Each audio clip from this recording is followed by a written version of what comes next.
intellectual traditions run parallel, find compatibilities with, piggyback off, or just influence the movement. Sometimes at the beginning, but not always. Sometimes it happens over time. I think you can kind of see this more in Trump's second term. Just because someone like Trump isn't an intellectual person, people around him are. But even if the people around him aren't, people around them might be. There is always an intellectual suit that is picked up, especially because, of course, in politics. This book, Furious Minds by Laura Field, does a great job at laying out those intellectual threads. Claremonters who believe in the originalism of the American founding, strong executive power, they critique the bureaucracy and managerialism of the expanding administrative state. The mission of the Claremont Institute is to save Western civilization.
work from the night till the morning.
Hello, folks. Happy Tuesday. Happy Tuesday. Happy Tuesday. How's everyone doing?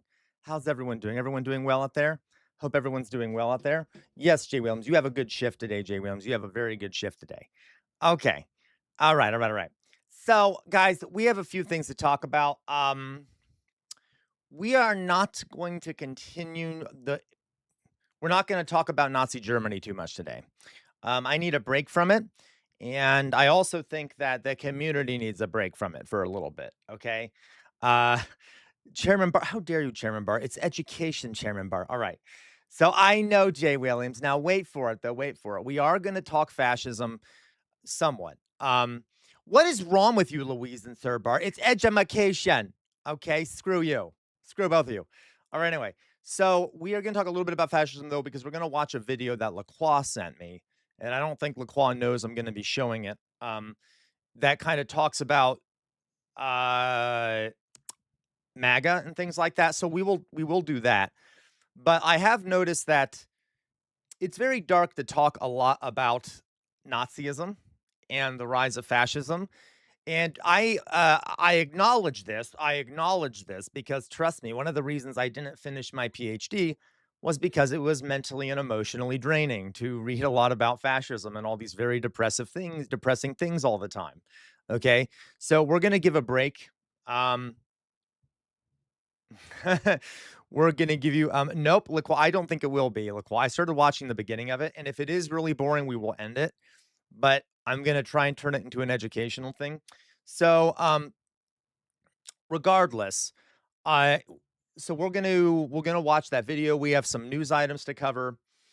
I know everyone, so we'll do that, and then we'll maybe hold off on finishing the conversation about the rise of the Nazis and German fascism some other time. Okay.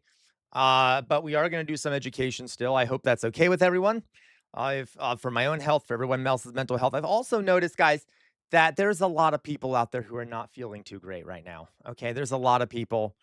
Louise feeling not that great out there right now. I'm not sure if it's because I'm not sure why it is. I mean, there's reasons for it, obviously, in the world. I have noticed that there's been a lot of folks that have been even just speaking to me privately saying how they've been feeling super down and stuff. And I'd rather not totally contribute to that as much. Um, so so we won't keep talking about the Nazis today, but we will talk a little bit about fascism as part of the unit. Okay. Um, you got excellent, Lacroix. Excellent. Okay. You spent a lot of times in undergrad studying them. Fantastic. Okay. So anyway, so let me see who we have here. Let me see who we have here. Okay, let me see who we have here. Hello, Luke. How are you doing, Luke? How are you doing? Are you doing well, Luke? So glad you're here. Okay, so glad you're here, Luke. As always, Luke, I hope everything's going well for you. I hope the job search is going well. Hello, Gwen. How are you doing? How are you doing, Gwen? So glad you're here. Yeah, from what I can tell, Gwen, it's really good. I looked it up after you talked about it, and it looks amazing. I need to watch it again. Gwen Poldark. Hello, Gwen. Hello, James Nordoff. How are you doing, James Nordoff? How are you doing, James Nordoff? So glad you're here, James Nordoff. As always, so glad you're here. Love having you. Hello, Jay Williams Art. Everyone, check out Jay Williams Art. If you join our Discord, which is linked at the top of the Twitch chat and the bottom of the YouTube chat, you can go find his profile in there. Open up his profile, click on one of the links to his profiles. You can see his art, and he takes commissions. Okay, so please help out Jay Williams. He's a great artist. All right. Hello, Thelonious. Thelonious says, hey, y'all, got to go for a mental health walk. Just wanted to say hi first. Thelonious, I totally get that. There's a lot of folks right now feeling that way. Hope you're doing well there, Thelonious. Really, take a break. Do what you need. Okay. Hello, Fetty. How are you doing, Fetty? Fetty, I feel like I haven't seen you as much. How are you doing? I know you've been busy. Glad to see you here, Fetty. As always, we all love Fetty. Hello, Elevator Lady. So glad you're here, Elevator Lady. Elevator Lady is an angel. Absolute angel. Okay. Kind of like Fetty and Thelonious and everyone else too. But Fetty, I mean, we love Elevator Lady. Hello, Elevator Lady. So glad you're here. Okay, May Bussel.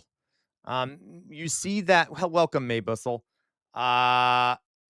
You see that clip where Spain won the World Cup, and Trump insisted on standing there with the team while they got their photo taken, like he had anything to do with it. Oh my God, yes, I did, May Bussel. But that's Donald Trump for you. He's a fucking lunatic. Anyway, so glad to have you here, Maybosel. All right. Hello, Weirdomorphous Blob. Eye acupuncture. What the fuck is that, Weirdomorphous Blob? Why'd you even say that? That's disturbing. Hello, Weirdomorphous Blob. So glad you're here.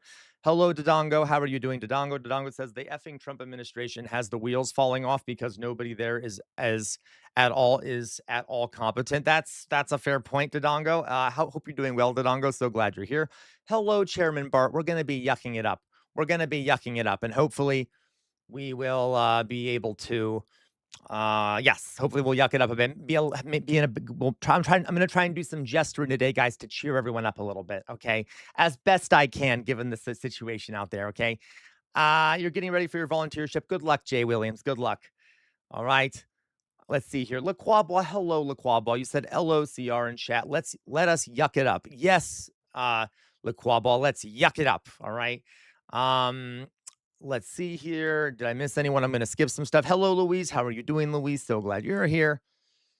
Hello, Gwen. I already said hello to you, Gwen. Forgive me. I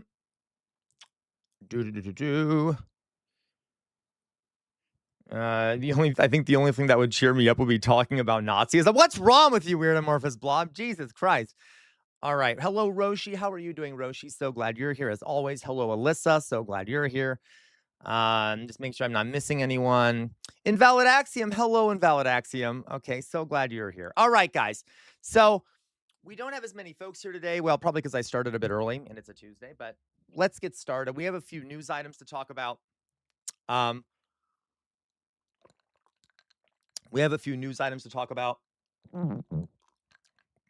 Hello, Resident Union Thug. How are you doing? So glad you're here. As always, okay? So we'll talk about some new news items. Twab, you are in the right place. Sam can't go a day without talking about Nazis. I hate you, Fetty. I hate you so much. Okay, anyway. Yeah, Invalid Axiom. Stephen Miller isn't that great. So I thought we'd start today, guys, because even though we're not talking about the rise of the Nazis, we are going to talk a little bit about fascism just because it is the theme we have going. So I'm going to put up the scene here. We have some news items to talk about. So we're going to talk about those, and then I have a nice little Stephen Miller video to show you and talk about. The first news item here that is somewhat of interest is that Donald Trump is putting tariffs on Canada. He imposes 50% tariffs on Canadian goods. Oh, absolutely. Yeah, that's interesting, Maybosel. So, like, Israel is, yeah, we're not big fans of Israel here, so I totally get that. Okay. So Trump is imposing 50% tariffs on goods from Canada for a number of reasons, mainly because he's a whiny bitch baby. I shouldn't use that word. Forgive me. So Donald Trump on Monday imposed 50% tariffs on most Canadian goods, declaring that Canada has unfairly discriminated against American autos, alcohol, and dairy products. Well, good for them. Good for them. I'm kind of happy. God bless Canada. May Canada live 1,000. May the Canadian, that sounds Nazi-esque. May the Canadian Republic last for 1,000 years. Okay, I'm fine with it. Yeah, God bless Canada. I'm proud of them for being unfair to America because America deserves it. So fuck America. But anyway, but in response to this, and I think the reason he's doing it now is because, the reason he's doing it now, I think, is because of the smoke coming in from Canada. I'm not even joking. I think he's like, well, people are pissed at Canada because of the smoke. So now might be the time to do it. Okay. It's stupid. I literally am wondering if that's the case, but that might just be me being biased because it has been smoky here or whatever. Yeah, so I agree, Weird Amorphous Blob. I do not expect, I think well, listen, God knows Weird Amorphous Blob that Donald Trump is unpredictable. He's a loose cannon, but I really don't see us annexing Canada. Like, at any point, it would be disastrous for the right wing to annex Canada for a number of reasons, partially for electoral reasons. Also, I'm sure you would, Sir Bart, and I would hope to God that it would be very hard to successfully invade Canada. I'm just going to say that. It's a vast wilderness. A large part of it is, it's perfect for guerrilla warfare. Like, it's really dumb to think that, literally, guys, we have invaded Canada, I think, 3 times in history, if I'm remembering correctly, 3 times. There was during the American Revolution, there was during the War of 1812.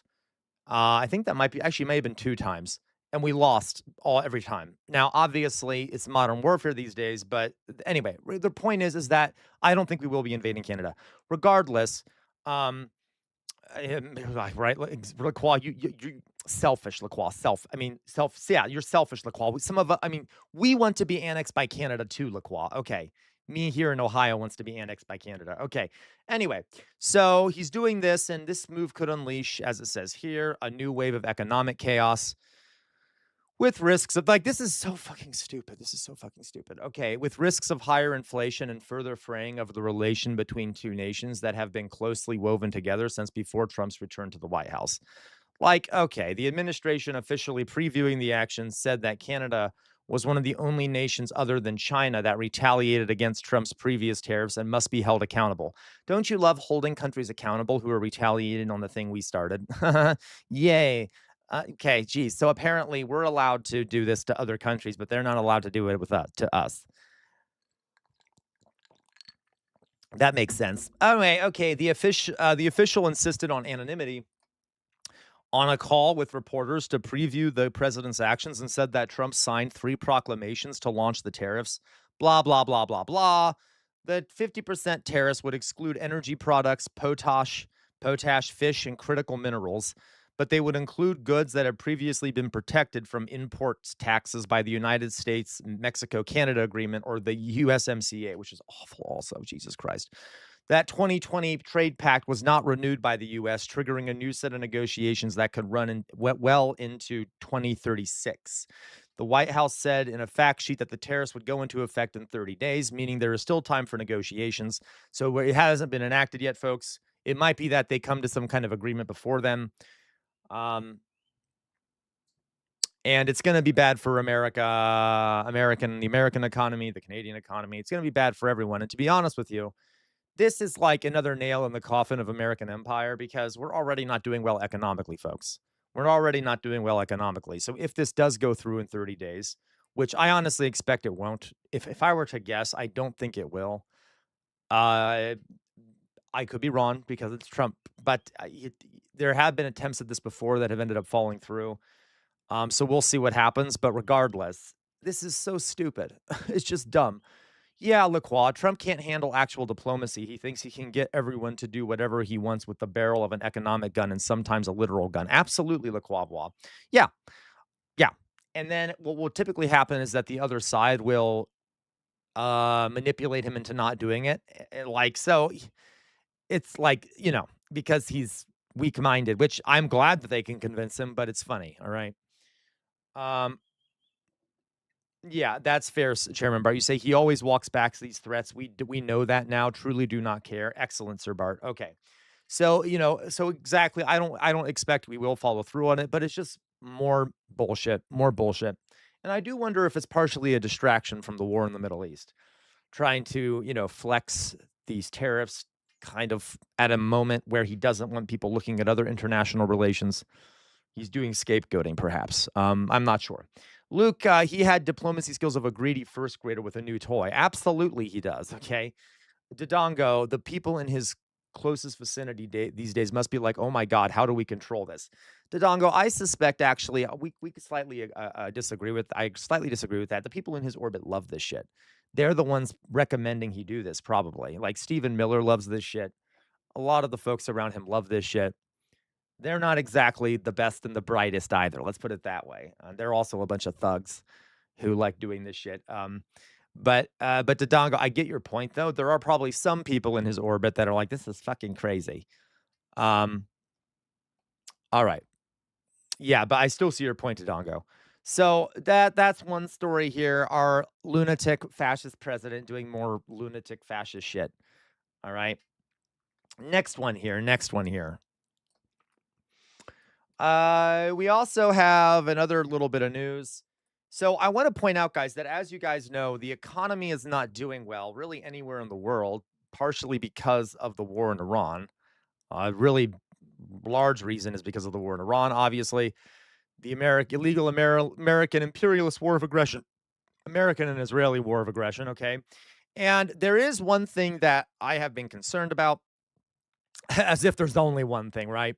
That is the Ansar Allah, which is the group in Yemen, the Houthis, as they're called, who are located. Yemen is located next to a very vital shipping body of water called the Red Sea, for those who don't know.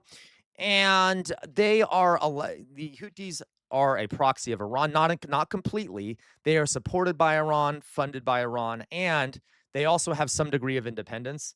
Okay. You said that with so much hesitation. Said what with so much hesitation? Forgive me. Okay. So the Red Sea is a vital shipping lane, right? Is a vital shipping lane. And I hope I've wanted the Houthis to do this, but it's not going to be good economically. I want to point that out. Okay. I know because I wasn't sure if I was saying it right. Weird amorphous blob. Did I say that right? Ansar Allah. It sounded weird when I said it. Anyway, but regardless, um, there is more evidence now that they appear to be preparing to try and close down the Red Sea, which would close off a large chunk of global shipping.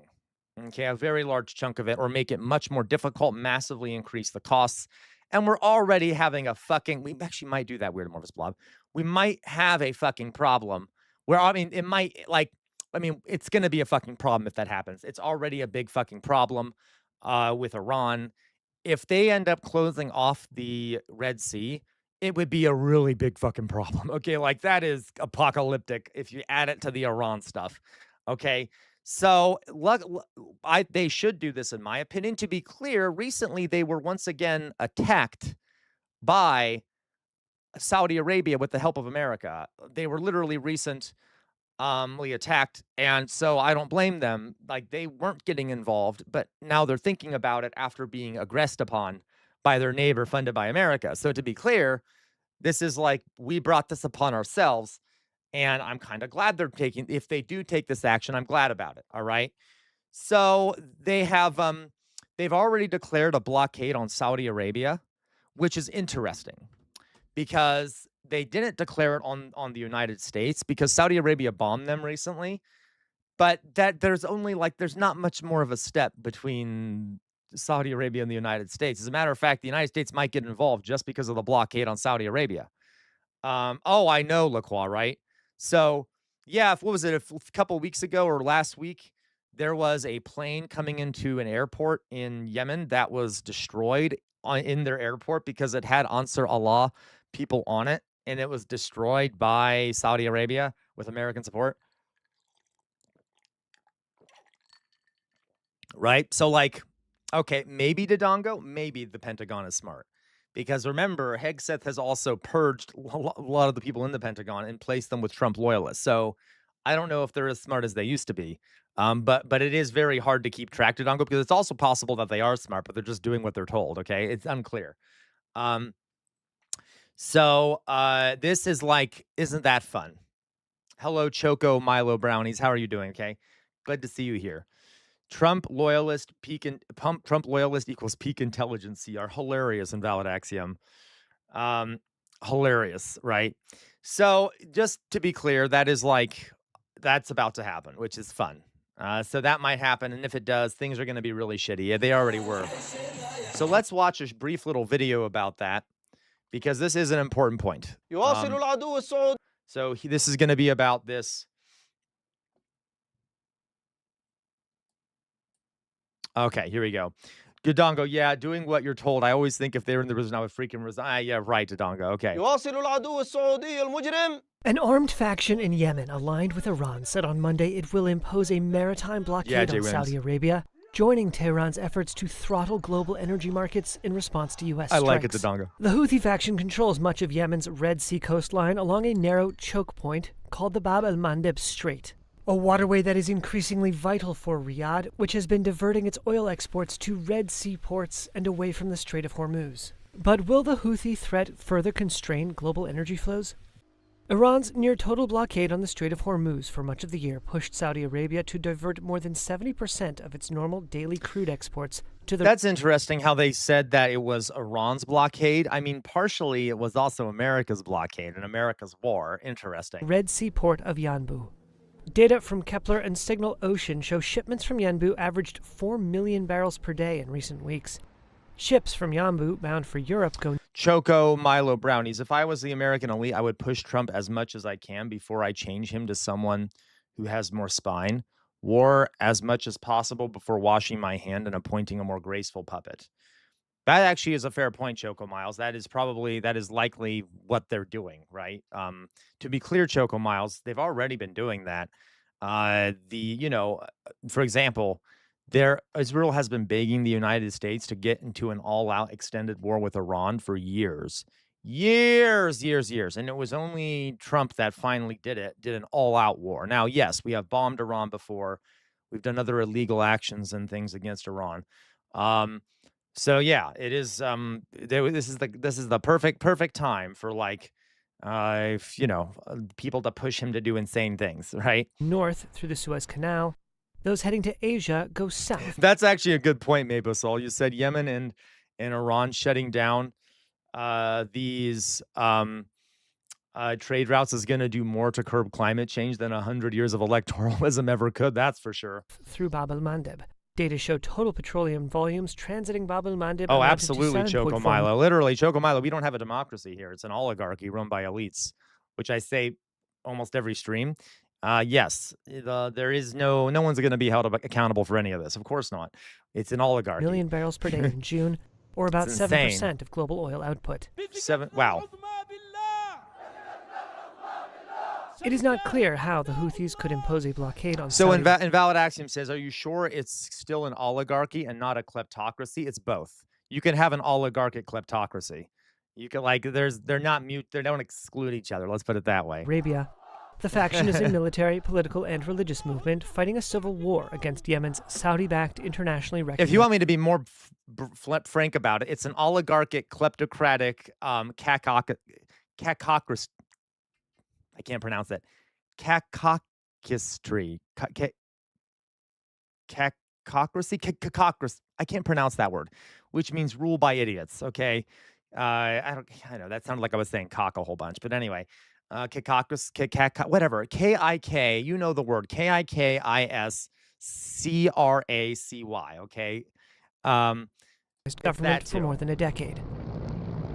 Beginning in 2023, Houthi forces... Thank you. Kakistocracy. Why did I have trouble pronouncing that? And I even spelled it wrong. Kakistocracy. Why can't I pronounce shit? Okay.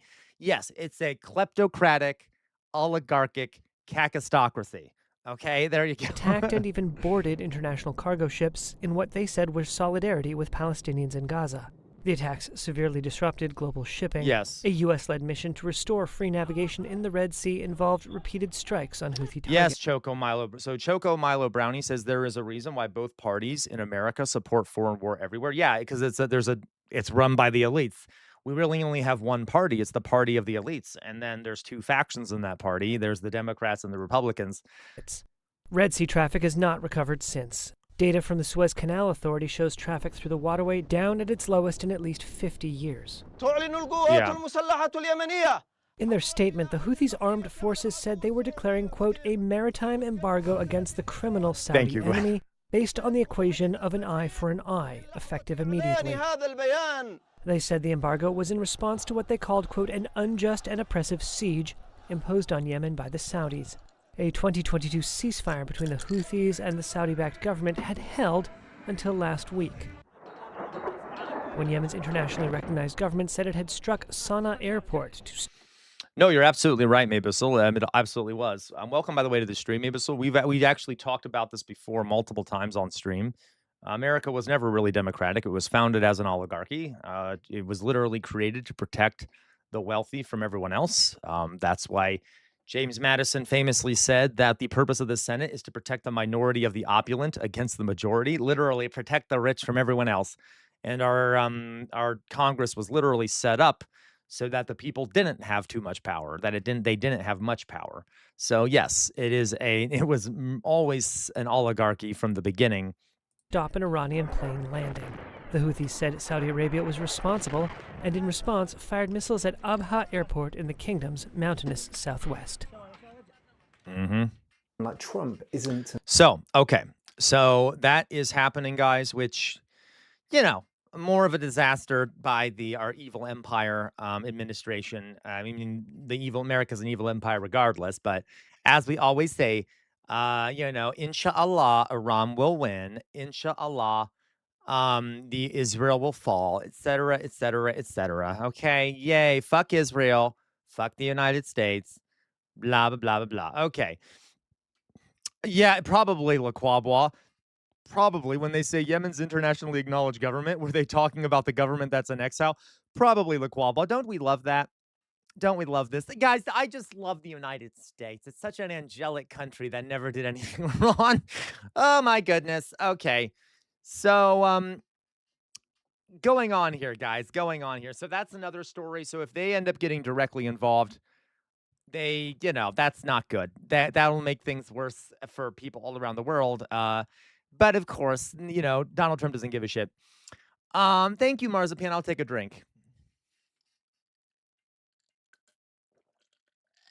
100. Weird Morse Bob, you know way too much history. You're correct. It was prompted by Shays Rebellion because it was thought there was too much liberty for the little guy in America. The American Revolution did in fact kind of create a government that was somewhat democratic, kind of, but then when the elites ended up kind of rolling that back very quickly after the Articles of Confederation. Now it still wasn't a great democracy, but like the Articles of Confederation weren't. But then they rolled it back with the Constitution because they're like, the poors have too much power. Anyway, Gwen Garnett Trump is going to start a world war. He's the third Antichrist Nostradamus predicted after Napoleon and Hitler. I don't buy it, Gwen, but I don't believe in Nostradamus. But maybe. Okay, let's put it that way. All right. Okay.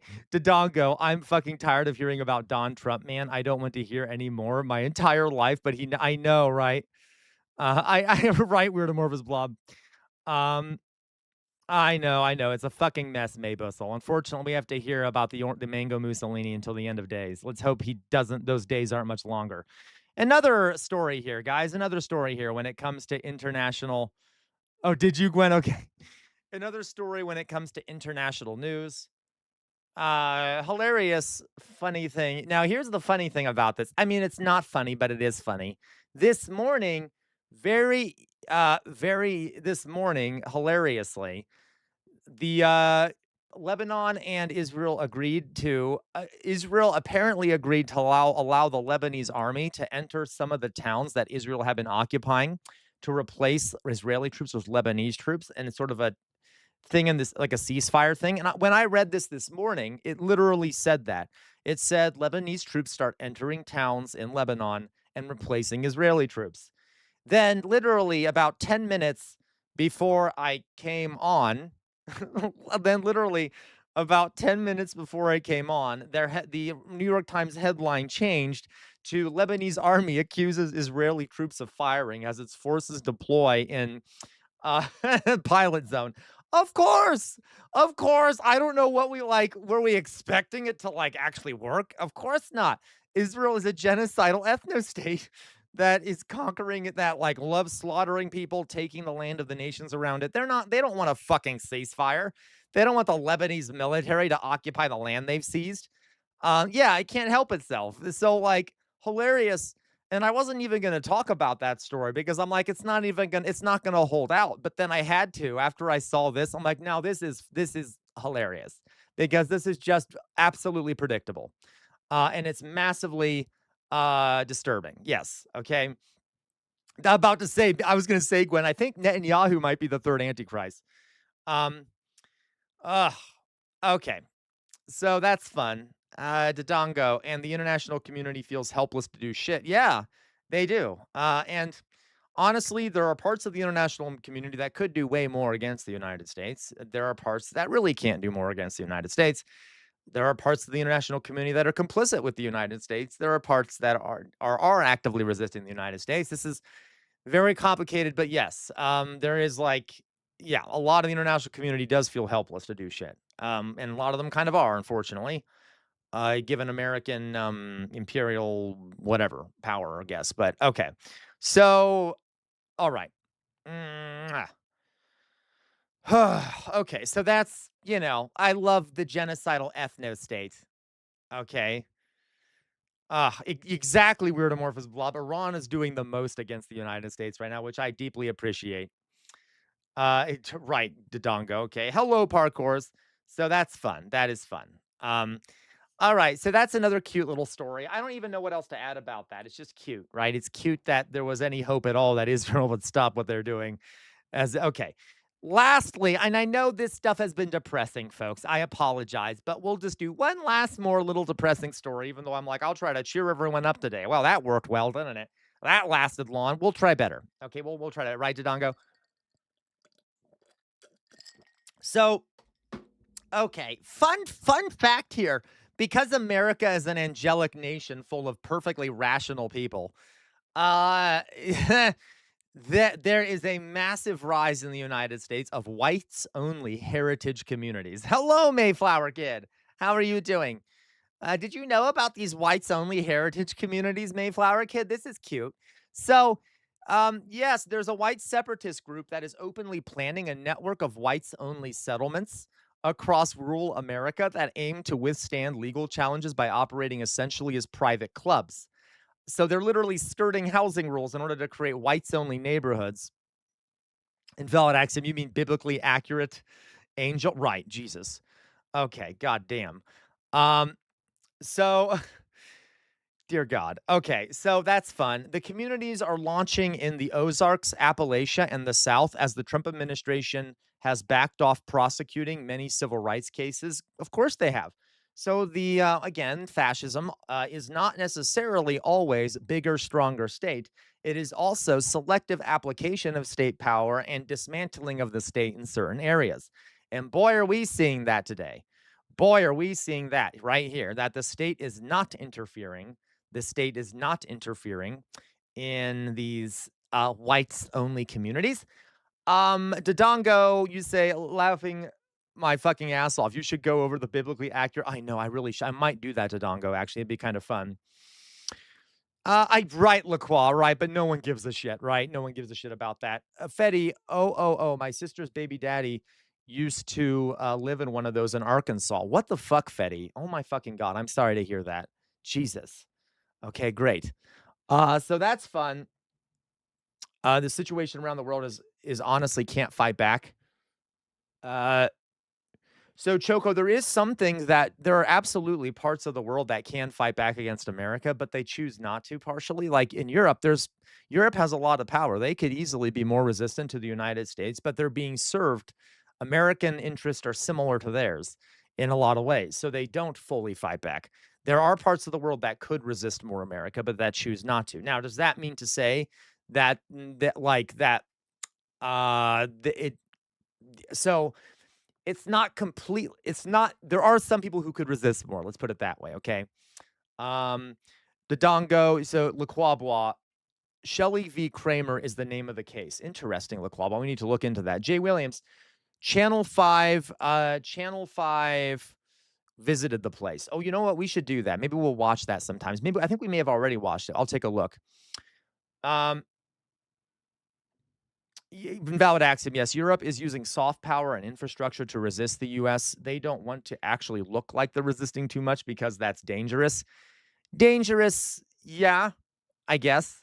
For who? Yeah, okay.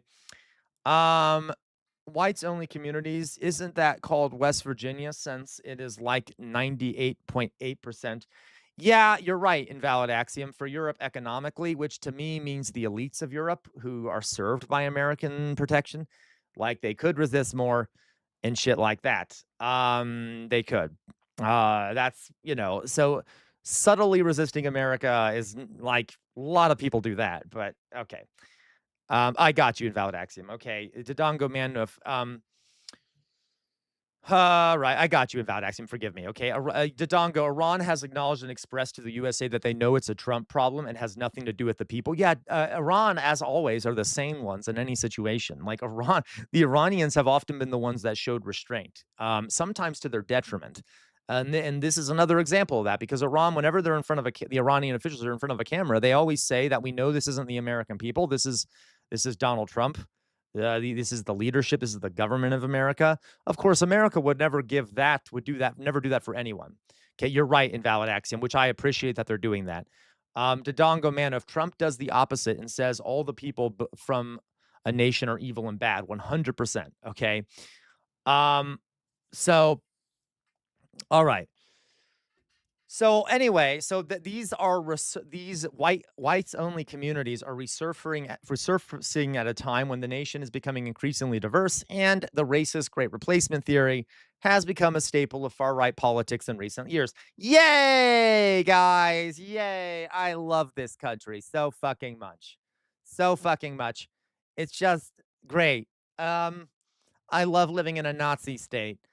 Okay, remember that we read the National Socialist you know, the 24, the what is it, the 25 thing, the platform of the Nazi party, okay, and how they're like, we only want citizens, and every citizen is defined as a Jew. I mean, no Jews are defined as citizens. Okay, you get the point here. Those plans. Those plans amount to intentionally challenging the Fair Housing Act of 1968, which banned discrimination in housing. They've been inspired partly by recent decisions by a conservative-led U.S. Supreme Court. Okay. So, for example, RTTL established a 160-acre whites-only community near Raven Den, Arkansas in late 2023. Yay. Okay. Yay. That's fun. That's good. Using an AI generated corporate framework, that's hilarious, discovered on 4chan, the founders structured the community as a private membership association linked to a for-profit LLC according to court documents. So yeah, they're trying to get around it legally by forming it as as a nonprofit community or whatever, a private membership association. So we'll see if the Supreme Court ends up ruling on this, because if they do, they might enable it or not, okay? Yeah, totally, Maybusel, you're so right. Oh my god, as a white person, guys. That was pretty base, Jay Williams, and now I feel badass, and I wanna go to one of these communities and do damage. Anyway, so, yes, Maybusel, as a white person, I agree, Maybusel, we don't have a lot of flavor. We don't have a lot of flavor in our food, okay? I gotta tell you, which is why I don't typically eat traditionally. Yeah, you know what I mean. I try to add some spice to mine, so I understand that. Okay. Jay Williams laughing I know, right? It was funny. God, dear God, it's okay. LaQuabois, yeah, they are literally trying to overturn a decision from 1948, and I honestly think SCOTUS will let them make it. Of course they will. Of course they will. So SoCal says, Thomas will be welcome. SoCal, Thomas will be all in support of it. Of course he will. Of course he will. Okay, of course he will. This is so fun. Don't we love this? I guess we have someone to fight for generations still, right? All right. Yeah, Gwen says I use garlic salt instead of salt. I'm flavorful. Excellent, Gwen. All right. So, okay. I don't know what else to say about this. This country is a fucking disgusting. Hello, Matt Saigai. How are you, Matt Saigai? I'm very angry at Matt Saigai. You know why I'm angry at you, Matt Saigai? You dropped an article or a video in the Discord yesterday about what's happening in India. So then we watched that video and we talked about it. And while we were talking about it, someone from India came into the chat and was talking about what they were part of the protests and they were talking about it. Okay, so we had like a firsthand account of someone in here named Raj who was talking about what it was like. It was really interesting. Anyway, hello, Matt's like, I hope you're doing well. So that's fun, guys. That's fun. Don't we love this? God, yes, he did join the Discord, Matt Saigai. He did join the Discord. If you guys go look over in the joins, his join name is something like server error or something like that. It looks like it's not real, but it's real. Okay. All right, guys. So those are the stories I wanted to talk about. So a bunch of whites only communities popping up around the United States because things aren't shitty enough as it is. And what I wanted to do here, guys, is we've been talking about fascism, have we not? Have we not been talking about fascism? Me too, LaQuai. I really hope he does. I'm going to reach out to him personally to see if we can get some more updates from him. So, to be clear, guys, the, we've been talking about fascism a lot, haven't we? Okay, so we are going to do a little bit of a lesson here, but it's not going to be directly about fascism as much as it's going to be about, well, it is going to be somewhat about fascism, about analyzing a speech. Okay. And we all know, guys, that at the basis of we're going to be watching a speech by Stephen Miller because I didn't torture you enough the last few days. Stephen Miller gave a speech that was very, very Stephen Miller-y. He gave it yesterday. And we watched yesterday Hitler giving some speeches, and we also have talked about sort of the foundations of fascism and stuff. Give me 1 second here, okay? So, some things we're going to look for when we watch this speech. Now, many of you have probably learned this. This is kind of like pretty basic knowledge, but I'm going to remind everyone about a few things here, okay? When you are doing rhetoric, when you're doing rhetoric, valid axiom. I know, right? I know it's shocking. I know you all hate education and you all hate how much I try to educate you, but that's okay. You will be forced to be educated. Okay, I'm being a dick. I know a lot of you know this already. Okay, so when you're looking at rhetoric, what are the 3 forms of rhetoric that are discussed that are commonly taught in schools? They're Greek words. I'm sure some of you have learned this before. Okay, some of you have learned this before. The 3 words that we typically associate with there you go, logos. What else? Anyone remember the other 2? Okay, so we got logos, pathos, great job. Thank you for doing it, LaCroix, and ethos. Okay, so you guys know this. Logos is when you're making an argument, is where you use logic, evidence, facts, things like that. Okay, it is the evidence thing. Okay, pathos is emotion. Emotion, okay, where you use emotion, emotional connection. You try to connect with your audience emotionally and convince them that way. And ethos is where you use your personal, like your position in society or your personal identity as a reason why you're believable. Do you see what I mean? So, of these 3, if you were to guess which one of these is most likely to convince people that you're right? Of these 3, what do you think is the most likely to convince people that you're right? Because we're humans. Pathos, correct. Unfortunately, for the most part, most people are mainly convinced by pathos, which is emotion, right? Now, most of us are mainly convinced by logos because we are smarter than that, I hope, right? Most of us I hope, are able to kind of suppress our emotional reaction and think in a way that is logo centered, right? It's hard to do though because it requires suppressing certain emotional instincts and things like that. So while we're watching Stephen Miller, I want you to keep a close eye out. How much logos does he use? How much pathos, and how much ethos? Remember that the center of fascism is emotion, so we should be expecting to see a lot of pathos. And with pathos, we're gonna see what are some emotions you think he's gonna try to instill in us? What are some emotions you think he's gonna try to instill to make his point? 100% in your group, fear. What else might he use? Yes, invalid axiom. Happy sunshine rainbow land. Yes, this kind of idyllic sense of America as being this perfect little sunshine land that's glorious and okay. Um, okay, you see what I mean? So like, yeah, he probably is gonna paint a very idyllic view of America that will make us feel nostalgic. Yes, but LaCroix, there is some degree of that. Patriotism kind of builds up in you this euphoria, kind of builds up in you this sense of like pride. So yeah, okay. Definitely nothing sexual. Well, I hope not real life Cat DJ, because it's Stephen Miller. That'd be kind of gross. Yeah, probably some kind of mythic past, Luke. Okay. So, all right. So let's go into it. So let's see that. Also, a few other things. No, we'll just stick with that for now, okay? So the emotional core of fascism. So let's watch to see what he has to say. We won't watch the whole thing because God knows I don't have the patience for that. So he scares me. He really scares me as a person. Luckily, he's not as charismatic as Hitler. So that's good at least, but still. So let's watch this. And also think about why he's doing this.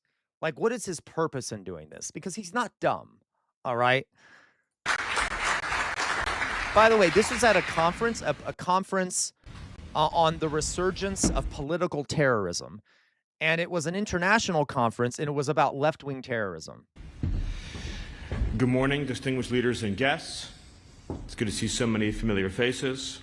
And thank you, of course, to Secretary of State Rubio for organizing this conference and for leading this initiative. Oh my God, I hate him so much. He looks like Here a in the thumb. United States, we have taken the necessary and essential action of formally recognizing left-wing violence as a form of political terrorism that is a direct threat to our national security and the survival of our Republican form of government.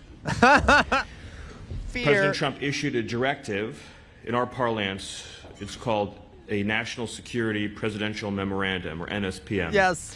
NSPM 7, to be exact, that directs, for the first time in American history, all of our law enforcement and intelligence agencies to work together to disrupt, identify, defund, debank, arrest, and prosecute these political terrorists that are operating so in absurd. our country. It's very Right, guys. There's so many left-wing terrorists. Like, it's so fucking stupid. Yes, Mayflower Kid. He is terrifying, okay? important to understand that left-wing political terrorism seeks as its ultimate Now, end. folks, something else. Another key part of propaganda here is repetition. Do you hear, like, literally, if I were to turn this into a drinking game, I'd already be drunk. If every time he said terrorist, I was supposed to take a drink of alcohol, I'd already be wasted. Okay, Dodongo, has this dude ever been? Oh, I'm sorry. If I may point out, this is almost verbatim the phrasing using COINTELPRO documents. Is it? I believe that, weird amorphous blob. That's insane. Okay. The overthrow of SoCal, I wish they would stop equating Republican form of government. I totally agree, SoCal. our system and form of government. And we've seen this has taken place many times in many yeah, places throughout the years, and Secretary Rubio has provided you many examples. Left-wing terrorism always ends in bloodshed, misery, and suffering. Also, it only can travel in one direction. There's no point at which the left-wing terrorist is satisfied with his gains. by the way, guys, if we were to replace what he's saying with right-wing terrorist, it would actually make perfect sense, and it would be true. I'm not even joking. He also they always accuse the other side of exactly what they're doing. He is literally doing, like, he himself, the right wing is doing exactly what he's accusing the left of doing, which is classic Stephen Miller. Okay, he enables what the right wing does and then claims it's the left wing doing it. Ceases progressing. Inevitably, left to run its course, it always becomes a gulag. It always becomes the mass imprisonment of political enemies, the stripping of their rights and freedoms, See? inflicting Yes, outer immense signal. pain, humiliation, suffering, in order to establish complete and total control. It sounds like fucking Israel, doesn't it? What he's describing, or it sounds like exactly what the Trump administration is doing. Humiliating, imprisoning, mistreating. Like, it is absolutely, yeah, right. We're like, Laquabwa, the right wing has never done mass incarceration of their political enemies. Hilarious. Okay. Oh my fucking God. Control through psychological and physical and actual I know, terror. Sir Bart. And we have to understand that that is the scope and the extent of the threat that we face. And as Secretary Rubio also pointed out, this is an international network. Antifa, as an example, operates in dozens of countries all throughout the world. They share common networks of funding, organization, Oh my fucking and God. information sharing. And so all of our intelligence agencies and law enforcement entities should be collaborating and coordinating and working together in order to... This is exactly what happened, like, back in the day in the 20s and stuff, guys. There was literally an international effort by a bunch of capitalist countries to fight anarchism and to fight left-wing groups. Like, they're just redoing that shit. But it's just hilarious because, guys, it's not... There's a right-wing network. There's a global right-wing network of right-wing organizations that are terroristic. I'm not even fucking joking. Like, he's just, it's a confession. Root out these organizations. One of the hallmarks of left-wing violence and terrorism is its completely pretextual and disingenuous appeal to civil liberties in an effort to shield its own violence. This is the tactic. That's literally, I hate him so much. I'm gonna get a headache. He's literally he is doing exactly what he's accused. Like, he's saying that the left uses civil liberties as an excuse for their violence. That's exactly what the fucking MAGA movement does, and the right wing is doing.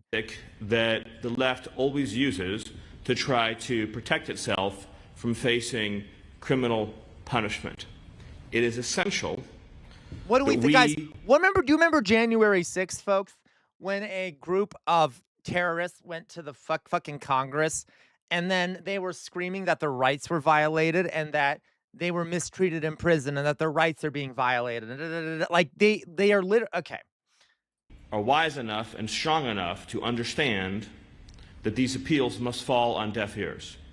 When Disgusting. the leftist, who does not believe in freedom, who does not believe in civil rights, who does not believe in any ordered notion of justice, protest that we are violating his rights, understand that he is lying to try to persuade people who are not closely following the political scene that some injustice has been perpetrated. He's literally trying to justify violation of civil liberties against him.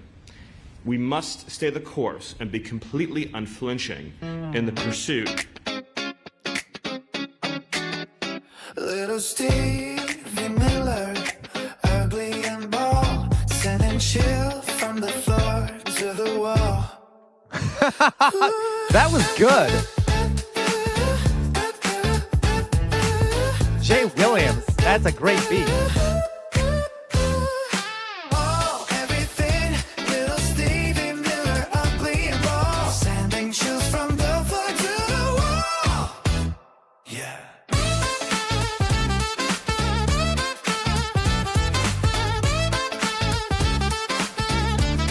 Thank you, Jay Williams. We needed a relief.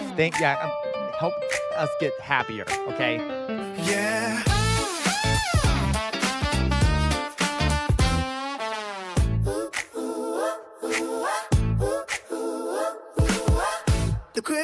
How long does it go?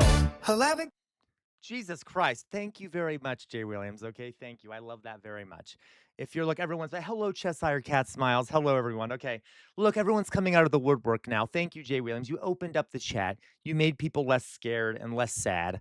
And so they're all coming out now, okay? We're all coming out of the closet now.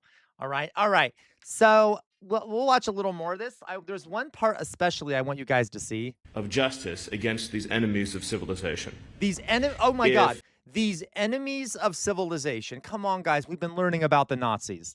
This is why it sucks, guys, to know so much about fascism, because you start seeing it everywhere. Like, who the fuck uses that kind of language? That the left wing are the enemies of civilization. Come on! It sounds like Houston Stewart Chamberlain. Remember how he was saying, like, the Jews controlled Rome and that the Germanic tribes destroyed Rome, when that was actually saved Western civilization and things like that? Like, because the Jews destroy Western civilization. Like, it's very, like, he's doing the Nazi shit outright. But we already knew that because he quotes Goebbels and shit. God damn. The left is allowed to use the real or actual threat of violence to destabilize our institutions, then those institutions cannot and will not succeed. So here in the United States, for example, we saw in the recent past clear threats of violence against our Supreme Court to try to shape how they rule on upcoming decisions. Oh my fucking God. The leftist does this with the full desire, intent, and understanding that the threat of violence against a public figure or their family is meant to cow them into behaving or acting or conducting themselves differently.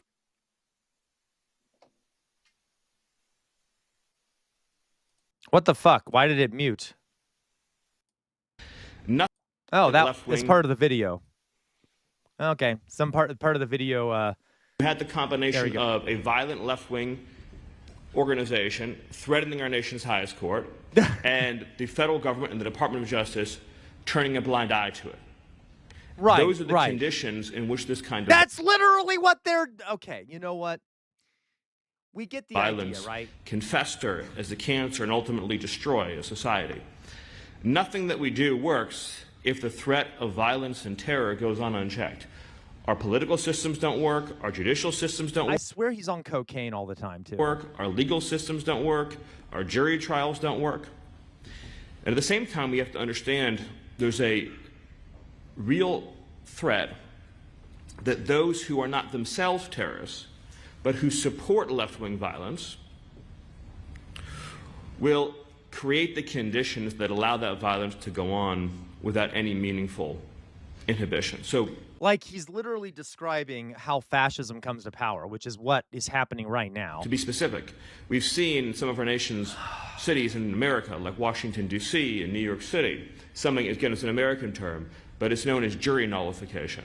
This is when a person is obviously guilty of a crime, but the juror, because they're ideologically sympathetic to the perpetrator, will not sentence them. That's democracy, baby. I love jury nullification, guys. I love jury nullification. It's like one of my favorite things. The crime for which they've obviously committed.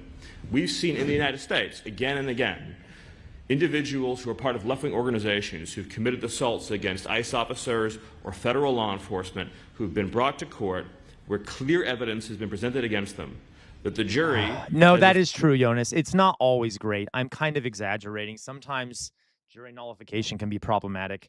But yes, but I also like jury nullification in the case of, you know, certain things. 1 second. I'm going to just sit down.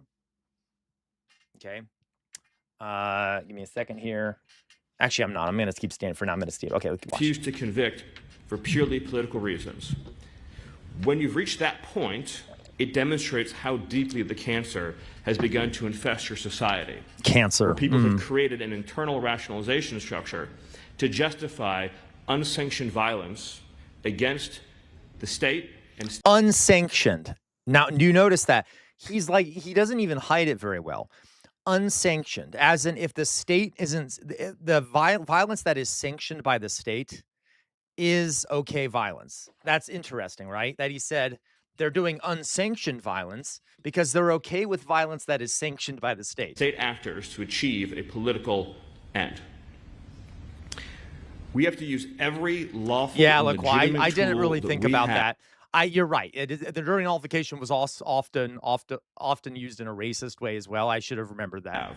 to demonstrate that justice will be served and delivered, and to prove that these kinds of tactics and techniques will ultimately fail.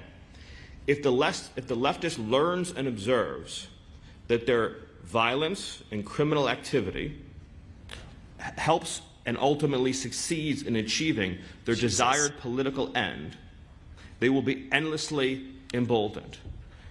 Here in the United States, we've seen a growing and deeply alarming increase in attempted assassinations against public figures. Most notably, of course, the multiple assassination attempts against President Trump, the successful assassination attempt against Charlie Kirk, many others. So a few things here. This is very dangerous language. He's dehumanizing all leftists, obviously, trying to paint us all to be monsters, using words like civilization destroyers, cancer. Okay, but to be clear, guys, we do know that this is a threat to you and I, right?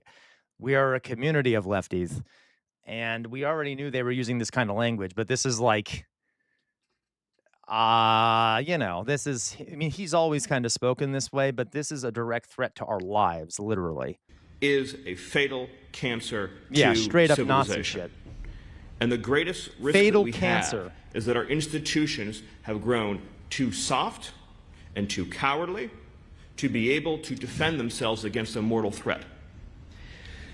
If your civilization is your home, you must defend it with the same passion and force as if an enemy intruder is inside your own house where your family lives.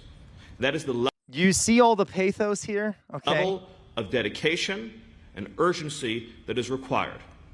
And the greatest threat is that even though there are far more of us, there are far more people who believe in order and civilization and liberty and the rule of law. is that if we are softer than those who seek to end us, then the smaller but more radical minority will succeed. Yep. It is easy Yep, to this is pure dismiss fascism, what I'm saying Nazism. and to say, surely it cannot be that bad, it cannot be that dire. But again, I point to the examples in our own country where, for example, our Immigration and Customs Enforcement, which has been duly statutory authorized to carry out routine enforcement of immigration law, has been subjected to an over 8,000 increase, Exactly, 8,000% Maddie. increase in violent assaults. These are not one-off episodes. This is repeat, systemic, organized, funded insurrection and armed resistance against the federal government. There was a sniper from a sniper's Now- nest who, using a Guys, I know that this is listen. Hello, Drizella, by the way. Listen. This is very dark. Obviously, right? That's a really dumb thing for me to say. Of course, it's really dark. That being said, it's also there's a positive to this. What do I mean? I have noticed that the Trump administration is panicking. They are seeing a rise in left-wing victories all across the country. The DSA is doing tremendous work in a lot of places. There have been Mamdani is very popular. There were a bunch of people in New York that were elected because of Mamdani. There have been multiple speeches given by Trump in the last couple months where he screams about the rise of communism, that the communists are taking over. There's communists everywhere. Communist. Communist everywhere. Okay. They are noticing, they are afraid. They are noticing that there is a massive movement pushing back against them and that there are people being radicalized. Now then, he is obviously framing this as a bunch of deranged radicals when it's really a big problem that they're like it's not just a bunch of radicals. There's a large chunk of the country that is massively radicalized because of the Trump administration. Okay. That does not like the Trump administration. That a lot of people are starting to turn more to the left now. Okay. You see this with every fascist government. You see a division towards the right and the left. Okay. The communists got a lot of votes during the Weimar Germany, just like the Nazis did. They didn't get as many, but that's because they didn't have the same funding. But you see what I mean? So like there is the positive to this is that this is a sign of fear on their part. Okay. And I am concerned, guys, though, that if they, and here, this is what it leads to. Okay. This is going to happen. If they end up cracking down, which they likely will at some point, whether it be during the elections, there'll be some kind of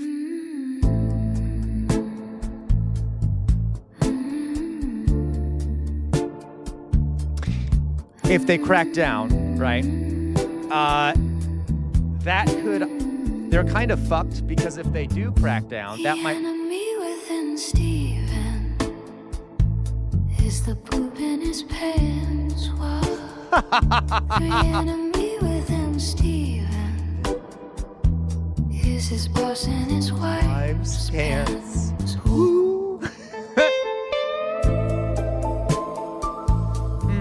This is such smooth jazz. Is this jazz? I guess it's kind of. It's not really jazz, but.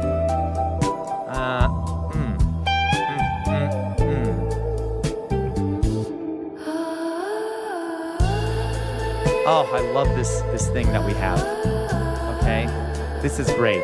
I'm glad we have this feature now. Okay, thank you very much, there, Pet Gone Bad. We needed that shit. Okay, so yeah, they're kind of in between a rock and a hard place. Okay, they're kind of in between a rock and a hard place. If they do crack down on the left, that's going to radicalize a lot more people. It might radicalize more people. If they don't crack down on the left, they also that might also allow the growth of the left. You see what I mean? So they are not in an easy position right now. And I want to point out that even though this is really dark what he's saying, we should also take advantage of this fear to an extent. Okay?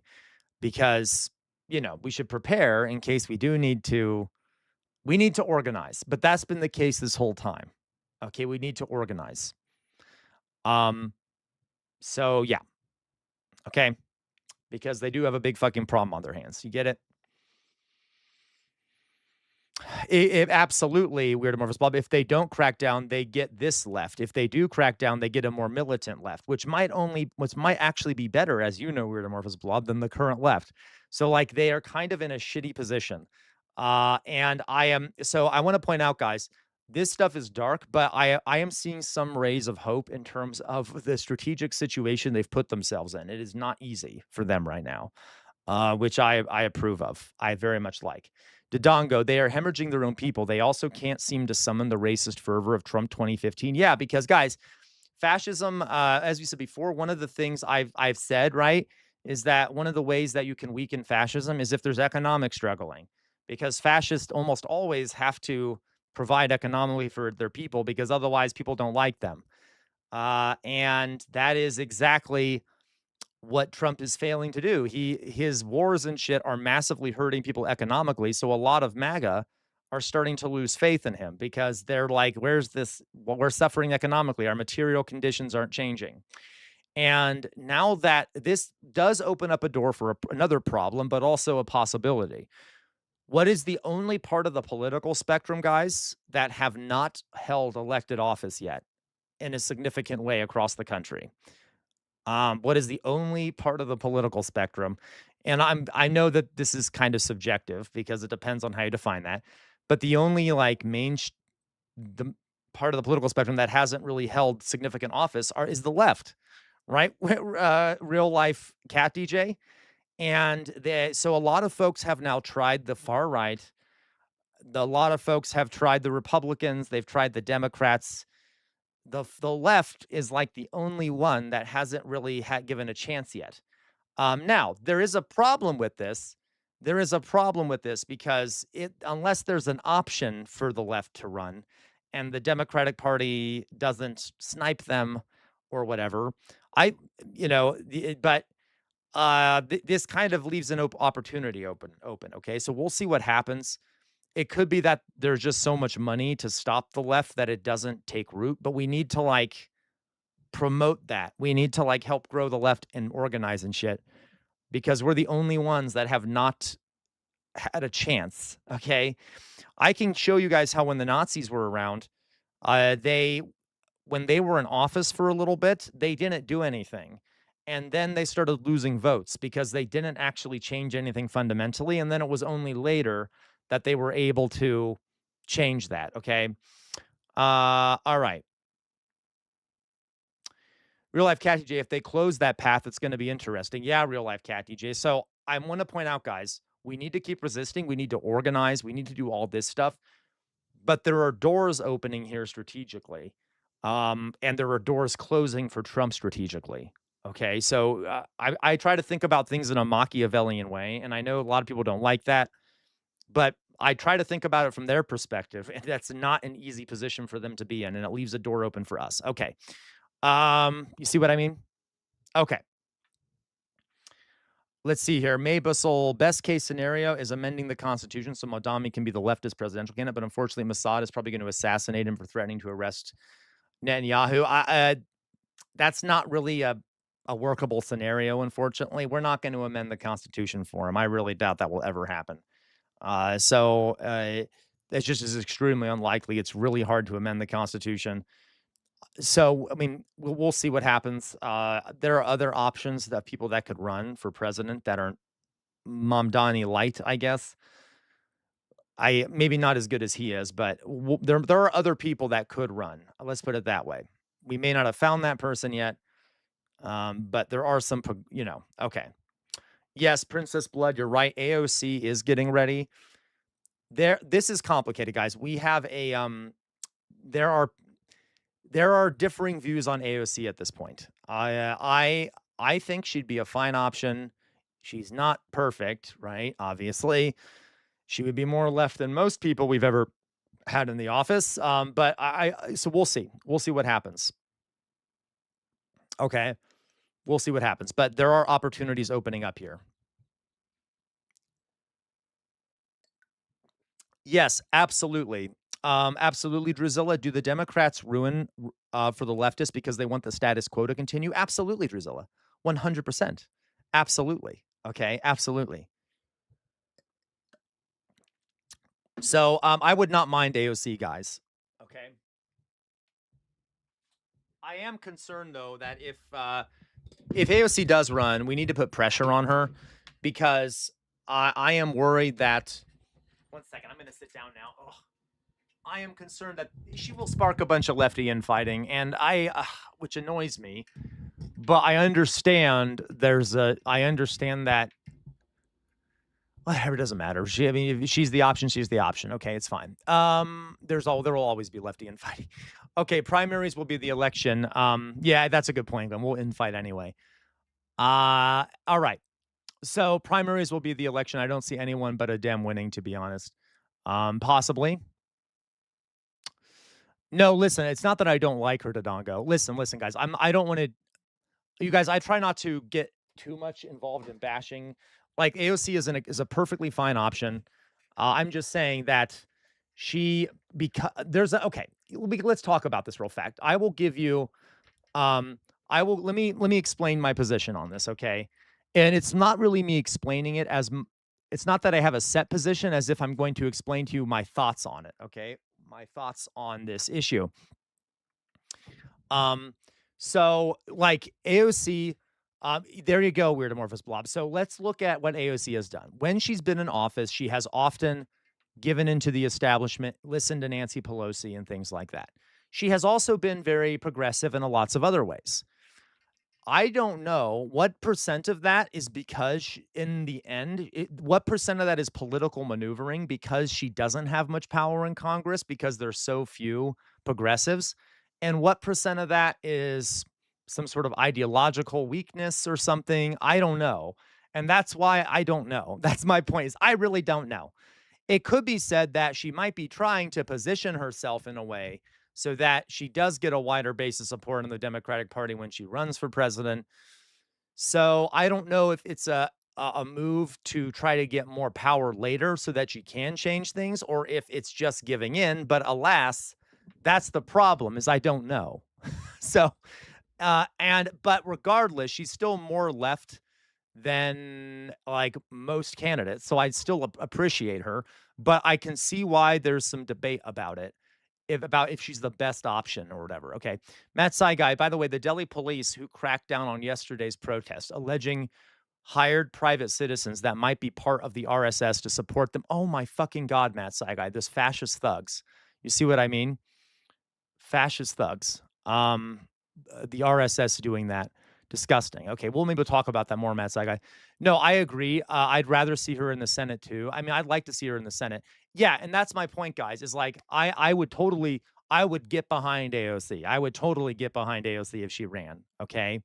God, Matt Saigai. Okay. So of course they were, Matt Saigai, because the fascists always side with the police, or the police always side with the fascists. Anyway, so we'll see. Okay. Exactly. And that's my point, guys. We might need to wait until there's actually more lefties in Congress for them to start acting in the way we want to, because she didn't have much power when she was there. So again, I don't know. That's the issue, though. I don't know how much of her not doing it was strategic and how much of her doing it was because she's obedient to the status quo. You see what I mean? So okay, so I'm willing to give her the benefit of the doubt in that way. Okay, guys, so absolutely outer signal. Absolutely. Add in Supreme Court, and even the most left-wing president in history will struggle without other things in place. Correct. Okay, so we'll see what happens. Yeah, Maddie Holmes, you're right. She has been in there for 10 years now, and a lot has changed since then, especially with the left wing. So we'll see. I will say, guys, I suspect she'd be easier to push to the left when she was in office.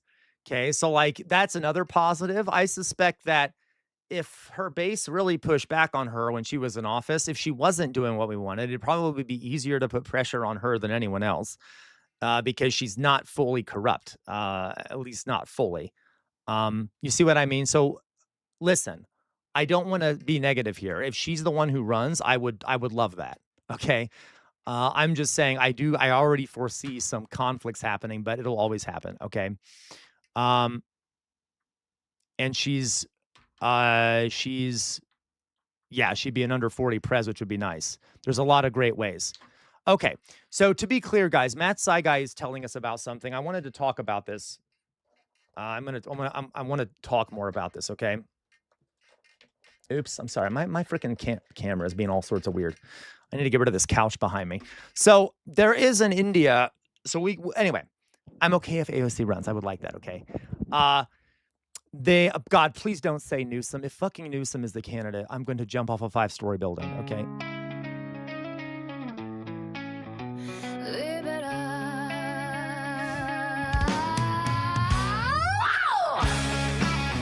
Fuck you, Jay Williams. Fuck you, Jay Williams. I hate you so fucking much.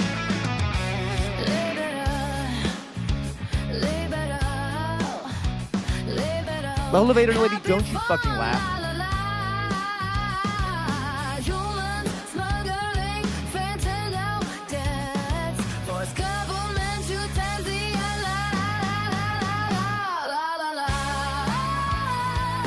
Oh my fucking God. Oh my fucking God. I hate all of you so much.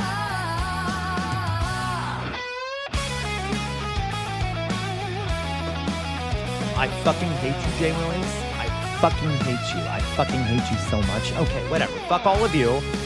Fuck all of you. Fuck all of you, okay? Good. Thank God that's over with. We need the original, by the way. We need the original. Let's see here.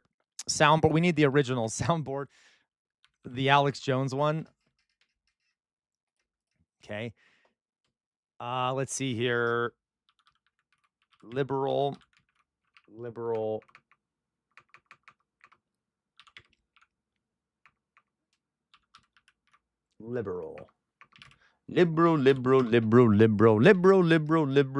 Happy fun, la la la. Why won't it let me do it? Liberal. Why won't it let me do it, guys? Okay, you know what? Oh my God, the whole fucking thing is frozen. That's why. There we go. Okay. So, shut up, Stephen Miller. Oh my God, my thing is frozen and now it's being weird. Give me a second. Wait for it. Wait for it, folks. Don't you fucking leave the stream. I will find you. I will find you if you leave the stream. Okay, I don't mean to threaten anyone. Okay, let's find this soundboard. Don't you fucking leave. Okay, give me a second. Give me grace. I need some fucking grace. I hate when Christians say that. Give me some grace. Like, shut the fuck up. Okay, liberal. All right, let me see if I can find the right one here. Nope, that's not the right one. Here it is. Liberal. Happy fun, la la la. Human smuggling, fentanyl deaths. Forced government euthanasia, chopping up children's genitals, la la la la la la la la la la la la la la la. Okay, there we go. There's the Alex Jones clip. Okay. Anyway, okay, guys, let's go on here. So that was my clip. So, guys, something has been happening in India that's very interesting. So we're going to move on now. If you guys didn't notice, we're going to move on. So there have been massive protests going. That really is Alex Jones, Gwen, okay? You know what? Let's watch this. Given that we just, God, there's so many Nazi videos in my fucking playlist here. Okay. Speaking of Alex Jones, if you guys heard, the Onion actually, let's do a little palate cleanser here. The Onion has now taken over Alex Jones' InfoWars, which is great news. And they posted a video recently that I think is really fucking funny. So let's just watch it real fast as a palate cleanser. It's called Trad Wife Explains What Happened to Good Christian Conservative Men. Yes, it is LaCroix. So let's have a fun time, okay? Let's just watch this. Speaking of Alex Jones. Aren't content with just killing God. No, they wanted to kill traditional Christian values too. The American family is dead now, and it's all their fault. Doesn't it feel that way? Yeah, LaCroix, they were able to buy the InfoWars. Especially when you look at the facts. It feels that way to me, doesn't it to you? Is she waiting for permission? Oh my sorry. God, no. You have permission to speak. Oh, of course. For 35 years, I was part of the problem. a mouthpiece for the mainstream media, spewing their lies and kissing their feet, all while they turn me into something I'm not. But now I'm free of my corporate shackles, and my only business is freedom. My name is Jim Haggerty, and you are being lied to. I'm here today with Callie McLean. She used to be a mainstream liberal parenting expert, but now you're an author and an influencer who's fighting feminism, godlessness, and pornography, all from the safety of her farm with her beautiful Aryan children. And you are a self-proclaimed trad wife. Well, I actually find that to be a bit of a reductive term, if I may. I prefer traditional wife. And what is... Sorry. I only saw the opening of it. This is pretty fucking funny. Okay. All right. Yes, literally, guys, to be clear, a lot of trad wives are grifters. They really are. They're rich. They're rich. Like, think about it. How many women can afford to stay at home and just the reason they're able to do it is because they're putting content on the internet and profiting off of putting videos of themselves as trad wives. They are all grifting, right? A lot of these trad wives are grifting. And it, to an extent, it's working. There are some people in this country who are turning back to a more, quote unquote, nuclear 1950s lifestyle. Anyway. What does that mean? Well, Jim, it means in my house, we teach the real differences between being a boy and being a girl. Oh, traditional gender norms. Exactly. Boring. And because upholding those traditional gender norms are so important to me personally, I live 18 hours a day inside of a crate when my husband is at work or in bed. Oh, you crate. Oh, yes. And I think every mom should. I know the so-called tolerant left doesn't want to hear this, but women love being confined in small, dark spaces for long periods of time. It's comforting. Well, yeah. These Oh my so-called fucking feminists, God. they talk a big game about wanting equality. No, this is a joke, folks. Obviously, this is a parody, Elevator Lady. They are parodying this. This is The Onion. Okay, this is The Onion. They bought Alex Jones InfoWars and they've turned it into a comedy thing because Alex, Quality. But it is And funny. yet Notice how a lot of folks in chat didn't realize it was parody because let's be honest, there are people who sound like this, right? they hate the crate? I can't tell you how many wives I know who got left out while their husbands were away and ended up scratching holes in the furniture or Oh my God. getting into the people food. Oh, you're not allowed in the people food. I actually brought mine with me today, just in case I misbehave. Oh, it looks cozy. Yeah. So typically, my husband will lure me in with a piece of cheese, and then after a few minutes, fucking I God. just curl up and fall right asleep. Wow, it's about time people started waking up to this. This is what real female empowerment looks like. Sorry, liberals. Women love shock collars that prevent them from leaving the yard. They love being muzzled when guests come over. They love the cone. Oh, I'm sorry. The cone. You have permission to exit the crate now. Thank you. Oh my fucking God. My family's Yeah, the never crate been is very symbolic in a lot of ways. happier. The kids really love rattling my cage, and my husband really appreciates that he gets to take up the entire bed now that I get put out in the garage. And our impregnation sessions have never been better. Wow. Wow. I don't masturbate anymore. How did you do it? Okay, so we're gonna watch more of it. It's 9 minutes long, but that's the opening part. Like, come on, it's so true though. This is like anyway. I used to be addicted to porn. I would jerk it to anything, bro. I mean, anything. And anytime I with my I felt further away from God. But then I downloaded the Fap Reporter. How does it work? Oh my fucking Anytime God. I No, I agree. LaQual, I don't like the guy they chose for Alex Jones, but okay. masturbated, I logged it on the Fap forum. I told everyone what I did and what I did it to until I became so ashamed that I stopped. Shame is good. Now I never masturbate. It's like no, not November, but forever. It's about accountability, bro. No fap. Forever.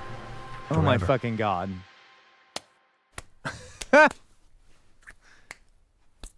Stop fapping forever. Download the Fap Reporter now. Oh my fucking God. Literally, guys, I don't know if you remember this, but what is it? Mike Johnson, the Speaker of the House, literally talked about how he and his son monitor each other's internet use to make sure they're not watching porn. I'm not joking. The Speaker of the House, literally, he and his son monitor each other's internet use to see if they're watching porn, which is really fucking weird. And he was 17 when they did that. And it's kind of like, that's very unhealthy relationship. And if you feel that you need that, it's not his son, it's his quasi-adopted son. What do you mean? It's his son, right? That would be his son. It's still his son. Am I right about that? It doesn't matter. Even if it's his quasi-adopted son, he calls him his son. His son, his son, his son. So I'm like, okay, it's just fucking weird. It's just fucking weird. You have a teenager, right? I do. My oldest is 15, my youngest is 2, and I have 3 sets of twin boys in between. So they probably all know what's cool, what the coolest trends are. They really do. So would they think it was cool, and I'm just spitballing here, if I was murdered just for my conservative beliefs? I'm not sure. What? Or what if I was injured but not fully dead, maybe just grazed by a bullet, for example? I don't know. Yeah, Jay Williams. You homeschool your kids, right? I do, and I get to talk about this a little bit on my social media when I'm given phone time. It has been Oh my just fucking God. so rewarding to be able to shield them from the outside world. What made you So decide to true. start homeschooling? Literally, I don't like homeschooling is the worst. I've said this, guys. Homeschooling is an excuse to abuse your kids. One of the big reasons why it's a problem is because it enables parents to abuse their kids, and then there's no one outside of the family space that can see the kid on a daily basis, so you can get away with abusing them and no one will notice. That's also a big reason why there's a element of why people don't vaccinate their kids that is linked to that too. I'm not joking, because then you don't go to someone else, a trained third party who can see the kid to make sure they're not abused.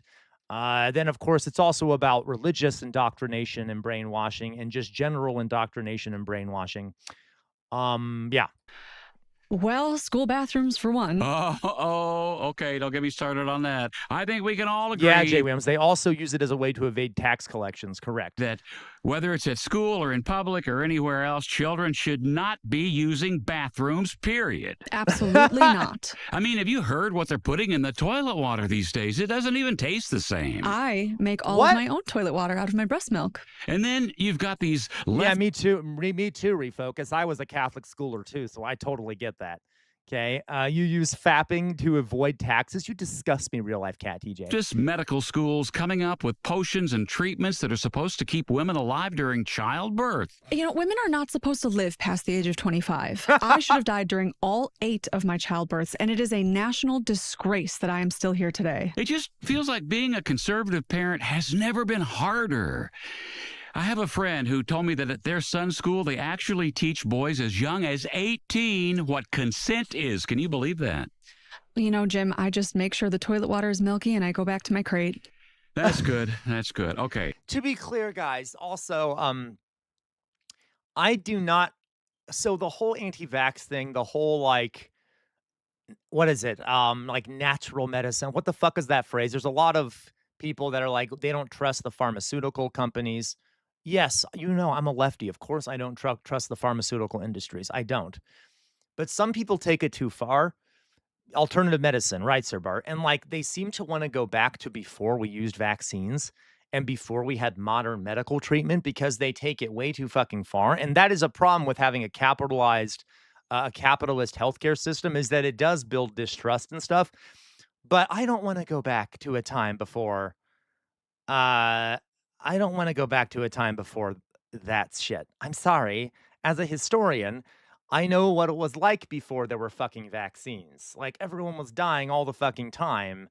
And before we had modern medical treatments, women were dying in childbirth all the fucking time. Okay.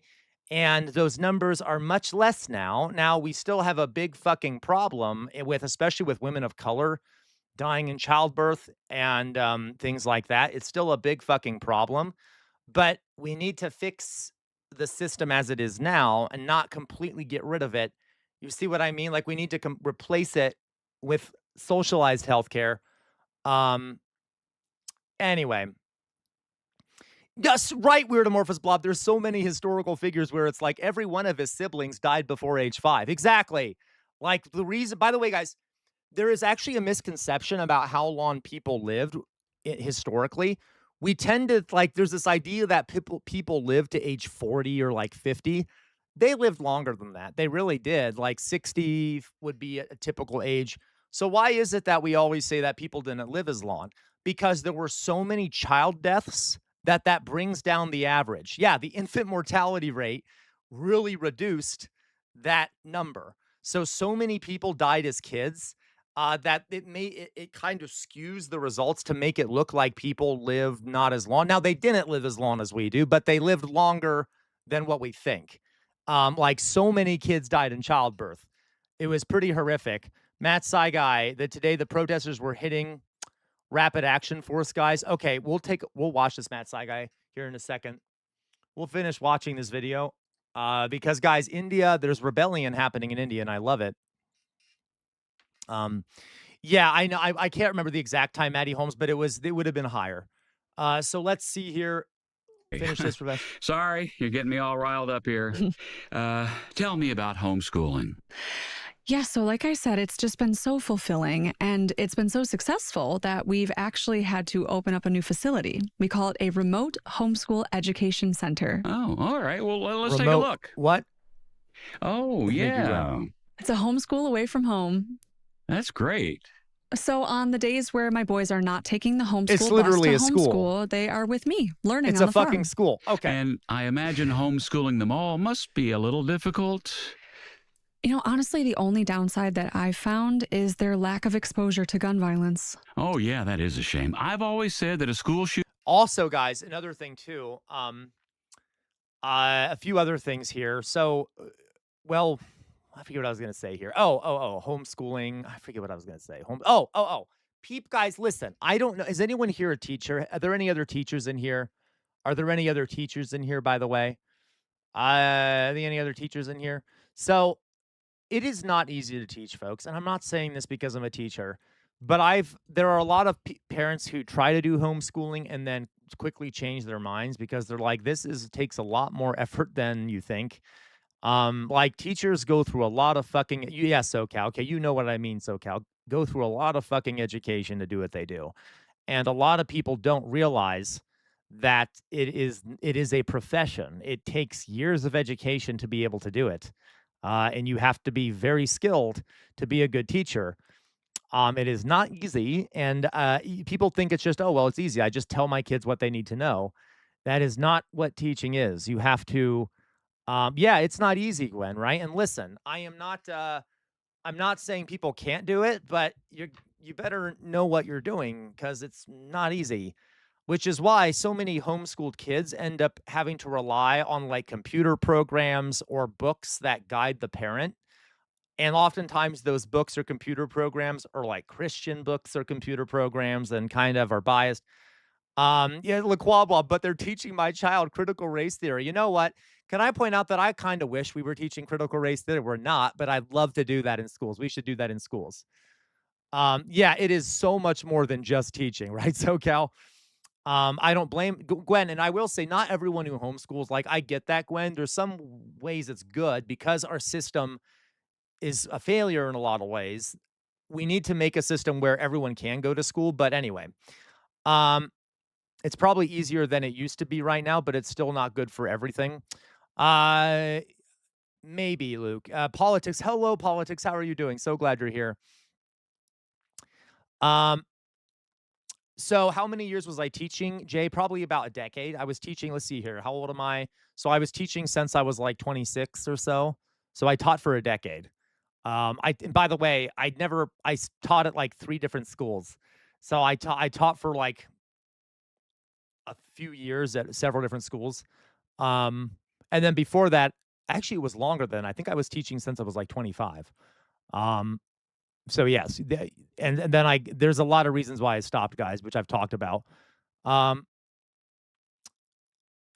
Maddie, I have seen PragerU videos. That's one of the reasons my channel on YouTube got big, was because I reacted to PragerU videos. I've stopped doing reactions, like outright reactions. I probably should keep doing it on YouTube, but I got bored doing it. Actually, I'd be amazing to see you watch a few. I have seen them, right? Yeah, the Jubilee and PragerU videos would kind of got me bigger over there, but I have over 11,000 followers on YouTube. But anyway, Real Life Cat TJ, early on, I wanted to become a teacher, and my mom scared me off of it because of how hard it is. Real Life Cat TJ, I got to tell you, I might do the same, right? If someone is convinced they want to be a teacher, I will encourage them. But if you're asking me, I'd probably say no, unless you're okay, especially for minorities. Let's put it that way. Okay, let's keep watching this. Computer in the hallway from time to time is good for a kid. It keeps them focused. It's great for physical education as well. So we've started to introduce homeschool shooter drills every day, which is great because when you think about it, a public school kid is only getting exposed to an active shooter situation 2 to 3 times a year. Oh, yeah, that's not enough. Whereas my boys get to experience it every day after Bible verses. That is so smart. I take one of my husband's handguns and put it underneath one of their beanbag chairs, so it's like they're getting a real classroom experience. Is it loaded? Of course. It doesn't feel real otherwise. Masturbation alert. Yeah, and they should, Drusilla. A lot of Scandinavian countries are that way. Drusilla says in Finland, they have the same societal standing as doctors. Yep, and that's how it should be everywhere. That's how it should be everywhere. Teachers should have the same societal standing as doctors. Alas, we're garbage. Oh, I'm sorry. I get an alert every time someone self-reports for masturbating on the FAP form. Oh, my fucking God. Someone has masturbated to a photo of a ham in a ShopRite catalog. Jim, the devil's wickedness knows no end. You don't masturbate, do you? Oh, no. Not right now. No. At this moment, no. Oh, my God. But this is like actually kind of like true, and that people are obsessed with what people are doing in bathrooms. They're obsessed with masturbation and shit like that, but they don't give a shit about the number of kids getting slaughtered in schools. When was the last time you masturbated? Wow, I can't believe no one's ever asked me that before, but it was August 26, 2012. Jesus Christ. Wretched mongrel. Oh, Callie, it's not what you think. I was a different person back then. I hadn't found Jesus yet. I was out of control. Neil Armstrong just died, and I was the host of a morning news show. I'm not proud, She's going back into her cage. It was a lot of pressure. Oh, Callie. Oh, my God. You don't have to get in the crate. What the fuck? Oh. Okay. All right, well, they're all masturbating to you now, so you might as well just come Oh, my fucking God. on out. Okay. No, I'm never coming out of here, Jim. Never until you promise me that you will never masturbate again. Those could have been children, Jim. Callie. Yeah, no, they're not. They're fucking little tadpole-looking fuckers, okay? I promise you, those days are behind me now. You guys want to hear something fun about sperm? Let's learn about sperm really fast. Let me just tell you something interesting about sperm, okay? They recently learned that sperm, let me show you here. Let me show you. This will be fun. You all are going to enjoy this, I'm sure. Okay. Sperm, let's see if I can find the video Liberals I want without getting content with demonetized. just killing God. Okay. Sperm, this is actually an interesting discovery they made. Sperm move in corkscrew motion. Move in corkscrew motion. Okay, now wait for it. They literally about 5 years ago, it was, they actually weren't 100% sure how sperm moved. Okay, they weren't 100% sure of it, but about 5 years ago, they finally figured out that it spins. It's like a little spinner. It spins. Do. Yep. So, Cal, that was a pretty new discovery. They look at that. They thought it like waved its little tail, but now they know it literally spins like a little shit. Okay. So like wait for it. So they thought it was like this cute little waving tail thing. And then they realized, oh wait, no, it's spinning like a corkscrew. Yay! However, sperm have tricked us for all this time. This is about 5 years ago they discovered this. That's what it looks like. Isn't that kind of silly? It kind of looks like it's played football for one too many seasons, if you know what I mean. Okay, kind of just, corkscrews in there. Just kind of corkscrews around like that, okay? Anyway, Jay Williams! Very Jay excited now to Williams. Senator Bernie. Oops, I clicked the wrong button. Jay Williams. That is rude. Rude, Jay Williams. Rude. Okay, anyway. So, like, but that's how they move. It's more of a corkscrew motion. It's more of a corkscrew motion. Anyway, I thought you guys would like that. We'll finish up this video. I promise you If anyone ever asks you how does a sperm move, you know it's a corkscrew motion. now, right in front of the whole world, that It does I will refocus. never, ever masturbate myself again.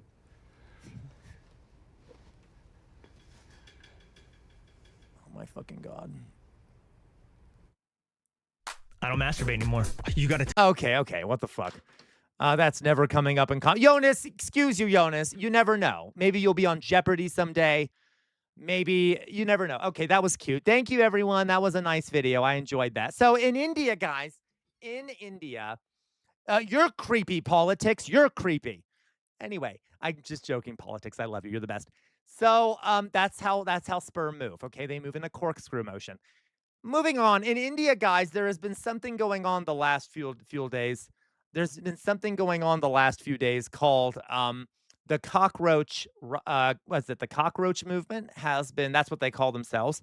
It's mainly young people have been rising up all over the country, and they tried to march on the parliament in India. They are very upset about a number of things. One is that the government keeps releasing test questions from tests national tests that are needed to become doctors, to complete school and things like that. And the reason the government keeps releasing these questions is it's corruption. They're releasing it for the sake of higher ups in the government, their children and things like that. And it's very expensive and takes a lot of time to prepare for these tests. So when they do accidentally release these questions and have to cancel the test, people lose tons of time and money that they've put into it. And in a country like India, where there's a large part of the population is very low income, this is disastrous. And there are people that commit suicide when it happens. This, on top of a bunch of other government failures, government corruption, issues with the Modi regime, have led to this massive movement called the cockroach movement of young people protesting. And they call themselves the cockroach movement because a justice of the Supreme Court, Indian justice of the Supreme Court, called them cockroaches, said that young unemployed people are like cockroaches scurrying around the country. Okay, so they have now taken on that moniker and are using it as a form of protest.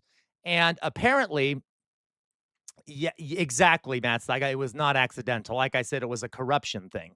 So they were marched towards parliament, but they were stopped. The police have cracked down heavily on these protesters. And Matt Saigai just reported that it's coming out that the RSS, which is the militant branch of the fascist Modi government that's in charge over there.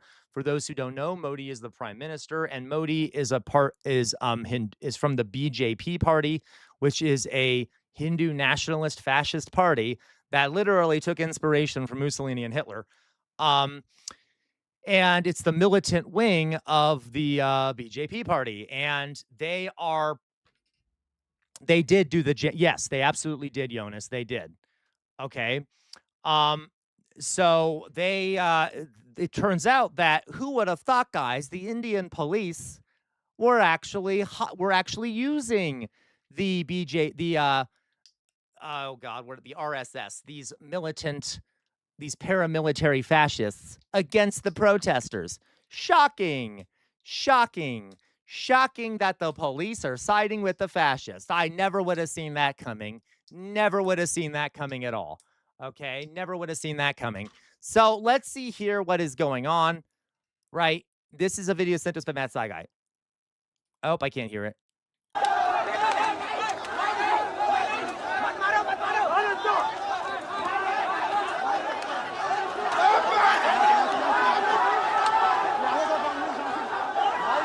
So there was RSS people, Matt Saigai, beating up those protesters. That's what it looks like. Matt Saigai, this is apparently today. The protesters were hitting the one of the Rapid Action Forces guys. I got you, Matt Saigai. Okay.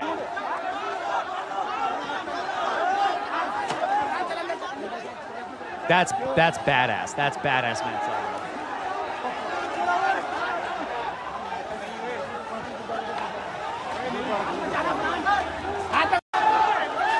So I'm gonna watch it over again. Oh, so that's the police guy. Oh, and then he's being taken out by the protesters. Based.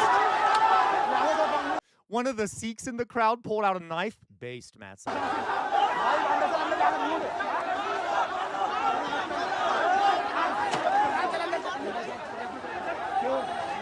Okay, so if we've seen, guys, I want to show you. There's actually been several people interviewed on camera, young Indians interviewed about this. One second here, the cockroach movement. To be clear, guys, India is the world's largest democracy, the world's largest liberal democracy, if you want to call it that at this point, given the BJP and things like that. If you want to call it a democracy too, but regardless, with the number of voters and things like that. So it's very interesting to see what happens there in their system. And we might be able to take something from it and learn about how to resist from it. So let me see here. The cockroach.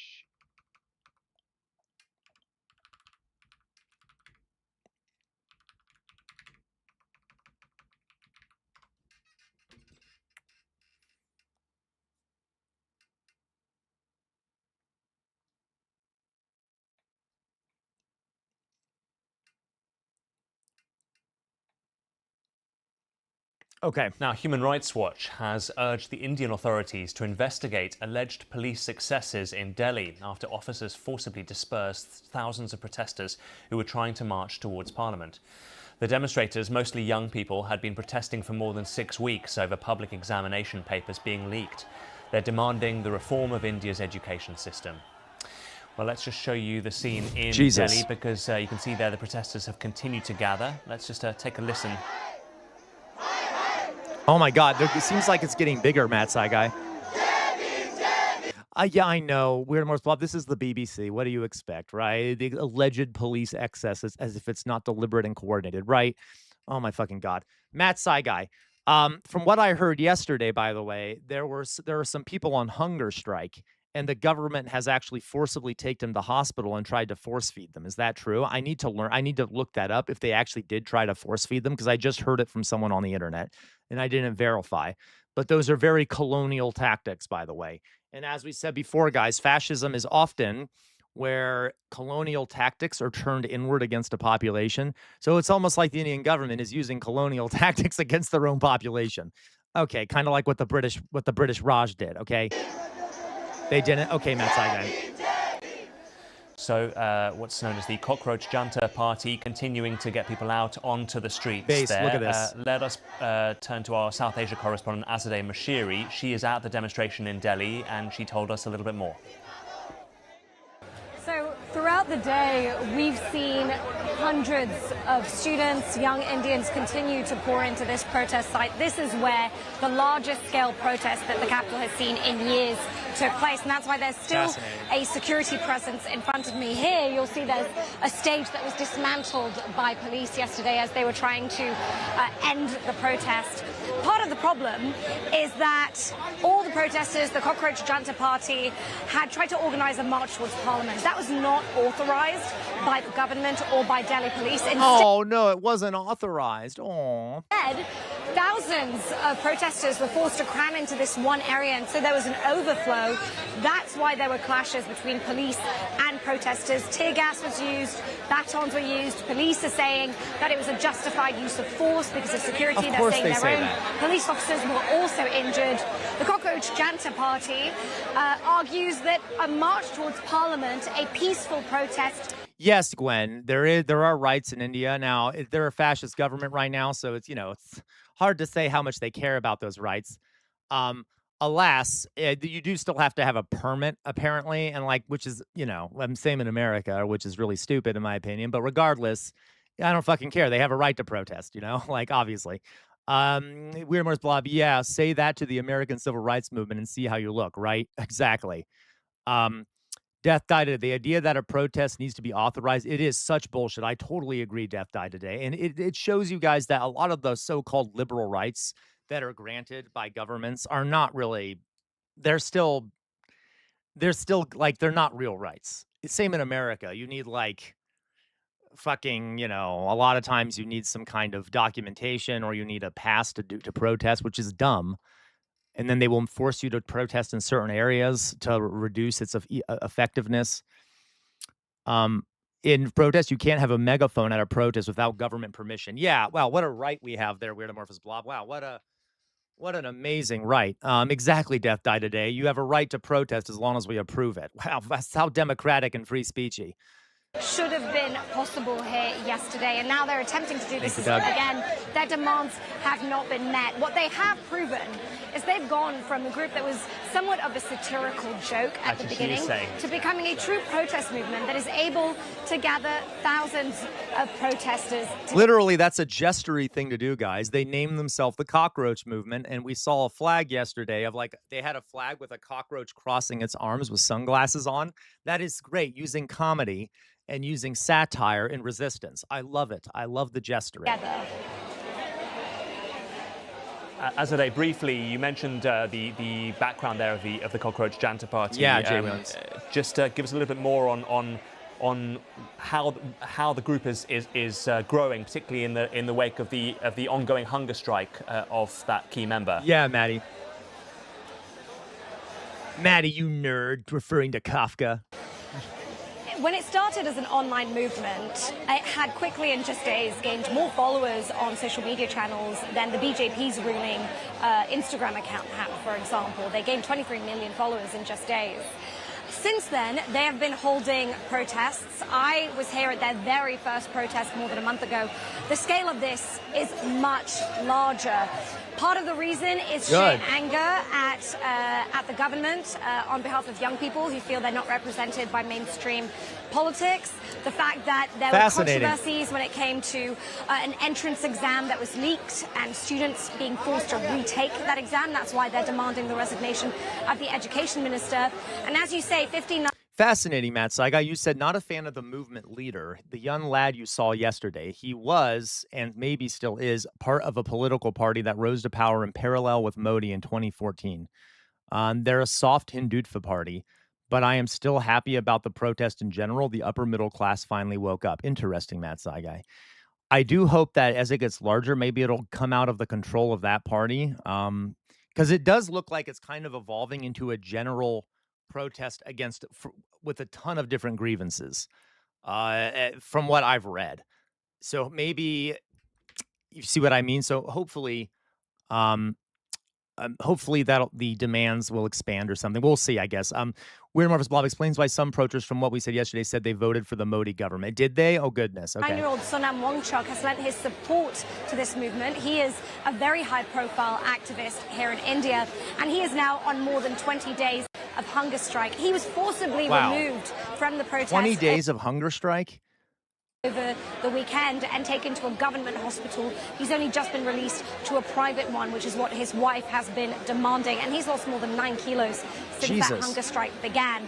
The fact is that this is a movement the government clearly has to address somehow. That's why 2 senior members of the CJP did gain an audience with a senior minister yesterday. It only lasted 10 minutes, but they were able to present some of their demands. This is a movement that is gaining enough traction that it can't be ignored by the government anymore. This is interesting. There's several... the leader of India's... Let's watch this now, too. I'm very curious about this. So I like thinking about these things strategically, folks. The government is put into a tough position. If they don't give in to some of the demands, or at least give the appearance of giving in to some of the demands, they're still going to have to deal with these protests. If they do give in to some of the demands, that might enable or give the impression that protesting can be used to change other things. And they don't want to give that impression. So they're kind of fucked if they do and fucked if they don't. Now, they could try to crack down on the protest rather than doing either of those two things, but that might further radicalize people too. So we'll have to see what happens, but I am not, the government's in a rough position, especially if the protests continue to grow. So we'll see what happens here. Opposition has been detained outside of Prime Minister Narendra Modi's residence as thousands of protesters remain camped out in the area. After brutal crackdowns by police on Monday, youth groups aligned with the so-called cockroach movement have taken to the streets of New Delhi again. They're calling for reforms to India's education system, calls that are becoming tougher to ignore. Well, so fucking stupid, Matt Saigai. They say the government does not do resignations. What a fucking stupid thing to say. What do you mean you don't do? Okay. So like, wait, so like if they had like walked into the middle of the street and slaughtered 50 people, then no, we don't do resignations. Like what does that even mean? Battle scars from Monday's protests. These people were among the thousands that took to the streets of New Delhi to demand... What does this say, Matt Saigai? You don't. I'm sorry for making you do translation, Matt Saigai, but I don't know what this means. Doesn't even mean anything, or is it? I don't know. The resignation of Education Minister Dharmendra Pradhan. God, man. I mean, that is fair, Matt Saigai, because it is a fascist regime. Sack Union Education Minister. Sweeping examination reforms. Resign now? Yes. You agreed Though Modi should resign, obviously. With but tear gas and police brutality, with hundreds injured in the chaos. Still, that hasn't stopped many more returning for a second day of demonstrations. If the government thinks that tear gas and baton charges will stop the younger generation, it won't happen. We're here talking about education, about securing our futures. Until our demands are met, we won't move from here. We will fearlessly give a response to the oppression that occurred yesterday. We still have just as much passion in us. These people, those in power, the police, think that if they beat us with batons, we will get scared. Even today, after they used batons on us yesterday, we are ready to take bullets. Wow. See, guys, one of the concerns I have with the United States is that there's a lot of people here who are not willing to put their bodies on the line. Listen, I feel like a large part of the population is not willing to die for the cause of change. And that's not to say that I think everyone should be willing to die, but it is the case that historically successful movements have had some number of people that are willing to put their bodies in danger of like direct danger of death, and have openly said that they're willing to die for the cause. That doesn't mean that like there aren't some people in this country that are willing to protest and with the possibility of being shot at. But there needs to be exactly Weird Amorphous Blob. Martyrs can be important, but one shouldn't seek to be one 100%. But people need to be willing to put themselves and their bodies in scenarios where there might be a danger to them, because they're eventually like, you see what I mean?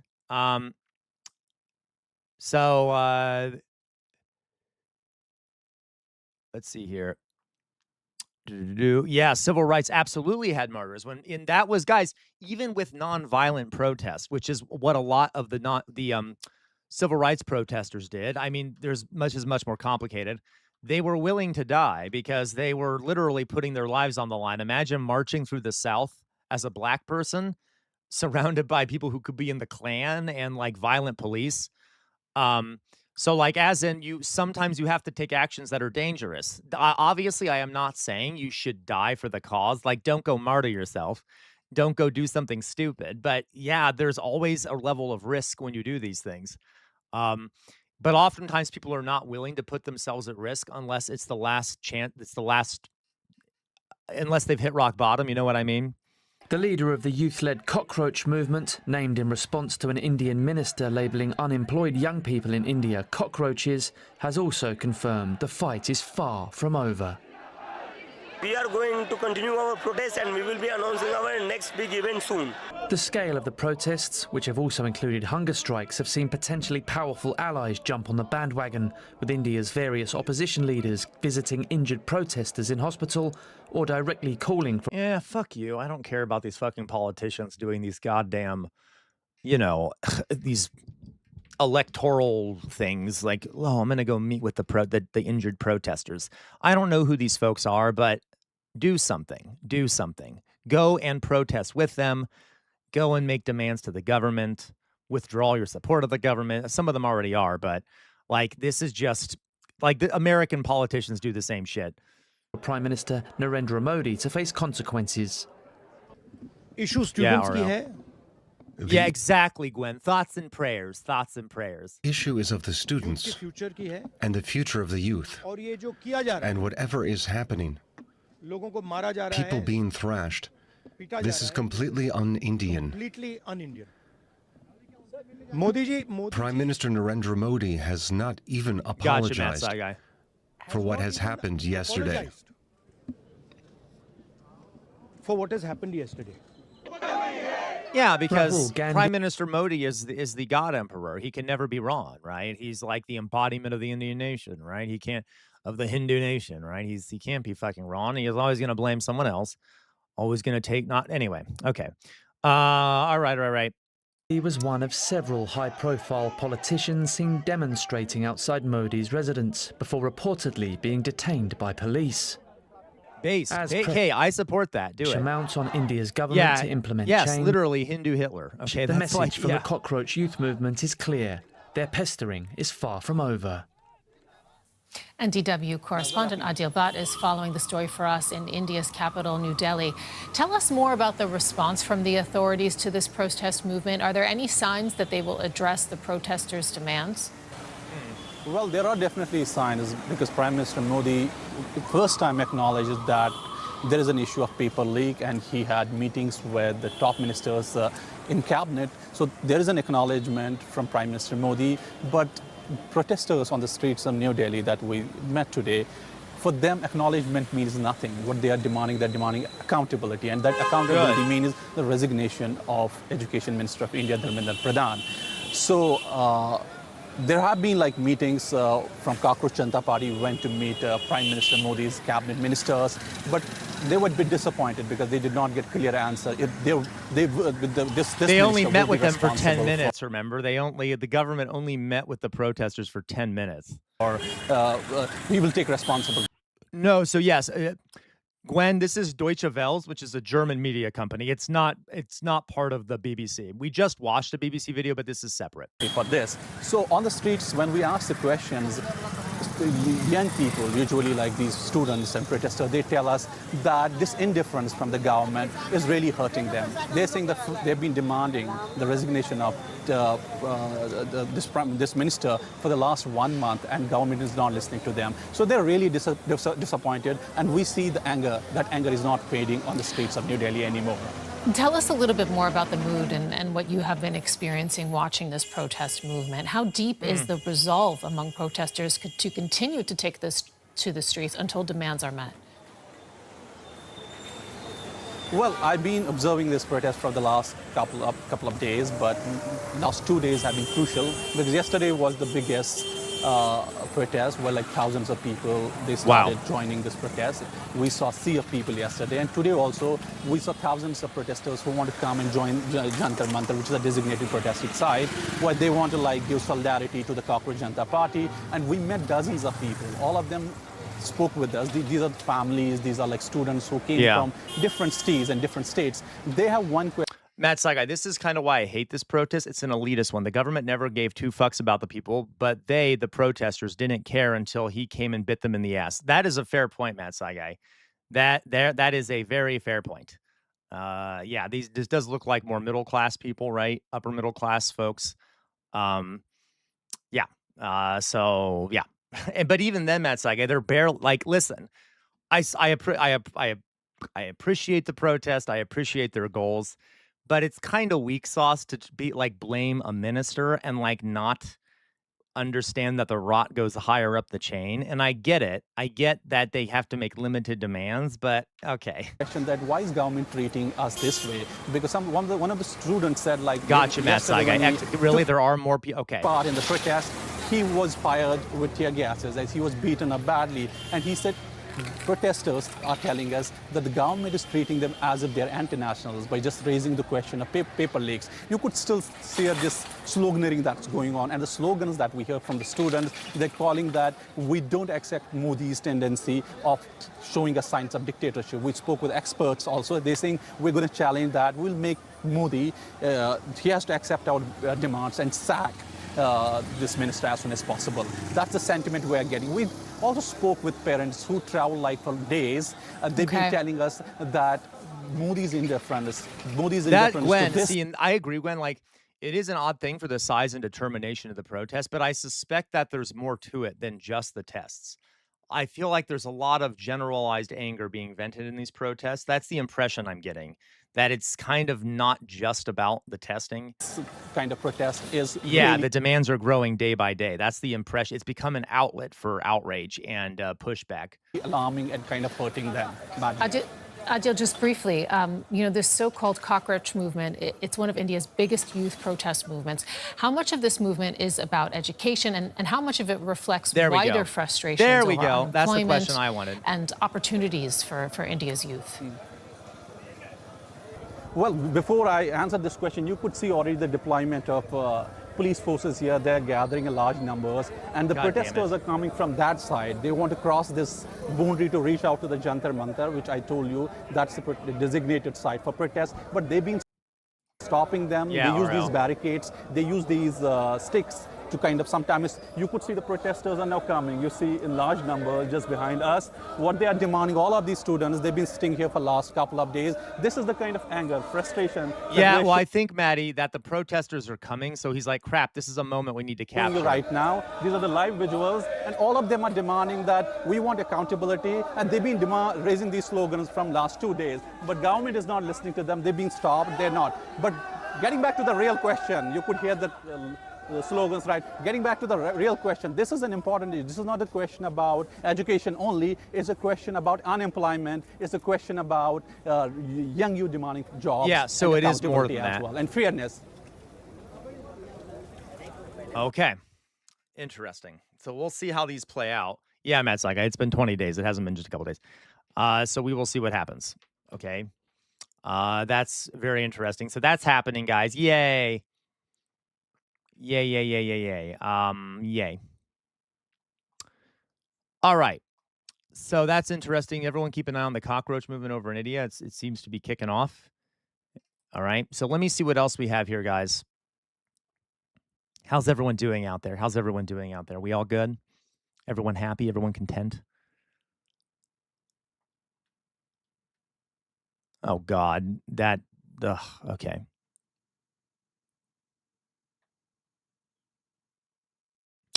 No, don't do it with me. Don't do it to me, Jay Williams. Okay, so listen, Jay Williams has decided to curse my existence from the day he joined the community. I'm just kidding. I love Jay Williams.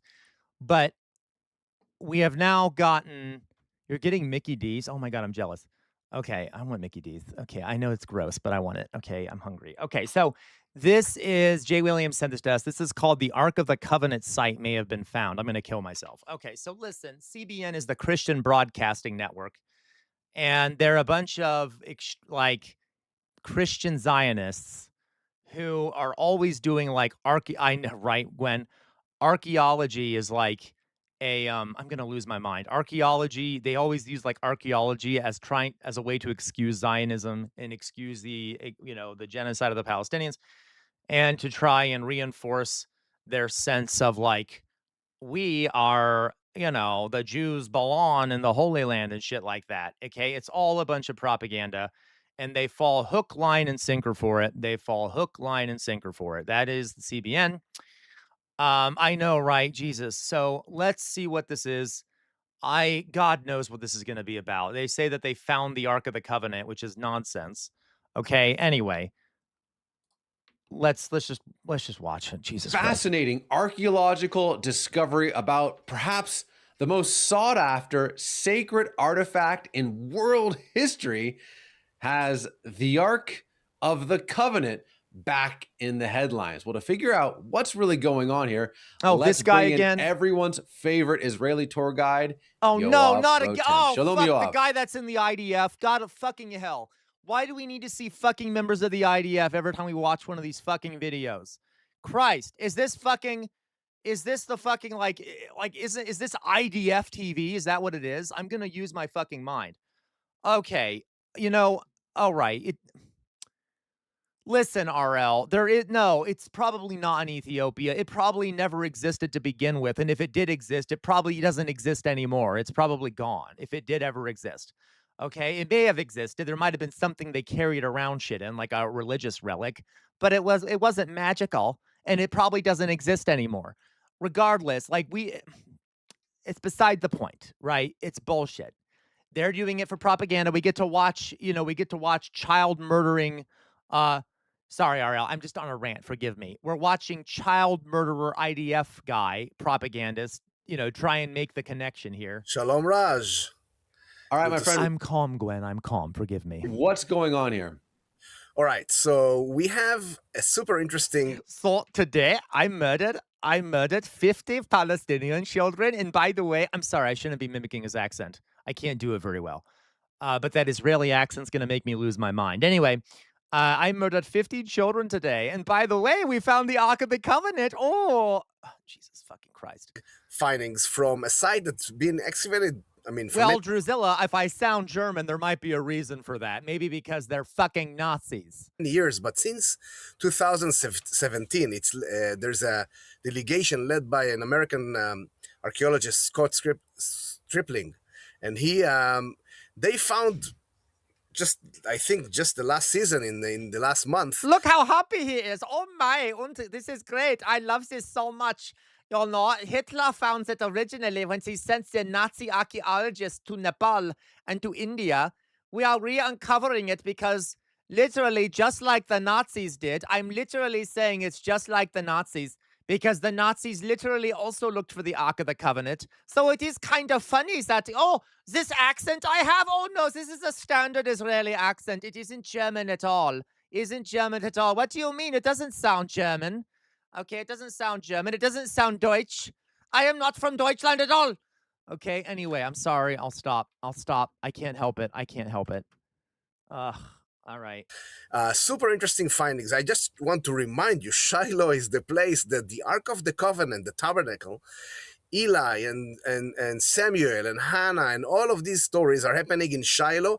The Ark of the Covenant was there for 369 years, according to what we have in the Bible, before it was taken by the Philistines in the Bible. That's a fucking reliable source. Don't worry, guys. The Bible said it. Don't worry. There it is. According to the biblical source, it was there for 300 and great, very reliable source we have in the Bible, right?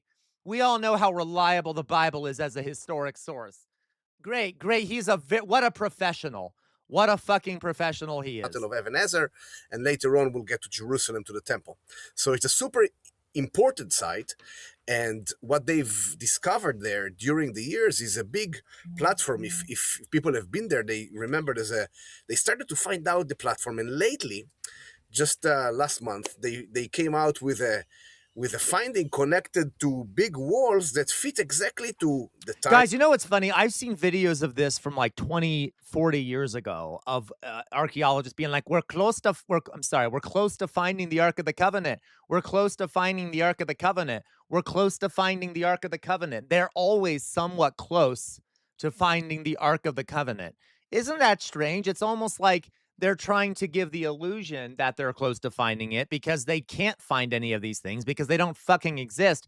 So they need to convince the Christian audience that, oh, don't worry, we're close.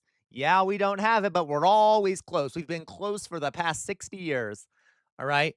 Maddie Holmes, those weren't archaeologists. No, they're not archaeologists. Period, but also to the structure and the directions of maybe the building of the tabernacle or the platform of the tabernacle where it was situated. But there's more to that. More findings has come out of the ground that are... Listen, did he clean off? It's weird. I don't see any blood on his body. He's really good at cleaning the blood off his hands and the blood splatter off of his body.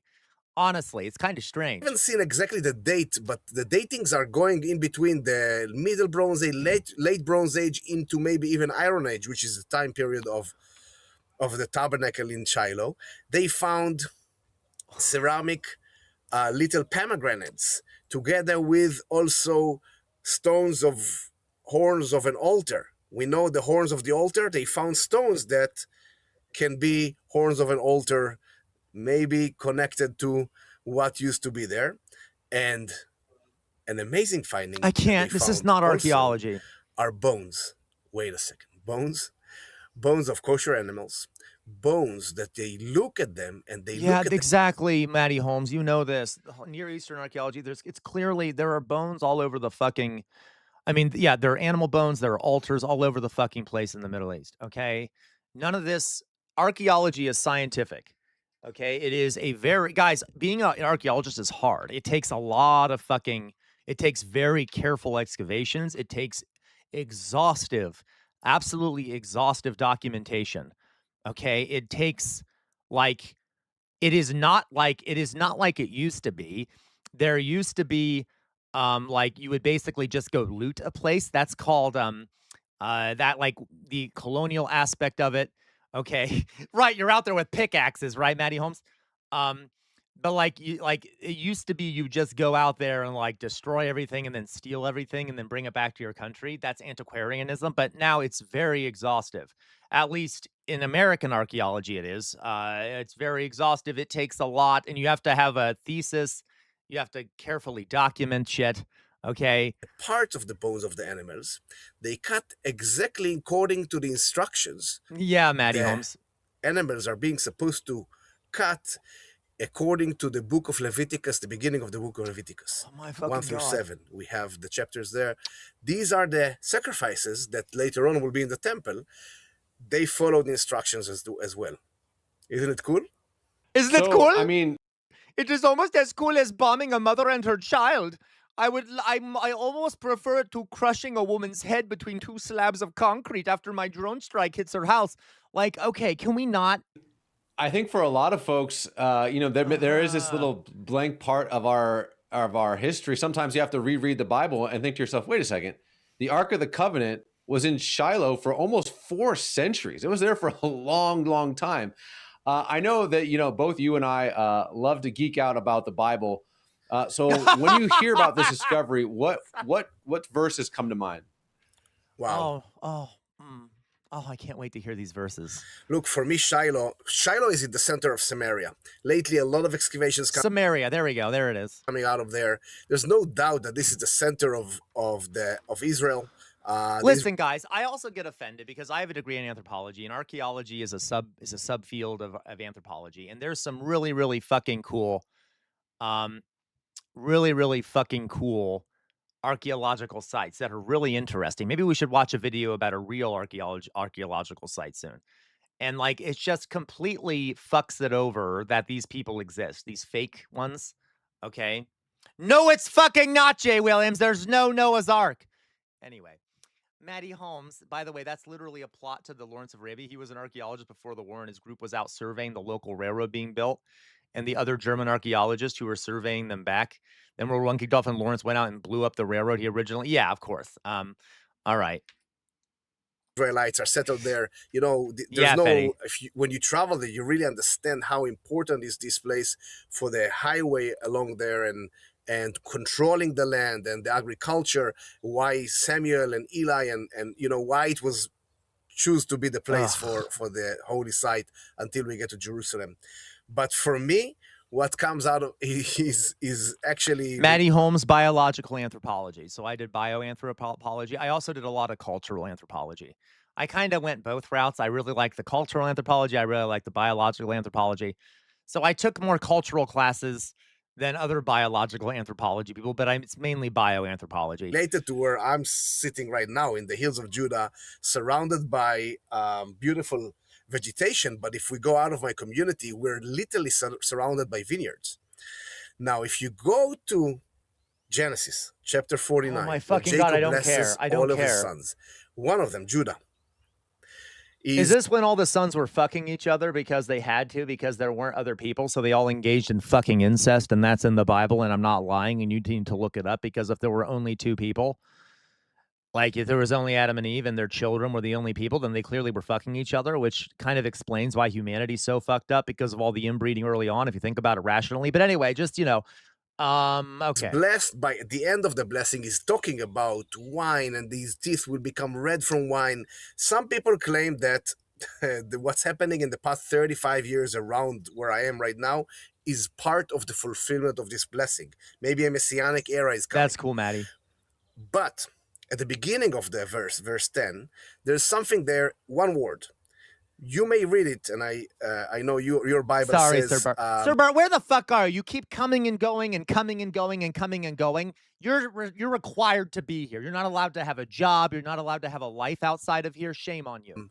He's correct me if I'm wrong. Let me just read it for you. I think Yes. you said Genesis 49.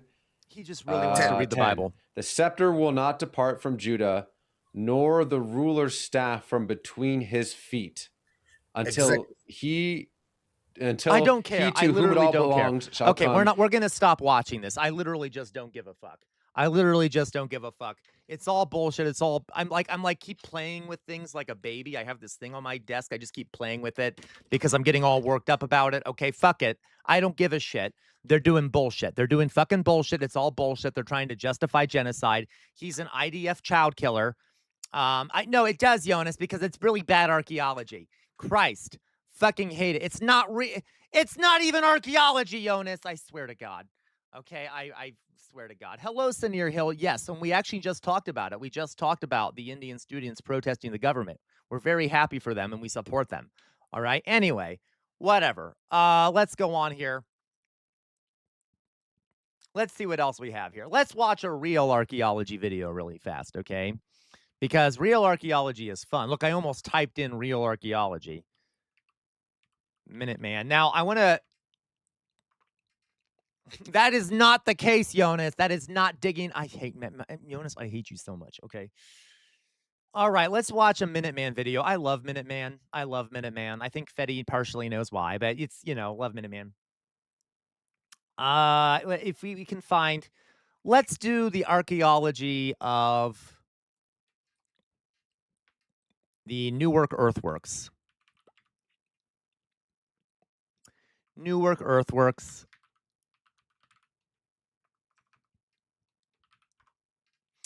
Now, the Newark earthworks, I live by it. I literally live nearby it. Okay, so that's why I wanted to show it to you, because it's an Ohio thing. It is a UNESCO World Heritage Site that very few people know about. So let's talk about real archaeology for a moment. First, I want you to just see what these things look like. This is the Octagon Earthworks. Yeah. One of the grandest remnants of the once monumental Newark earthworks. Drusilla, you know it. Originally spanned more than 4.5 square miles. It's massive. And included 7 million cubic feet of earth. The Octagon earthworks were preserved by the citizens of Licking County, who raised their taxes to purchase the property so that it could be used as the state encampment grounds for the So to be National Guard. clear, it was owned by a private rich people's company that owned it privately as a golf club, and they destroyed parts of it because the government was corrupt.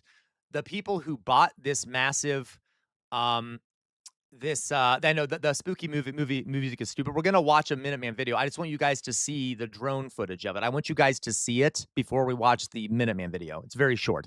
This is very short. So anyway, it was literally bought by a golf club, and they were rich people who knew people in the government, so they were able to convince the government to stop protecting the site so they could have a golf club there. Later, and then when the National Guard left the site, Mound Builders Country Club took over, There it leasing is. the site from the Newark Board of Trade. That Look, they relationship literally had it continued as a until golf the course. 1930s, when the Ohio History Connection took ownership of the site and continued that relationship with the country club. Many people think Ohio's Indian mounds I know, are Death piles Knight. of dirt. They're not. And that's true on one level, but the Hopewell culture were masters of soil science. They knew the properties of different kinds of soils and selected only those that would would maintain the integrity of mounds for thousands of years. Okay, this actually isn't showing us much. We'll just watch this video. I wanted you guys to see it from above. So let's watch about the Newark earthworks, just to show you guys, people are really fucking cool. Okay, old archaeology, the old archaeologists and anthropologists were all a bunch of racist nutbags. Okay, they had this system of ranking different civilizations as inferior or superior to each other. They invented different racial classifications. They were monstrous people. Modern day anthropologists are not. They are much better. Okay, they don't, for at least most of them are. But this is, it's really cool. Oh, yeah, some are. It's really cool, though, how amazing human beings are. Okay, so just wait till you see what they did. It's a term that I have heard used so much that it's practically lost all meaning. If I had $1 for every time I saw someone draw a line between the Great Pyramids and Easter Island and try and pretend it actually And this meant is a case of this is real sacred geometry, okay? Wait till you see it. something, I would never have to make another YouTube video again. Hi, Schminky. Okay. But today we're going to be talking about a site that has actual, real sacred geometry. Yes. Sacred geometry that is not evidence of some lost, advanced, globe-spanning civilization, but is evidence that a group of people who propaganda has taught us to be unsophisticated and unintelligent, in reality had an unbelievably sophisticated understanding of mathematics, geometry, and astronomy. Ladies and gentlemen, my name is Milo Rossi, and today it is my great pleasure to tell you about the real sacred geometry at the Octagon Earthworks. It's very cool.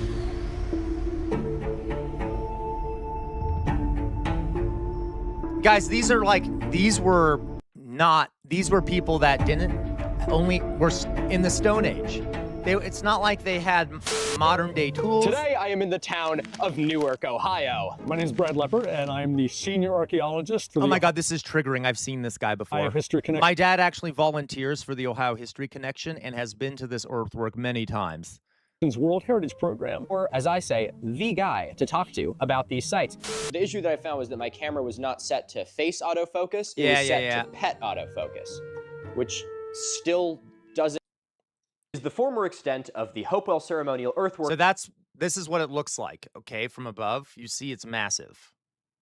This is like over miles and miles and miles, all these different connecting structures. At Newark, Ohio. Today, the only parts of this complex that still exist are this, the Great Circle, and up here, the Circle and Octagon complex. These earthworks were constructed about 2,000 years ago by the Hopewell culture, an indigenous American culture that utilized a combination of hunting and gathering and subsistence agriculture throughout the Middle Woodland period and created massive geometric earthworks. I just made an entire video about just this site and how unbelievably impressive it is. Yeah. So if you want to learn a little bit more about the archaeology of this site and the culture associated with building it, you can go check that video out now. But this video is sort of an unofficial part 2 for something that I didn't get a chance to talk about in that one. And that is the sacred geometry and astronomy of this incredible site, which I think is so fascinating and intriguing that it deserves a video of its own. We also, why don't you do guys, what you did last time. the other thing in Ohio that we have is the Serpent Mound. I don't know if anyone's seen the Serpent Mound.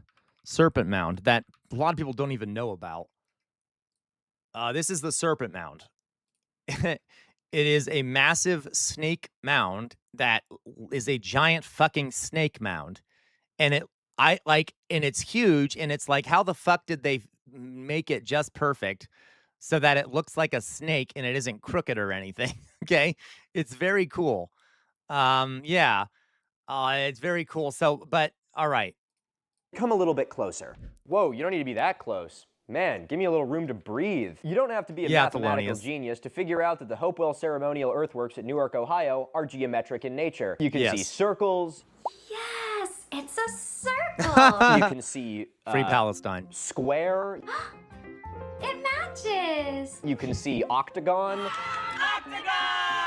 And this is pretty standard for most of the Hopewell earthworks. Really, now, while in the Thelonious, last that's video cool. we covered this site as a whole, today we're going to be focusing up here. These two enclosures are referred to as the observatory circle and the octagon. Yep. I had a pointy thing last time, didn't I? If anyone ever comes visits me in Ohio, I'll take you to see it, okay? I mean, I probably can't tell any of you where I live or actually ever visit me, but maybe at some point we can go on a field trip together to Newark, okay? And then I won't tell you where I live. I can just have everyone come see me in Newark, and then we'll go to the earthworks together, okay? You're not allowed to come, Sir Bart, because you'll be misbehaved. So you too, SoCal. I did. I'm not doing the sword. Redmondberry, no, it actually is not a good cruising site, as far as I know. Not that I would know, but I suspect it's not a good cruising site. Again, I already did that once. It's a bit too out in the open. So I can find something funnier. Just I kidding, don't think Sir that's Bart. pointy enough, actually. Here, you can go back to where you were, Schminky. Sorry for bothering you. This is the price you pay for being my pet. Chairman Bart. That's a little better. This is the observatory circle. Can't remember if I talked about the observatory circle in the last one. The observatory circle was given this name because No, of a LaQual, you have to come to Ohio. small platform that exists on the southwestern side of it. When settlers showed up to this area, they could stand on that platform and be like, wow, you can really observe things from up here. And so that's where the observatory circle Drusilla. gains its name. Interestingly, the observatory mound at the end of the observatory circle is built over one of the previous entrances and exits that used to exist from the circle. And the Hopewell builders just sort of built over it to create this platform on top. Remember that observatory mound, it's going to be very important for the astronomy. Then up here we have the octagon. Can you guess why they called it the octagon? Seriously, I help love me out Milo with this one, Rossi, guys. he's I so have no funny. idea. 1, 2, 3, 4, 5, 8. Oh! The octagon is the largest of the enclosures that still exist at the Newark site. The octagon is very big. Inside it are almost 50 acres. That's a lot of acres. What's interesting about the octagon is it has all of these entrances and exits that sort of go on each of the corners. And within each of those entrances and exits, there is a small rectangular mound. Those mounds are believed to have sort of blocked the line of sight from in and out of the octagon. So when you were in it, it was sort of its own little enclosed space. Now, I think there is nobody better to tell us about the astronomy at the Octagon complex than Dr. Brad Lepper, one of the leading archaeologists in the mound-building cultures in this part of the world, and my wonderfully informative host when I visited this site in person in order to create the documentary on it. So, ladies and gentlemen, please give a warm welcome to the guy, Dr. Brad Lepper. If you stand on this mound, which is called Observatory Mound, if you stand there, sight through that gateway and out through that gateway, you're looking at where the moon rises Isn't at that its cool? northernmost point on the eastern horizon. Wow. By the way, every year, guys, they host a special event where you can go and see the moon rising and stand in the octagon and watch it rise through the octagon. And if you stand in this gateway and sight right along that wall, you're looking at where the moon rises at its southernmost point on the eastern horizon. There are actually 4 points on the eastern horizon: the northernmost rise and the southernmost rise, and then the southernmost of the northernmost rises and the northernmost of the southernmost rises. See, and then 4 LaCroix? corresponding set points. Alignments to all 8 of those are built into this architecture, as well as the other circle and octagon in Chillicothe, 60 miles south, called High Bank Works. Wow. The fact that the Hopewell builders were able to incorporate this level of sophisticated astronomy into a physical construction is astonishing. I can say that with some level of confidence because in leading up to this video, I've been trying to research the lunar precession and how it works so that I can convey it all to you. I have absolutely no idea how the lunar precession works. I have a very vague understanding of, the moon is on its own axis and the Earth is moving somehow also as well. And then as I was researching it, I kept coming across videos like this, and I would just stare at it, like slack-jawed with like a little drool coming out of my mouth. Look, yeah, I I had a hard get enough that. time trying to explain the Milankovitch cycles in the Green Sahara video, so just don't come to me with astronomy. I'm not an astronomy guy. There's a reason I study this stuff instead. So needless to say, if me, a fairly well-educated guy with access to an unlimited pool of human knowledge, can't figure out the lunar precession across the sky, but the Hopewell builders could do it with baskets full of dirt, kudos to them. One of the most but guys, interesting parts of the imagine story- that. How the fuck do you do that? How, like, once per year or like very few times a year does the moon reach these points? How the fuck do you like know how to build these structures when you can't always know where you see what I mean? It's really impressive what they The did. discovery of the lunar precession alignments at the octagon is how it was discovered. I'm putting my shovel down for this, okay? Milo needs to tell you something. Again, a big thing I want to drive home for all of you guys is that it's very easy for us to be so bombarded with the term sacred geometry and advanced technology by, pseudoscientists and pseudo-archaeologists that when we hear these terms used correctly, we almost write it off on principle. So I want this site to stand to suggest why we should look for these things in sites, and how there are going to be times where there is actual sacred geometry that Most is sacred geometry is fake, as in like most people lie about what's real sacred geometry, okay? that they were immensely sophisticated civilizations and cultures. And I think there is no greater example for why archaeologists should keep an open mind than how this alignment was discovered. The scientists credited with discovering the astronomical alignments at the octagon are Ray Hively and Bob Horn. The motivating factor for these two to look into the astronomy at this site was the book Stonehenge Decoded, which, for any of you that are familiar with pseudo-archaeology to nefarious archaeology. You may be familiar with it. Stonehenge Decoded is a somewhat controversial archaeological book talking about the different astronomical alignments of Stonehenge maybe, and how it Gwen? was not only a solstice calendar. Maybe it is. I don't know if it's. Yeah, I guess it's supposed to be kind of sacred geometry, I guess, over there in DC. But like,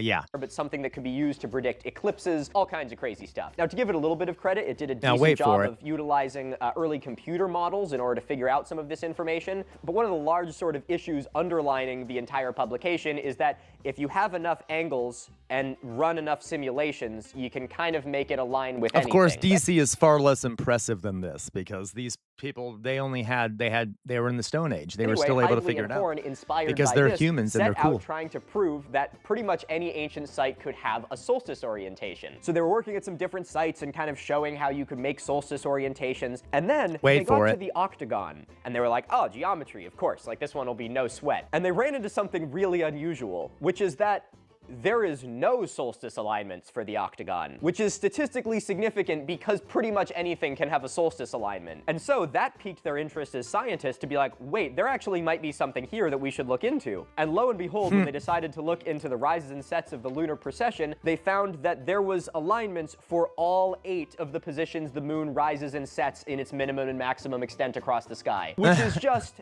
absolutely insane. Now, I have heard some of the, alternative history people being like, see, the archaeologists, they just don't listen. And if they took a chance to think about these things, they would see the light. And this is where I want to emphasize that this was a completely scientific process. Archaeologists looked at data and were able to prove that there is a correlation there. Their opinions and beliefs changed when presented with new information. Frequently, we hear pseudoscientists and pseudo-archaeologists talk about how just no one listens to them, when in reality, archaeologists have listened to what they have been saying the whole time and have debunked most of it many, many, many years ago. If scientists are reluctant to accepting something new, it's probably not because they just don't want to listen to you. It's more likely that there just isn't enough evidence to support it, or there's more evidence to support a different hypothesis. Thanks to the diligence of these scientists, we are now able to prove that these sites and the people that built them had a highly sophisticated understanding of the lunar precession and other astronomical alignments. And we're also seeing a lot of these kind of small little rings along. Are those a consistent same structure? What is the sort of situation with those? We don't know. We think they could be shrines. Some of these circles, sweat lodges, such as this one and this one, we speculate that we speculate because we've never been able to do any archaeological excavations there, but that they could be sweat lodges. Yeah. Where people coming up this avenue would first enter. So it was like a giant ritual site. So people would come up. They would go into a sweat lodge to purify themselves, and then they would go into the octagon itself, okay? And there would also be, it is thought that there would be tons of little, like, shops. I'm not even joking, like little, touristy shops and stuff set up so you could buy, like, goods around, because, there'd be people coming from all over, and there'd be all these little markets set up so you can purchase religious ornamentation and things like that. For purification ceremonies, and then come out and then enter through whatever appropriate entrance of the octagon was appropriate. Go into this circle, go back. And here, people coming from Raccoon Creek up this avenue also have a similar kind of circle that could be a sweat lodge. Another interesting piece of this story that I touched on in the last video is what this site is now, or was until January of this year. This site had been turned like into gift shops the at a Mound museum. Builder Country Club and golf course. Now, as I mentioned in the last video, thankfully, this site is No, now Gwen, being you're not turned the only into one a over there. park. It is being incorporated into the but, I Hopewell don't know, Ceremonial people aren't Earthworks talking much. UNESCO World Heritage Site. Along It with is a World Heritage Site, guys. It is a global, but like no one knows about it, which is funny. Datdur. I find it funny that people sometimes act like it's unbelievable the ancients understood. With virtually no light pollution, they had incredibly dark skies and could observe the stars and constellation night after night. Right? Absolutely, Datdur. Right? Totally agree. Okay, it's so impressive. It is so fucking impressive. the Great Circle, which is already a park and part of this system. I wanted to give a little bit more of the story on the golf course side of things. When I was researching this site, I couldn't help but almost feel a little bit glad that the golf course was put in, not because I think that it's an ethical or morally right thing to do, but because it, in my view, saved this site from the expansion of the city of Newark that destroyed pretty much everything else here. But I was talking to Brad again in preparation for this video when I learned something very interesting. These sites are both managed by the Ohio History Connection. Yes, and the Octagon which my dad was volunteers given to for. the precursor organization Shout out of the Papa Ohio Revolt. History Connection in the 1930s during the Great Depression. And in the 1930s, when the Ohio History Connection got this site, there was a conversation of whether or not to turn it into a park or a country club. And as misfortune would have it, many of the people involved in this decision were pretty well-to-do. To loosely quote the conversation that I had with Brad on the phone the other day, the country club saved the Octagon Earthworks from being turned into a park. Now, this also means that the country club has actually been leasing the land from the Ohio History Connection for all of this time, meaning that the Ohio History Connection actually owns the land. So the eminent domain that is having us turned into a UNESCO World Heritage Site is actually just a termination of a lease and not just termination of a... Okay, guys, I gotta go pee. Excuse me. I'll be right back. I want to watch it with you, so I'm gonna go pee. Do not fucking leave. Oops. Sorry, I left too quickly. Don't leave. I'll be right back, okay?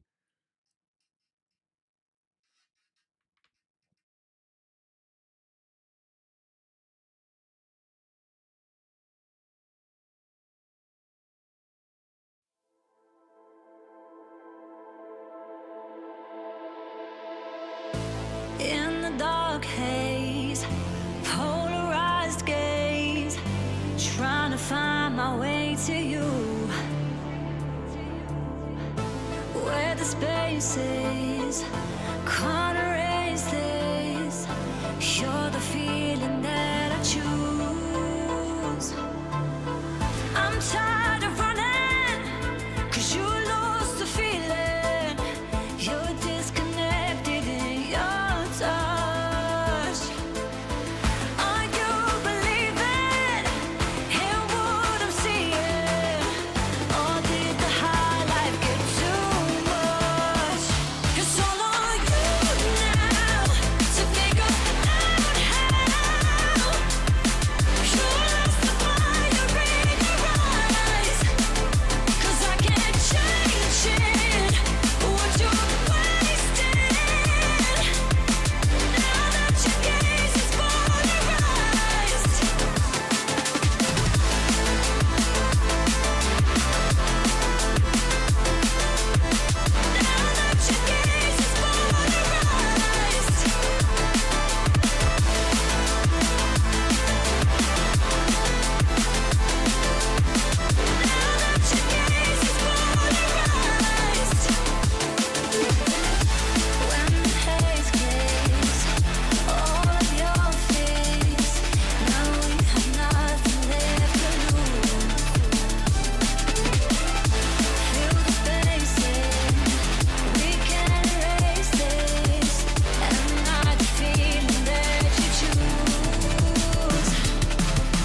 You're tired of running, 'cause I lost the feeling.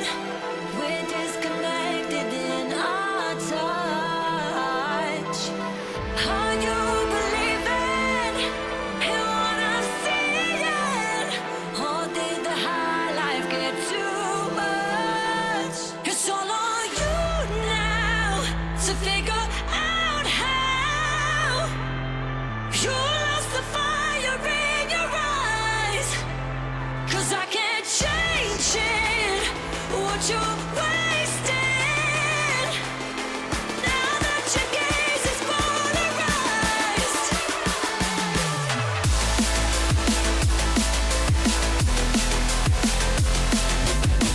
You lost the fire in your eyes. It's all on you.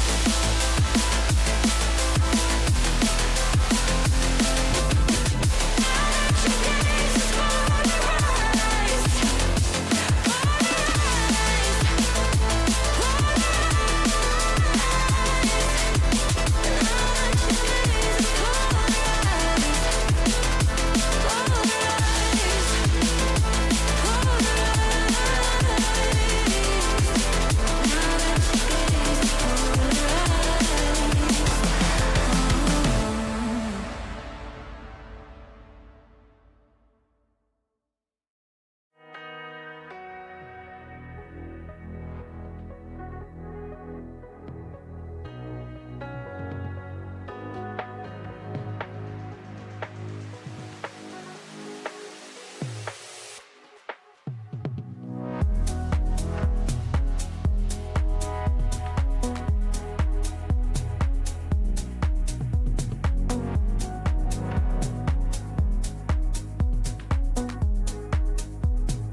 You know what? I think it's time to hand out some boops. Let's hand out some boops. Elevator lady, you get a boop. Boop. Druzilla gets a boop. Boop.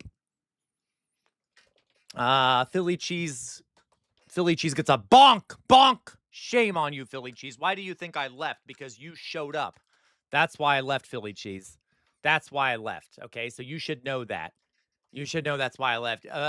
Weirdomorphous Blob gets a bangle. Bangle. Druzilla gets a boop. Boop. Jay Williams gets a boop. Boop. SoCal gets a boop. Boop.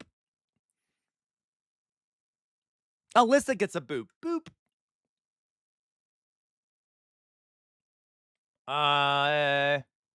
RL gets a boop. Boop. Death Die Today gets a boop. Boop. Oxpecker gets a boop. Boop. Anyone else want a boop? Did I miss anyone who wants a boop? Whatever. There's more of you, I guess. Fetty gets a boop. Boop. I don't know. A lot of you abandoned me, so fuck you. I guess you don't get a fucking boop. Who else? James Norloff gets a boop. Boop. Yeah, you do have to be annoying, okay? Gwen gets a boop. Boop. Jonas gets a boop from a distance. Boop. Okay? Doug Antifa, you gets a boop. Boop. All right. Anyone else want a fucking boop before I stop it? I need to stop cursing so fucking much. You know why? Because, like, I swear, YouTube snipes me at the very beginning of every stream because as soon as I say fuck once, they're like, okay, that's it. He's gone. And then they just, like, throttle my ability to be shown to anyone. Anyway, it's fine, though. I'm kind of okay with it. Okay. Druzilla, you're always fucking annoying enough, okay? Which is why I don't give you what you want, which is a bonk. Anyway, LaQuad, did you get a boop, I hope? Did you get a boop? Boop. Okay, whatever. It's fine. So, Philly cheese, potty mouth. You're a potty mouth, Jonas. Anyway, let's go on, guys. Let's go on. What do you want, Druzilla? What do you want? I'm sorry, that was rude. Okay, well, shall we? Do you guys want to keep watching this? How are we doing? Are we enjoying the film? Are we enjoying the video? Are we enjoying it? This is going to become a mukbang. Okay, we'll keep watching it. So we're going to finish watching it. It's really cool. The fucking sacred geometry of the Newark Earthworks. Very fun time we have, okay? See, there's not everything in Ohio is terrible. Just that everything that is in Ohio that is terrible is pre-European civilization. Okay. I'm sorry, Weirdomorphous Blob. Don't worry. I'll stop. Yeah, you better find someone else to. I'm sure you'll have no problem with that, Druzilla. Anyway, so let me put my face up. Everyone ready? Let's keep watching. The lease, oh my god, I gotta warn her. It's actually just a termination of the lease and not like the Ohio History Connection coming in and like, you know, taking the golf course by storm. The Ohio History Connection actually owns this property, and we have leased it from them or one of their predecessor entities for over the past 100 years. The Ohio History Connection essentially wants to take back the property. But you said you have 59 years left on a lease. How can they take the property? Essentially, they filed a claim to appropriate or take back the lease. It's an interesting situation from a variety of different perspectives. David, good luck. And lastly, because I know all of us are very concerned with making sure that the golf course is able to still continue doing what they do, the golf course is not shutting down. It is just relocating to the Trout Club. Is that what it's called?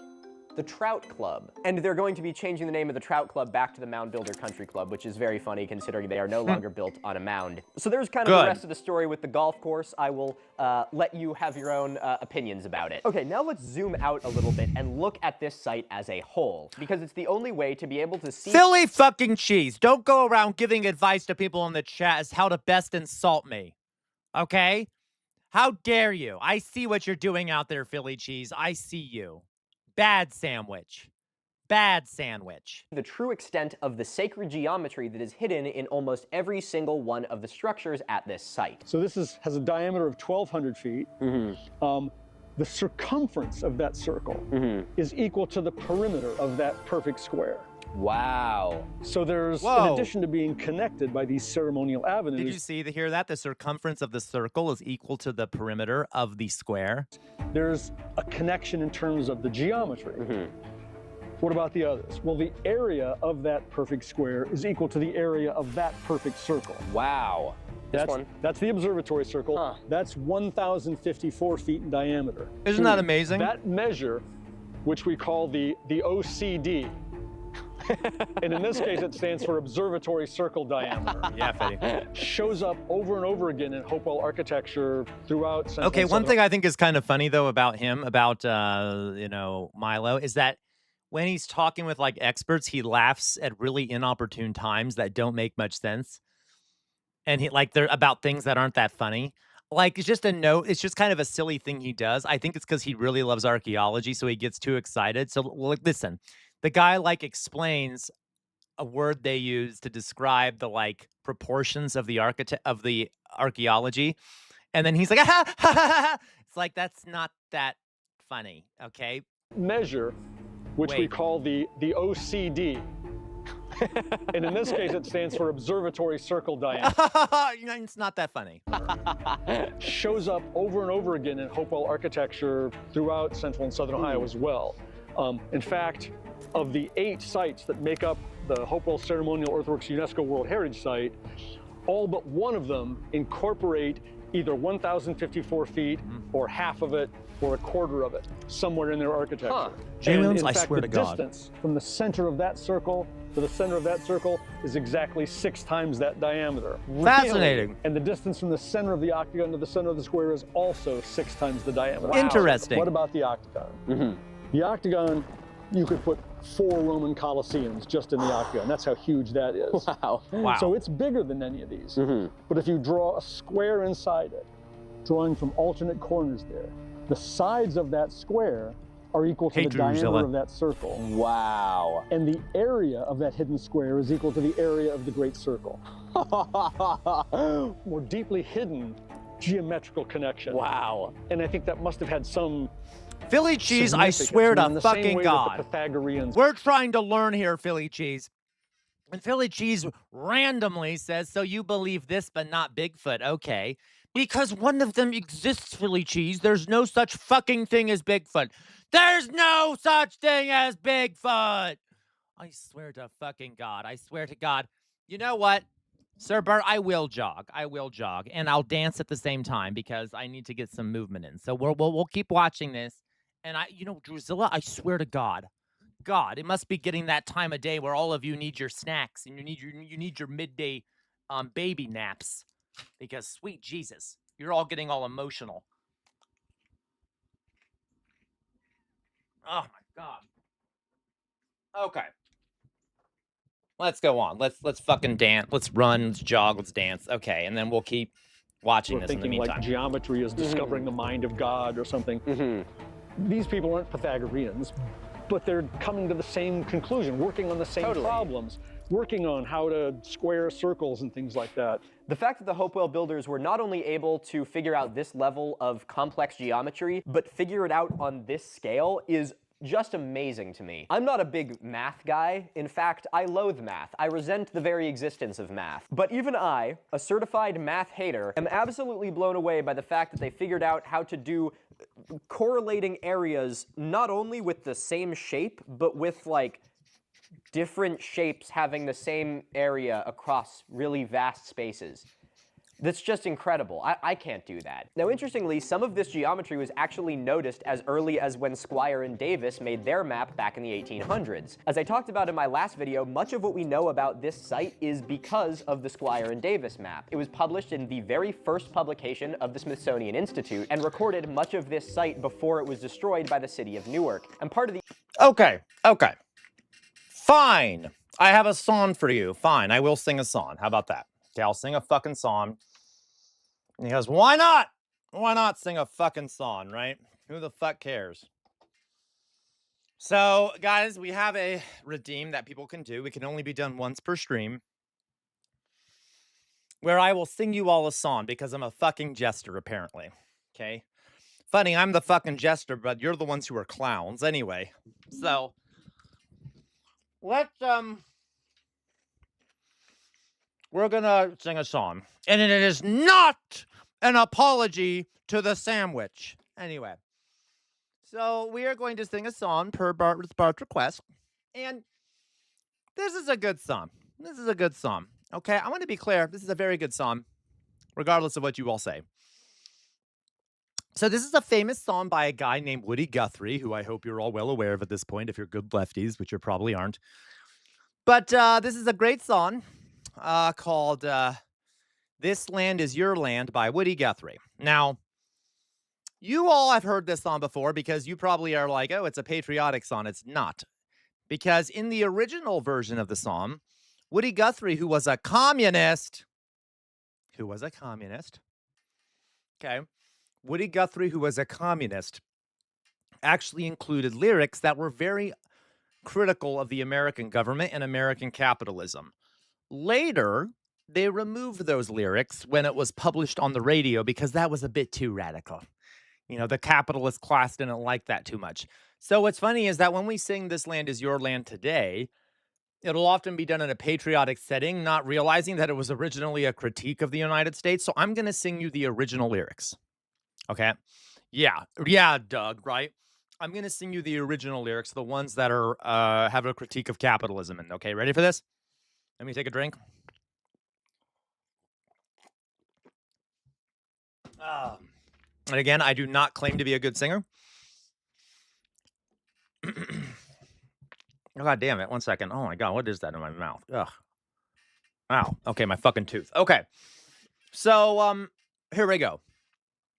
This land is your land. This land is my land. From California to the New York Island. From the Redwood Forest to the Gulf Stream waters. This land was made for you and me. As I was walking that ribbon of a highway, I saw above me that endless skyway. I saw below me that golden valley. This land was made for you and me. I've roamed and rambled, and I followed my footsteps to the sparkling sands of her diamond deserts, and all around me a voice was sounding. This land was made for you and me.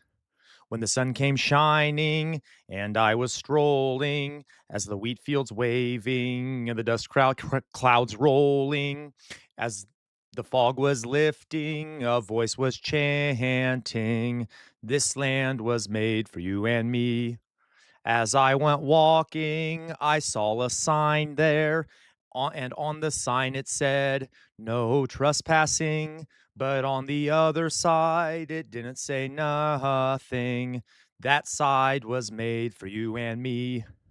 In the shadow of the steeple, I saw my people. By the relief office, I saw my people. As they stood there hungry, I stood there asking, is this land made for you and me? Nobody living can ever stop me as I go walking that freedom high. Oh, wait, I fucked that up. I don't know how to sing the last part. Nobody living can ever stop me as I go walking that freedom highway. Nobody ever living can, I don't know how to fucking sing the last part, okay? Nobody living can ever stop me as I go walking that freedom highway. Nobody living can ever make me turn back. This land was made for you and me. Okay, you got it. Okay? So there you go. Yeah. the last lyric is bizarre. Okay, I don't fucking know how to sing it. So there you go. The lyrics, of course, that last part there is very important. Nobody living can ever stop me as I go walking that freedom highway.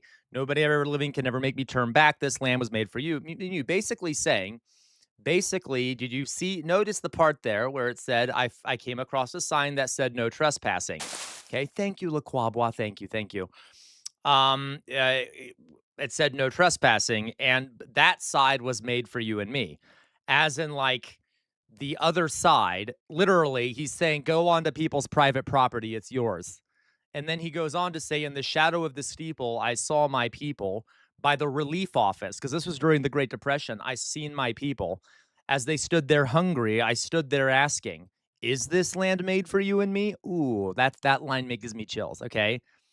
And then the last one here, nobody living can ever stop me as I go walking that freedom highway. Nobody living can ever make me turn back. This land was made for you and me. As in, I don't give a fuck about private property. This land belongs to all of us. Okay. So this was a very big critique of America, but we don't know that. Most people just sing it and they think it's a patriotic song. Yes, exactly, Weird Amorphous Blob. Okay. So just a note there. That is Woody Guthrie. This land was made for you. I hope that was good for everyone. I don't know the last fucking lyrics, so fuck all of you. Everyone who is rude to me, fuck you. I'm talking about you, Jay Williams. Talking about you. All right. We got it. Let's go on here. Let's finish this video for God's sake. All right. There. The only song for the day. Let's go on. The inspiration for Squire and Davis making this map is because they saw how rapidly this site was being destroyed, with some of the most impressive features, like the Cherry Valley Ellipse, which was a massive burial complex, being completely leveled by the Ohio Railroad and the industrial site that developed around it. Again, if you want to learn a little more about how horrifying that story is, you can watch that video after this one.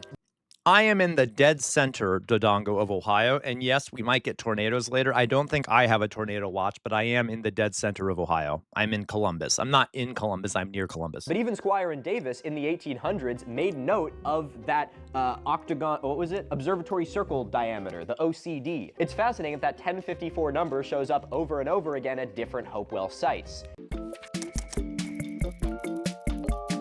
Oh, shut up, J-Mac. I'm like, I hate you so much. Okay, then I should be fine, Dodongo. Thank you, though.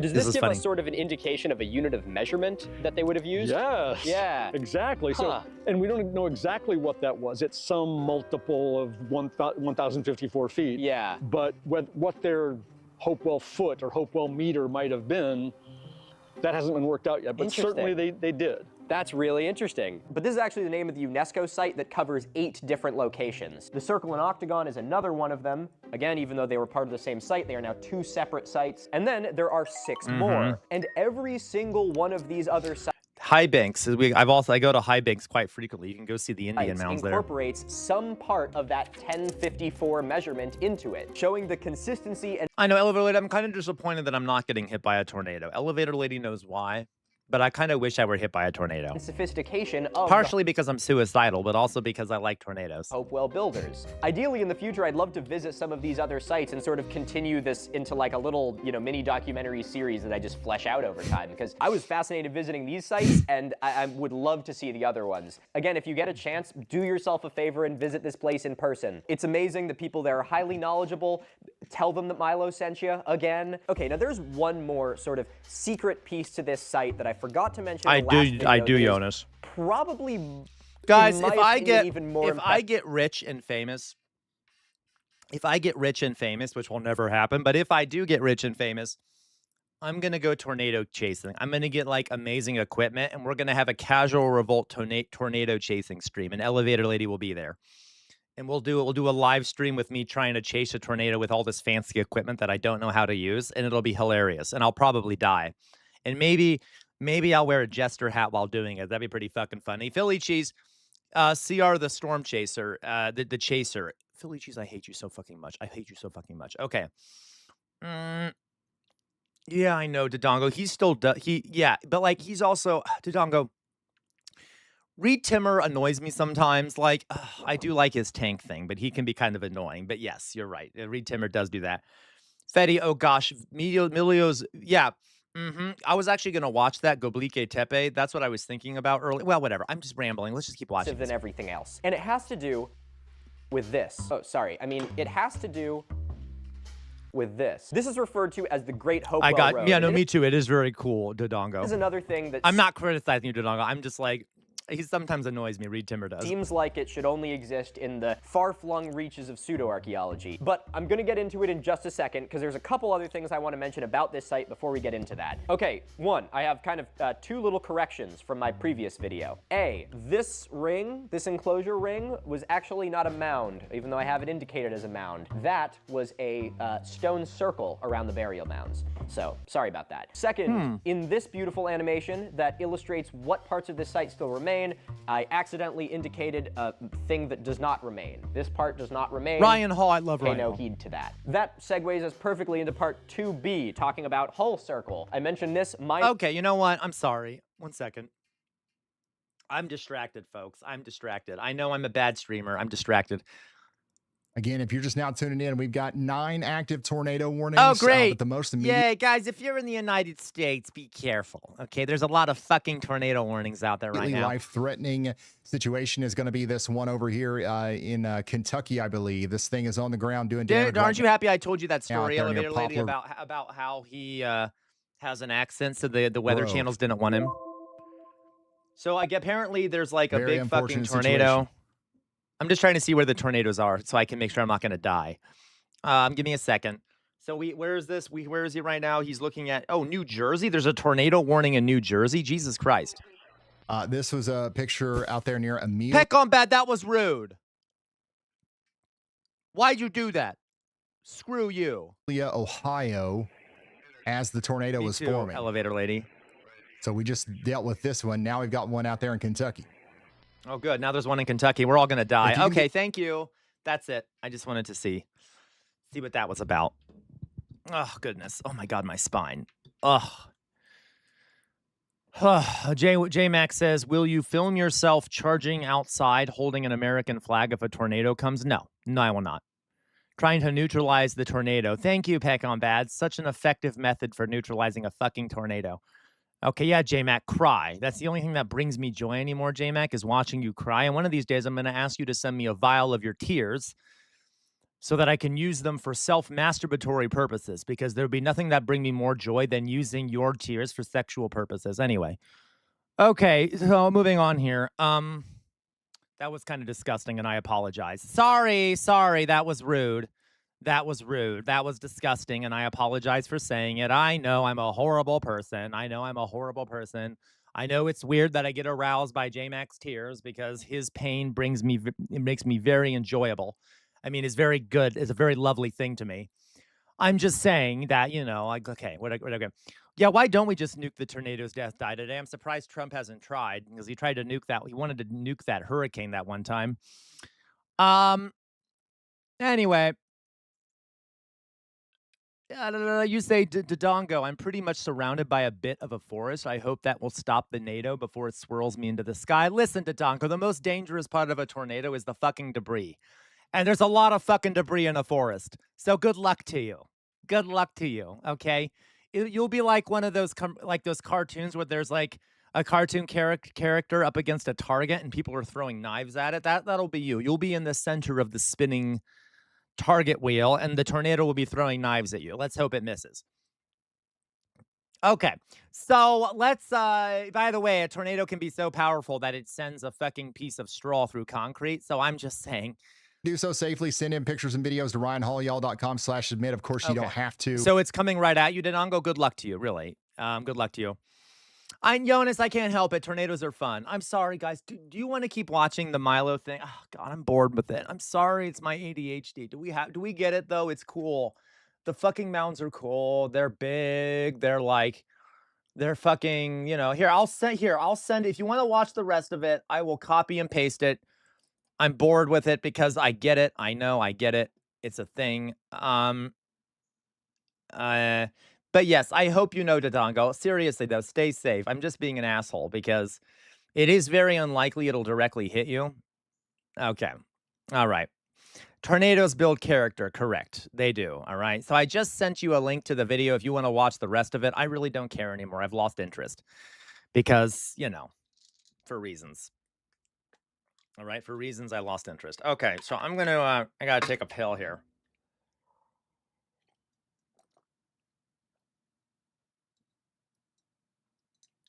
All right, let's find a different video.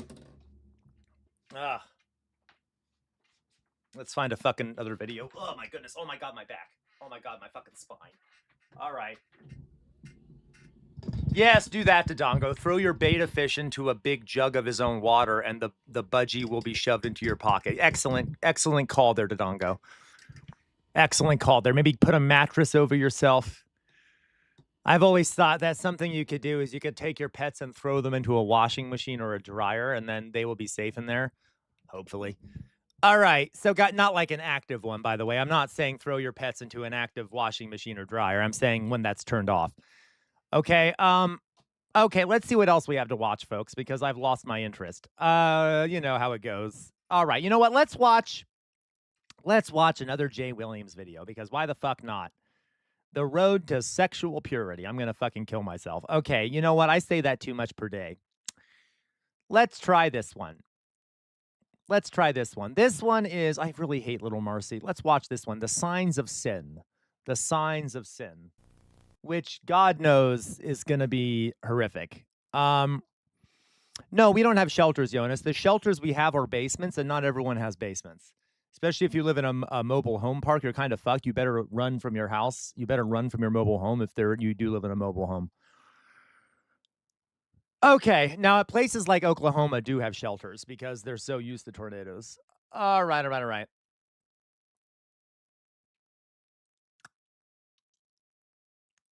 Let's watch this. I'm kind of scared. Rendering the marriage due. What? Paragraph 10. Question. What protection recommended by Paul to Corinthian Christians might apply to a Christian today? What? When the Apostle Paul wrote to the Corinthians, he recommended marriage because of the prevalence of fornication. The world today is as bad as, or even worse than, ancient Corinth. The immoral topics that people of the world openly discuss, the immodest way they dress, and the sensual stories featured in magazines and books. By the way, Paul was like weirdly obsessed with sex. It's like the only thing he could think of in the Bible. He was constantly obsessed with sex. It's really strange. On TV and in the movies. Yeah, Jonas, you say at least they're being inclusive. That is true. I have no problem with that. It's just, but Paul was kind of a pervert. He was like constantly thinking about sex and accusing people of being too sexual and shit. All combined to excite illicit sexual appetites. To the Corinthians living in a similar environment, the Apostle Paul said, as noted at 1 Corinthians 7:9, Ox. It is better to marry than to be inflamed with passion.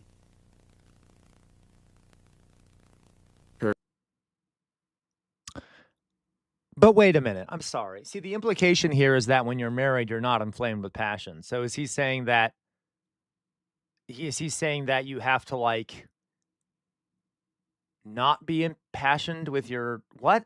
I'm very confused. So he's saying that if you're not married, you're going to go fuck everyone you see? I mean, some people who are married still fuck everyone they see, so I don't really see. Okay. Paragraph 13. Question. How can Christians work to keep their thinking clean?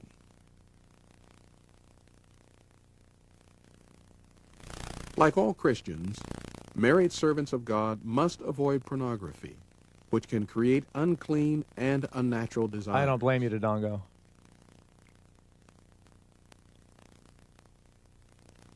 They must also guard their thoughts and actions when dealing with all members of the opposite sex. Jay Williams, I hate you. Jesus warned. What if it's the according to same Matthew sex? So, 5:28. guys, wait a minute. Doesn't that give me permission, since I only have dirty thoughts with the same sex? He's just saying don't have these thoughts with the opposite sex. So clearly,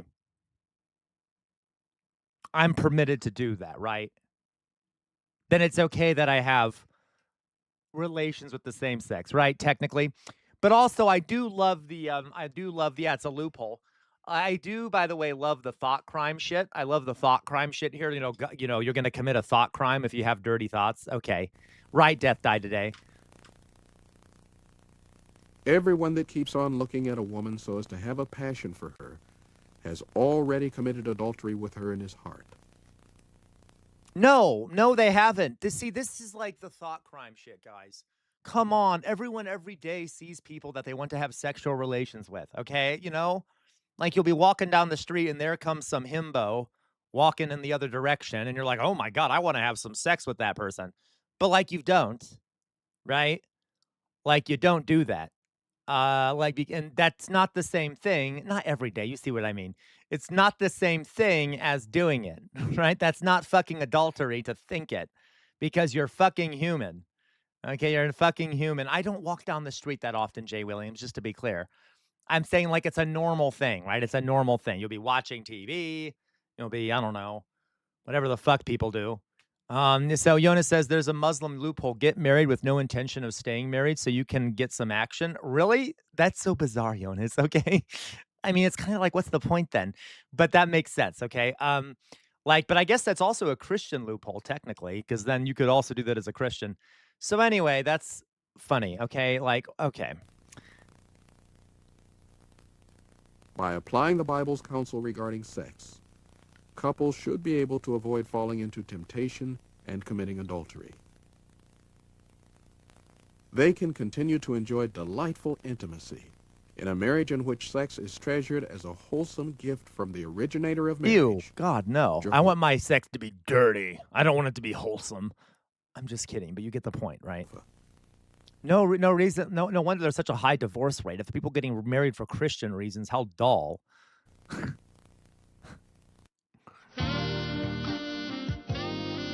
What the fuck is this?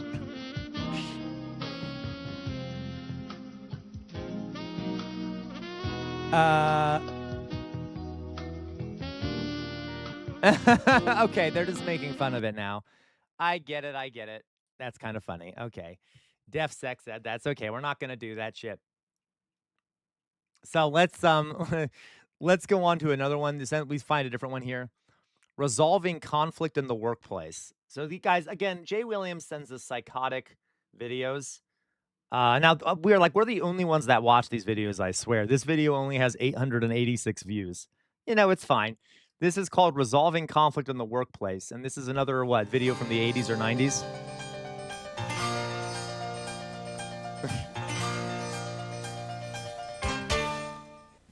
Watch how the outcome changes. I hate you, SoCal. I hate you.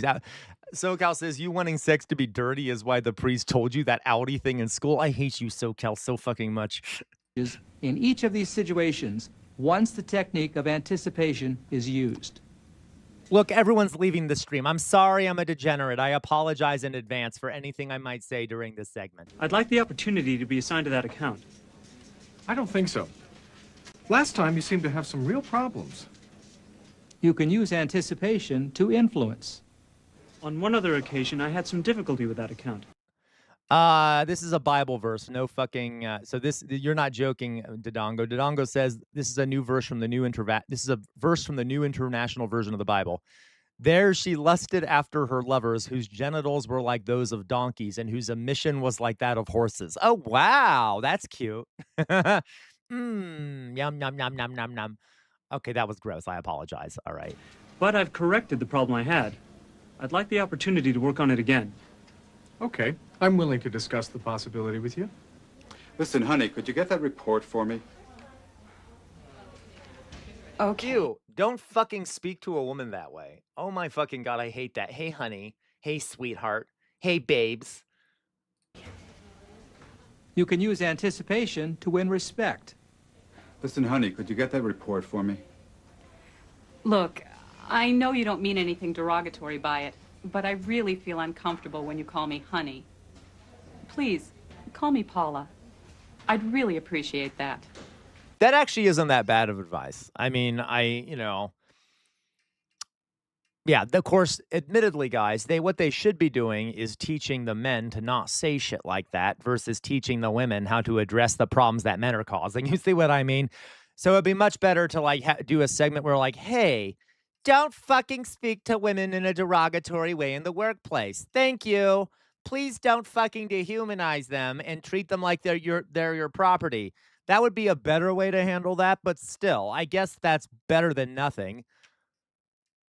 This is sexual harassment, pure and simple, and I'm getting tired right of back on bad. Consider the different levels of consequence you can use and the way they increase in muscle as they become more severe.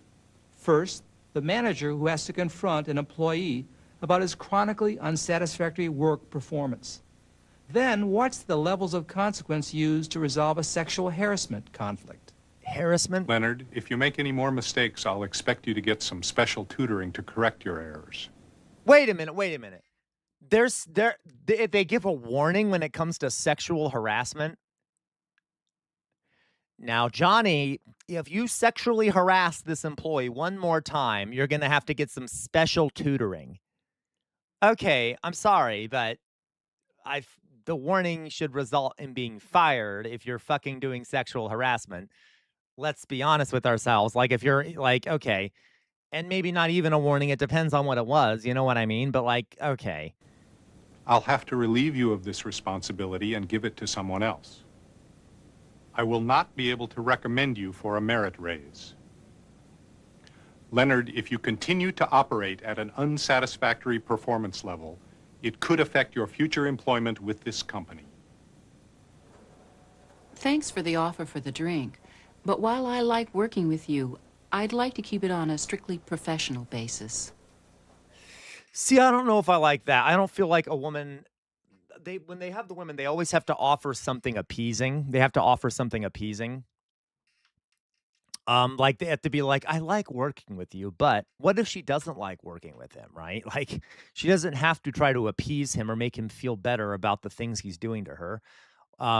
Yeah, it's like just a lot of times women feel like because they feel unsafe, and I don't blame them. And they're also, there's a societal expectation that if you do push back, you're a bitch, right? There's something wrong with you. You're causing problems. So a lot of times women are expected to like ease men into telling them that they're being a monster. So they should have left that part out. She should have been like, that's unprofessional. Don't do that. Yeah, though, Jonas, but like, okay. Jim, I know you probably don't mean anything by it. Like, you don't but need that. I feel very uncomfortable when you make those personal comments about my physical appearance or social life. I'd like you to stop doing that.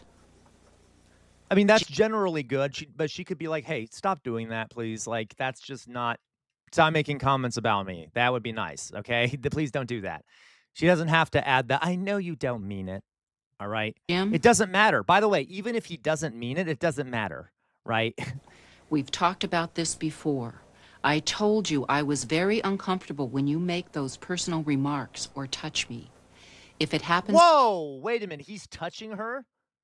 And she's still doing warnings? This is not the lesson that they should do. Okay, if he's touching her, physically touching her, by the way, even if he's saying verbal stuff, that also, if the warnings have not been heeded, she should, anyway, I don't like how they're showing this.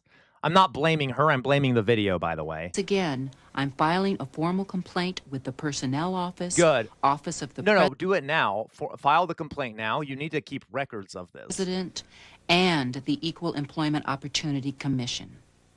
Here is a situation where a new marketing manager is introduced to her colleagues. Listen to the way she's introduced. Watch how role confusion shows itself in the form of an inappropriate social remark. And notice how it threatens, perhaps innocently, to undermine her authority and image. Everyone, I'd like you all to meet Vicki Douglas, our first female product manager. And I might First female? Why would you say that? Okay. add a very, okay, very fine. good-looking woman, too. Okay, Jesus Christ. Oh my fucking God. Thank you, Peter. I'm very happy to be here, and I'm looking forward to working with you all. Wait a minute. Oh my fucking God. That would be a really fucking hard situation to be in. If someone publicly says that to you in front of a meeting, like, okay, Jesus Christ. All right. Listen, guys, in like a scenario like that, there is a lot of pressure on that woman to not say anything because it's linked to her income and she's in a public space. And if she were to humiliate the guy that did it, that could be very bad consequences for her. That's okay. This is why there should be other people in the room who are willing to speak up and say something themselves, because there's a lot of pressure on her not to say something, right? Someone else in that room should have been like, I don't know about that. We probably shouldn't phrase it that way, right? Okay. Yeah. Okay, like that. All right. I know. Yeah. You see here, Louise, this is from the 80s. It's the language of the time. Then as a woman, then as now, women have to be better. Yes, and I don't blame her. I blame it's the culture. That's the issue. But, like, there's a lot of pressure on her to not say anything, and that's why someone should have spoken up. And like someone should have spoken up, even if it wasn't her, and said something in that moment, because that enables it for everyone else. Anyway, Gwen, you didn't grow a woman in the 80s. This was so normal. That's why they have these workplace training films. I'm not sure what this. Yes, I'm not sure what your point is. I know this was normal. I know that this is normal. I mean, this was normal in the 80s. I'm not sure what your point is. It doesn't make it better or anything. I'm not making fun of the video. I'm saying the videos could have been made better. They're not perfect at all. They're kind of putting a lot of the onus on the women. I think the training videos should be the men who they're telling not to do this shit. Vicky, I thought you handled yourself beautifully at this morning's meeting. The guys were really impressed. That's great, Peter. But I'd like to talk with you for a moment about the meeting. It's about the way that you introduced me to the group. You know, your compliment about my looks was very flattering, but I really felt uncomfortable. You see, yeah, it does, when Louise. I'm complimented about my looks at work, men tend to view me in a typical female role. I'm taken less seriously, and it makes it harder for me to do my job. I know that you expect me to deliver results just like everyone else. And I really think I can. Like, it's so weird to me to put the onus on the woman. Like, here, this is how you go talk to someone who sexually harassed you publicly. Upon as just another capable member of the team. I'd really appreciate getting your support on this. Huh. I never thought that my comment about your good looks might cause you a problem. Oh, shut up. But I can see your point. I'll try to watch that in the future. I really do want you to do well in this company. Peter, thanks Yeah, for of course, Jay understanding Williams. this. She's still going to get called a bitch. You know, behind the scenes, he's going to go and be like, oh, did you hear what Nancy said? I don't know what her name is, right? She was all upset about the compliment. I get like, okay. You're a woman. You wouldn't know about anything mechanical. You're not qualified for that job. The only reason you got that promotion was to fill an EEO requirement. In order to more simply illustrate the techniques you saw in this program, Yeah. I chose to focus correct, on Jonas. They get blamed no matter what the fuck they do. But that's like my point, Louise, is like men need to be the ones that fucking change. Like, I'm tired of the onus being put on women. You know what I mean? Because, like, men are the ones who fucking need to change. It's not fucking women who need to change, right? Are women perfect? No, they're humans, you know? But, like, structurally, systematically, it's men who keep doing this shit. Oh, my goodness. Yeah, exactly, Louise. So I'm like, all right. But yeah, Drusilla, can I also point out, guys, that yes, this is a cultural thing. I mean, the fact that this was an issue and still is an issue, it's an issue of men that men do and things like that. It also, videos like this also make it seem like it doesn't look, for the men out there who don't do stuff like this, that makes them look really bad, right? It's painting all men as these like dirty savages who can't keep it in their pants and shit. Which, you know, there's definitely a lot of that. But men should also be upset that men do this. And men really need to put pressure on other men to stop doing this shit. Okay? Especially if you're upset about all the critiques of men out there. If there's a reason for that. So maybe we should start pushing back on other men because it makes us look bad too. You see what I'm saying? Okay. You know what I mean? Okay. Jesus. Refocus. My partner does HR consulting. Yeah, it is, Louise. Refocus. My partner does HR consulting for big companies, and she works for some older HR people. Some of them still believe that some of this stuff is still no big deal. Oh my God. And stuff that is way, way, way, way, way worse just deserves a little slap on the wrist. Oh my fucking God. And it is bad for POC too, guys, people of color. All the little micro races, like all the little things. And guys, there's a notion, like a lot of white folks have this notion, like, why are they so mad? Like, I just made this little comment. It was not that big of a deal. You know what I mean? You guys know what I'm talking about? white people get offended super easily. Like there, a lot of white people are like fucking snowflakes, and like if you tell, you know it, Jay Williams, if you say like the tiniest little thing about, like if you critique them a tiny little bit, they're like, oh my god, why are you freaking out? I didn't mean anything by it, and then they'll like go, okay, it's ridiculous. Okay, it's stupid for one thing. Yeah, right, white fragility. The other thing too here is that you have to understand, guys. These are not little things to people of color. Imagine if you hear it every day. You know, you've heard it every day for your whole life, or you hear it at least once a month. Like, even if it's a small thing, like, you know, if you're a black person, a white person asking you, like, who's your favorite hip hop artist? I know, like, I'm trying to come up with racist examples. I know I sound like an asshole, but you get my point. Like, little comments like that, which sound innocuous, but if that's all you hear all the fucking time, it's it's a big fucking problem. You see what I mean? So okay. Um let's see here. Refocus. She hears I got asked by a kid in 3rd grade if I ever saw a zebra. Oh my fucking god, Jay Williams. Oh my fucking god. Awful.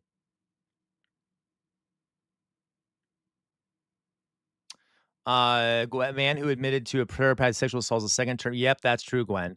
I would like to know if I said something bad. I don't want to go around being racist without meaning to. Yeah, Drusilla, and that's the other thing too. People won't change because there are people out there who do say things that are racist and they literally don't know. Okay, so and so anyway, they need pushback. Someone needs to give pushback. It's not fully their. I mean, it's not on the onus of the people of color to change that. But people, white people, need to be taught, you know, don't say this shit. Okay. All right. But also, yeah, it would be helpful. All right, you get my point. But like, yes, it's just awful. Good, Jay Williams. You should push back. And like, but it's so annoying because even when you push back, there'll be people who think you're overreacting or you're being too emotional, or you're taking it too seriously. It's really fucking annoying. Matt Sai guy, unlike you, Sam, I know you're racist and therefore continue to say racist shit. I hate you, Matt Sai guy. I hate you. All right, I hate you all. Okay, so let's keep watching this. Oh no, I know you don't, Drusilla. I know you don't, Drusilla. But but Drusilla, you don't. Literally, Drusilla, you've told me you were raised in basically a white only community, right? So literally, there might be things that you don't know because you have only been exposed. You have very little exposure to people of color, so you might have some blind spots, right? So I get that. It would be, you want people to push back so you can learn. I totally get that. I know it was. I'm sure it was boring, Drusilla. All right. Anyway, okay. So we'll keep watching this. One person in each situation using them. But ideally, the best way to resolve conflict is to have all parties use conflict resolution techniques to produce win-win outcomes. I got you, Gwen. It's okay, though. I get it. All right. We're following a breaking news alert out of Weston. So, goddamn. Can I also, a funny thing here, too. I don't want to say funny. This is why, guys, I think one of the best ways to deal with racism is to integrate society. Everyone should live in a neighborhood next to black people, brown people, white people. Like, everyone should be together at all times. We should not have these segregated neighborhoods. And I know that right now they're segregated because of history, because of racism and things like that. If you grow up around people from all over the place, it's very hard to do these things because you start noticing they're people and they're different. Okay, as in like every individual black person is different because they're people. Like, stop lumping them all together. Same thing with white people, brown people. You see what I mean? So like, I think a normal form of education here would be if everyone lived in integrated communities. And we weren't so separated from each other. Also, if we fix some of the material conditions that brought everyone up to the same material level, then it'd be more likely for people to integrate into certain communities. Anyway, there's more to it than this, but yeah. But Jesus Christ. Dodongo, like I said, I used to go there all the time. It's just normal, but it's a different. Yeah, exactly. They're normal people. They're people. All right. Gwen, I had 2 black people in high school. Both were my neighbors and friends, but 2 is so low. I understand that, Gwen. Um, and it sucks, guys, because I know I'm mainly talking to white folks right now, but, like, a lot of white folks, but I'm talking to everyone. I don't know why I said white folks. See, look, I'm doing racism. Um, when when you aren't around many black folks make up about 13% of America's population. Your experience of black folks is only through the television and through the internet and through videos. Okay. And that is gives a very distorted perception of black people, right? For a number of reasons. Not all of it is bad, but for a number of reasons, it can distort the image of black people who are just fucking humans. All right. They're just fucking human beings. Okay. So, I mean, I don't know what else to tell you. Right. Jay Williams, CR doesn't like being talking to in his words. I hate you so much, Jay Williams. I hate you so much. Okay. The Cosby. Yeah, Gwen, like the Cosby Show, things like that were like how people perceived black people, right? Like you see all this. All right. You see my point. Do you guys remember the show Cops? Is it still on TV? The show Cops? Which was a horrific show that I hate to this day. I cannot fucking stand that show.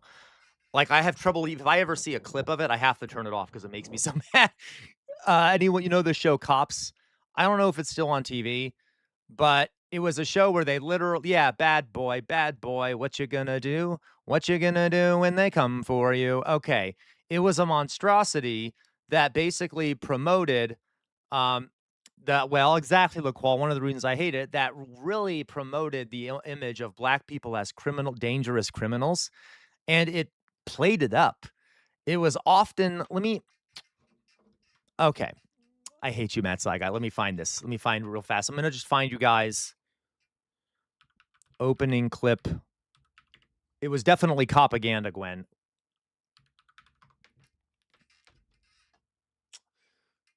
Let's see if I can find the original one. Season 1. Let's just see what it is. I don't know if they showed that much of an image here. So this was from 1989.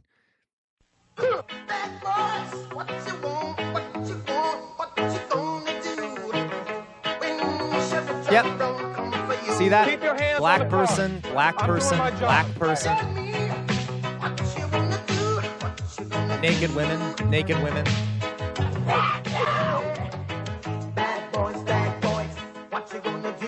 Black people.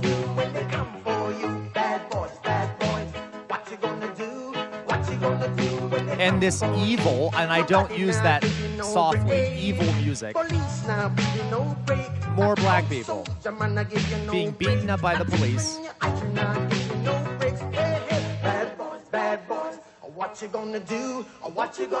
See what I mean?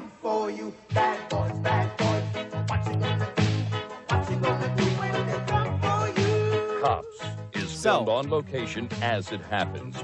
All suspects are... So you see what I mean, guys? Like, yeah, and using the reggae, insulting, the celebration of violence, making these cops appear to be like badass people. And you would rarely see, there would be white folks, guys, that would be on the show being arrested, but they were poor white folks, and it was mainly black people you'd see being brutalized by the police and arrested. And I think this show did a lot of damage. I mean, lots of shows did this shit. Lots of shows did this shit. Giving the image of black people as dangerous criminals and the police as these heroes. Okay. So anyway, pretty horrific. Pretty fucking horrific. So, like, there were lots of shows like this. Didn't a cop kill a cameraman on the show? I think so, Refocus. It was brutal.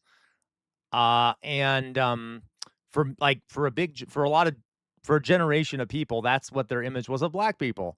Black people in the 80s were demonized at every turn. Absolutely they were. Okay, like it was so common in media, like no one questioned this shit at the time. They should have. Yep, black people are bad, right? Black people are bad. That was the framing of the show, that black people are bad, the police are good. Yes, and guys, the idea of welfare queens. Has anyone heard this before? Welfare and queens. I hope you guys, I'm not trying to reproduce these stereotypes. Yeah. So who was it? Was it 1976? Ronald Reagan utilized this in his campaign on purpose because he knew that the idea of a welfare queen is a black stereotype. The idea that black folks are, mooching off the government and they don't really need the government money and they're spending it on luxury clothes and cars. Yes. So he purposely used the phrase welfare queen in his campaign to elicit the image of a black woman in the head of white voters. And it worked. Okay, it worked because a lot of white folks believe that already.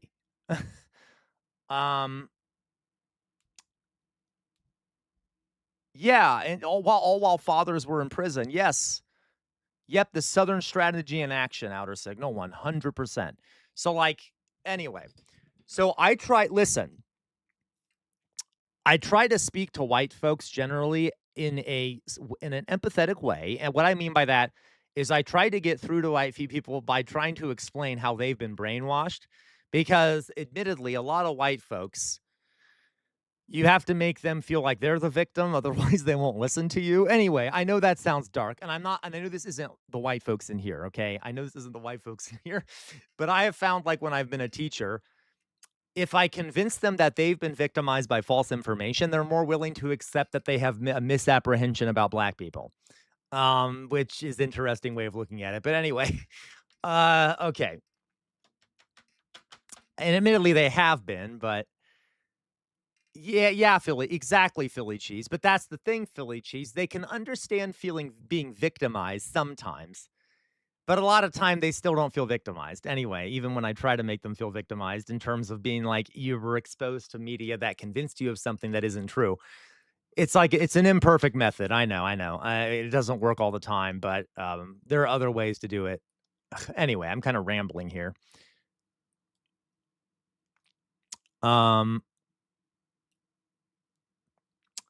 The Dongo, my grandma was so fucking abhorrently racist. I know. I'm sure older folks, especially, a lot of them are not yeah, especially older folks. Outer signal, the more Negroes who register as Democrats in the South, the sooner the Negrophobe whites will quit the Democrats and become Republicans. That's where our votes are. Without prodding from the blacks, the whites will backslide into their old comfortable arrangement with the local Democrats. Kevin Phillips, Nixon political strategist. Yep. To be clear, guys, the Republicans later apologized for doing this because they admitted that they did it and then they apologized, but they still do it. Yeah, right, Vidongo. Okay, let me show you something else real fast here. There's a big news story. Okay. They apologize. Of course they do. Of course they do, outer signal. Isn't that funny? It's they apologize for it, but then they just still do it. So, okay. If I could say here, that's amazing, Louise, really. Did you guys hear about the news story? What is his name? This black kid who died in the United States recently. Crap. Jason Mason? Who was it? Black teen dies. That's right. Nolan Wells. Excuse me. Nolan Wells. Nolan Wells. I know, you're right. I should be more specific because that happens all the time and no one cares. So let's talk about Nolan Wells real fast. This is happening right now as we're speaking. And I have noticed, guys, that, and I by the way, I'm partially to blame for this. I am part of the problem in this regard, okay? I have noticed that there is a silo of black media. Now, this sounds, it is outer signal. This sounds like I'm an expert on this. I'm not. It's just my personal thing I've noticed. There's a silo of black media on the internet that a lot of lefty sources don't penetrate or don't care to look at. And it is and we need to, because the black community, the black lefty community, is continuously feeling abandoned and left out and not acknowledged by the white lefty community, okay? Or you see what I mean?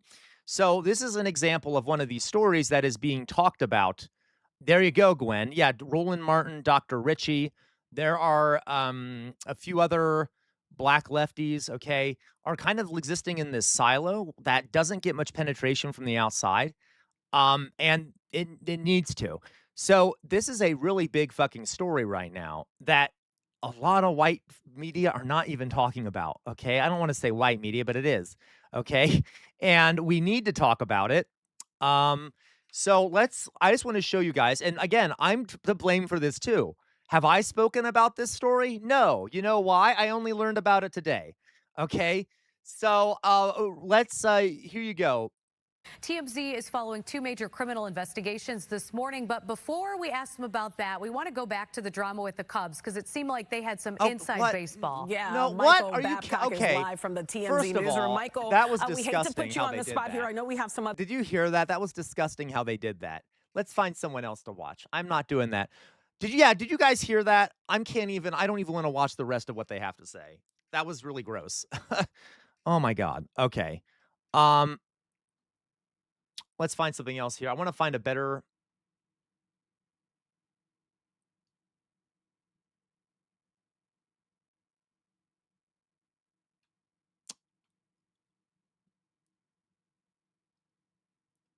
Let's see here. Funeral held. Today, family and friends of no, that was awful. Did you guys hear that? So a black kid died. Let's circle back because it's baseball. Yeah, she goes, we're gonna have some, we have two merch. But first of all, baseball. Like, come on. Wells gathered in a Mississippi church to mourn. I think the burial was today or yesterday. Celebrate his life. The 18-year-old was laid to rest in his hometown of Ocean Springs, where he was a standout high school football player.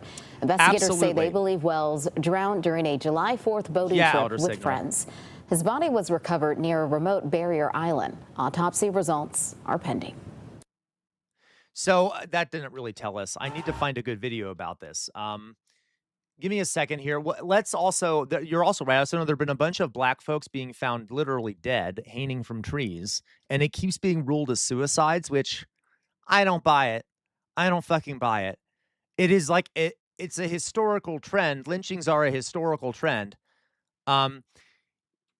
Yeah. That's the point, LaCroix, right? Is that, so listen, let me tell you the story here. So he went with Nolan. You do? Please do, Drizzle, if you can find it. This is my point. There's not many good videos that are going to talk Nolan Wells. Maybe I'll just find a longer one. I don't care about her.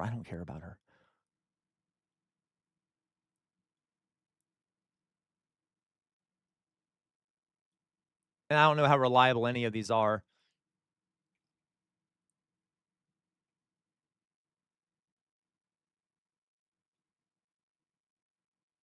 So regardless here, this is what happened was that he went onto this island with a bunch of his friends. And while they were on this island, was it off the coast of Louisiana or Mississippi? The friends suddenly called and said that he was lost and that they couldn't find him. They ended up leaving the island without him, even though he hadn't been found. And they brought his phone with them. And then about 2 days later, his body washed up on the shore of the island, and he was dead. All of his friends were white. Now, we don't know what happened. Okay, you know what? Thank you, Gwen. We don't know what happened. But it certainly is bizarre. Thank you. I want to hop into some. Oh, that's not what I want. Okay, outer signal. Thank you. And we act as though perfect. Thank you. Let's watch this. Staring at our. oppressors every single day. Let's watch we go this. into Every these day. places. The reason why it's propaganda is because by the same metric that you use to determine black people are dangerous, you would determine white people are dangerous. Yeah. Thank you, Outer exact same Signal. one. And this is a problem, right? Because literally in my feed, and I'm glad you sent this to me, in my feed, I don't get black creators. And it's my problem, right? Clearly, I've created that problem in my feed because of the creators I watch are mainly white and are mainly in a certain ecosystem, right? So I need to expand my ecosystem, especially. Okay. We're not fed that information. You determine that they're more dangerous and more numerous, so you'd want to avoid even more. But we don't use the same standards. Yeah, Jay Williams, it literally is a blind spot. Yep. Yet again, another black kid mysteriously dies, and nobody knows what happened. Yeah. Every single fucking time, it's like it's mysterious. No one knows what happens. We all know what happens in the media, guys. If a white girl or a white guy go missing, right? Do you remember the that news host whose mother disappeared? Everyone flipped the fuck out. Headline news coverage for fucking days. Are y'all like not asking the question? So how in the last 2 years? Yeah. So it was. Let's just run through the story right quick. July 4th happens. Everybody's outside celebrating. Yeah, Gwen. Nolan and 3 of his white friends decide to go on Horn Island, which is close to Mississippi. Mm-hmm. They take a boat to Horn Island. They celebrate, do what they got to do. 4 people go to the island. 3 people come back. Miraculously, nobody knows where the fuck Nolan's at. Your homie that you brought there. You don't know where Nolan is at. I don't fucking understand why you would leave your friend. If you can't find him, why the fuck would you just leave the island without him? That is not what a friend does. That's me, Matt, and Alan going somewhere. Can we take a look at what the 4th of July looked like out in Horn Island? This is how it looked. First of all, good God. God, that beach is in a shape. Yeah, it looks like a hole. It's just a long strip of an island. It's not ours. Not really too much big trees, like flat land. People go there, you know. Yeah, me too, Jonas. I am not leaving until they're found. Right. So real shit. This is like the Everglades. It looked like that beach. It looked like Vespucci Beach. Yeah, Vespucci Beach. So all that happens, right? July 4th, he goes missing. July 5th, his mom gets on Facebook and is like, yo, and this is at like 12 in the morning. She's like, yo, my son hasn't been home. If y'all have any like clues of where he's at, please contact me. Da, da, da. July 6th comes and they find a body on the island. They're saying that it hasn't been identified yet as him, yeah. But the parents already came out as like, bruh, like. I mean, also, Jesus. I mean, it's not like there's thick foliage. How the fuck did nobody find him? I thought this entire time that like did they find him? Yeah. While the white boys were there, or did the white boys leave and then they found him? The white boys left, and then they found him 4th of July while he was still there. Yeah. Yes. By the way, they found his body at the location where they reported him missing. Now that's weird. You would expect this can happen. You would expect that if he, let's say, went out into the sea and got swept away and drowned, that body would wash up farther down. Would go with the tide and kind of go farther down. It's strange. It's strange. Let's put it that way. Okay, that the body washed up right where they had reported him missing. Without They never came back together. I'm thinking this entire time Horn Island was like green. I didn't know that it was. I'm thinking like it's thick tree island. I saw like a. It's flat, nigga. Yeah, I saw like a little video, and I'm like, oh, surely this is just one side. By the way, completely forgot. After this situation, the family members of Nolan came out. Every single last one of his homies deactivated their account. I did see that. Yeah, family interesting. members deactivated everything. Lawyered up everything. So that which is just odd. That's odd as it's fuck. Odd reaction. You should be the first ones heartbroken. Yeah, Louise. Wasn't you just? Very sus, right? Like, homie, where's my homie at? If it's your homie, where's my homie? Complete deactivation is not your one first of you. response? Maybe I delete my Insta. Maybe I deactivate my shit if one of y'all goes missing because of just all the news reports coming out. But like, you're going to hear me being like, "Where's my like?" I have no idea what happened. We was together and now the gone and like what the like. We not even lose. Like you probably because the losing. reality of it is that doesn't just happen. Yo, it's not like the of course it does. Just go to thin air and you don't know where your homie is that you came with. Yeah, I'm thinking like they just left him. Like they just went to like a cabin or wherever the fuck they were staying, and then they just left him there. Like I'm thinking forest. I didn't know they like completely just like left the island. Left the island. So one of the parents, I believe she was a judge, she came out the other day and she was like, they left. He saw Nolan last around one of the kids by the last name of Cole or whatever. So that they left. He saw Nolan around 3 p.m. on July 4th. They left around 4:30 p.m. when the boat was taken on the water and they had an issue with the bilge pump.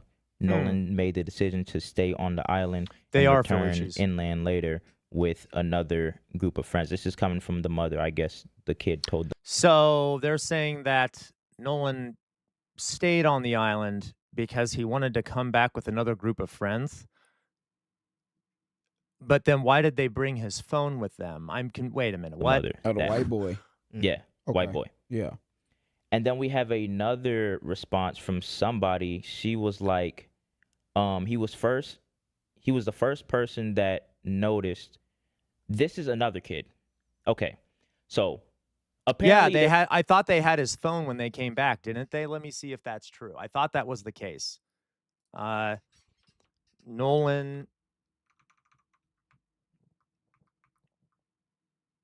Yeah, right. They brought back his phone. Nolan's phone.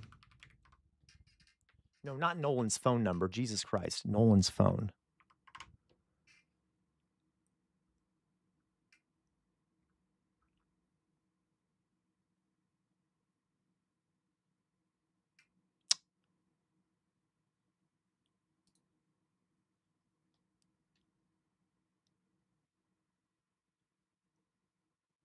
Yeah, why didn't he have his cell phone?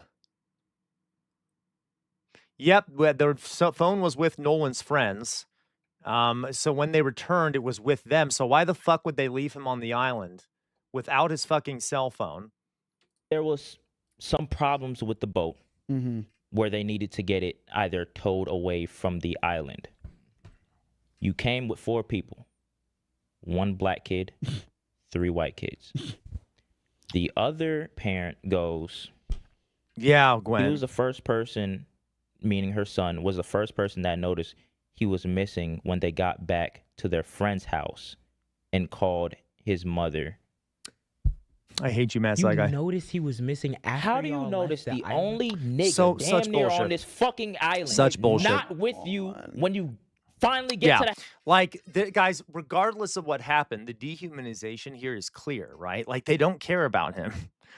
He's like, imagine if one of them, come on, you know what would have happened. If one of the white children would have not come back, they would have stayed and they would have found him or her, right? I mean, come on. We know it. We know the mindset that, these white kids had, right? Like, come on. It's like, all right. House? Oh, shit. Wait a minute. Wait, okay. Where's Nolan? Okay, wait. So what needed to have happened was you were with the nigga. There was a problem with you tried to leave. Yeah, you realized there was a problem with the boat. You found out how to still sail despite the problem with the boat, however long it took you to figure that out. You leave the whole island. You get back home. Listen, I know this is dark, but all I can think of is that this kid died alone, right? Whether he died drowning or being killed, he died completely alone and in fear. And he's a child. I mean, he's 8 fucking teen. He's not like I know that's adult, but oh my fucking God. And his friends didn't even care enough to hang around to make sure he was okay or to find him or anything like that. And now his parents have to fucking deal with losing the child that they raised for 18 fucking years.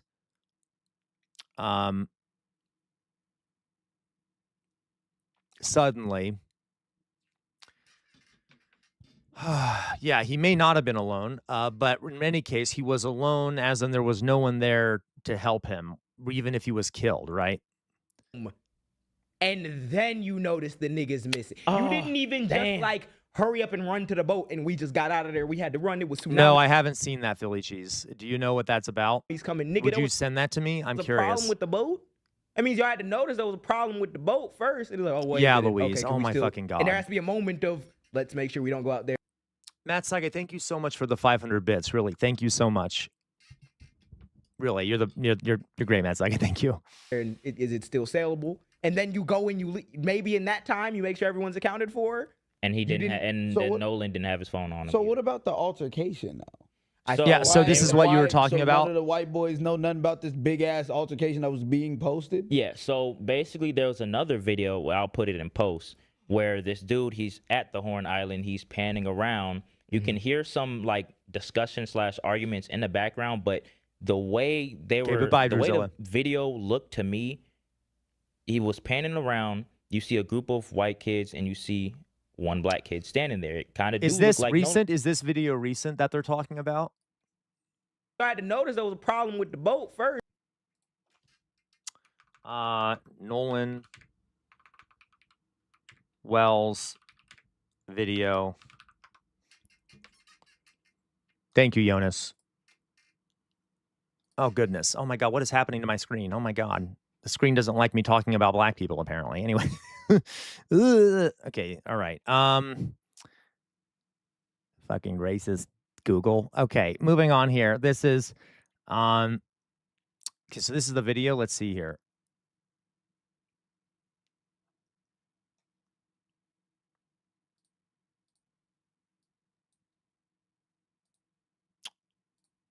Let's watch.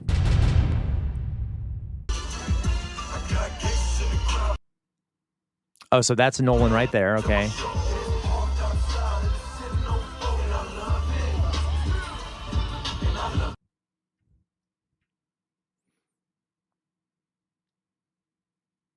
So there's Nolan. But that's all we see. So that's all that shows is him standing there. Okay. But that doesn't show us the altercation. Oh, that's so depressing. Okay. Well, we'll keep going here. You sent him reactions. Thank you. I kind of want to see the altercation they're talking about. Verbal altercation.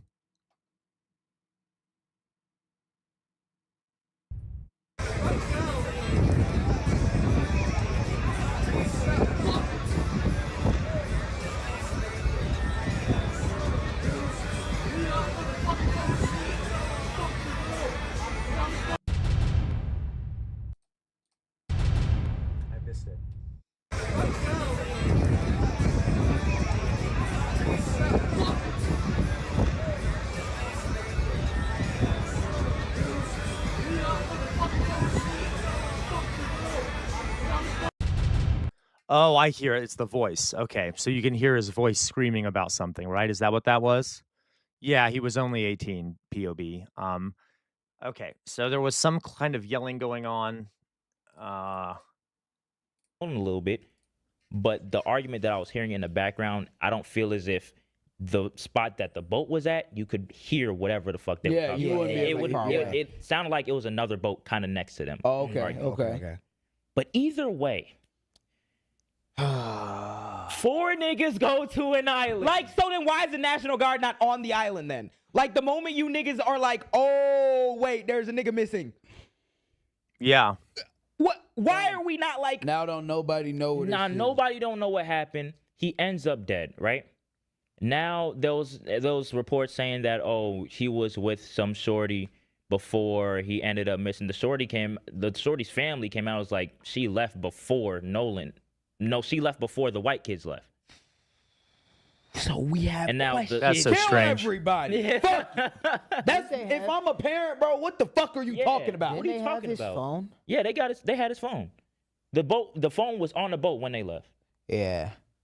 Y'all had his phone. I bet y'all was calling that phone to see Yeah. where bro was at, right? I called the phone one time. Oh shit, his phone on the boat. Bro, where's this nigga at? All three of us fucking disperse and run around this island that doesn't have trees on it Y'all just to left. go find this nigga. Yeah. And all of y'all stories are different.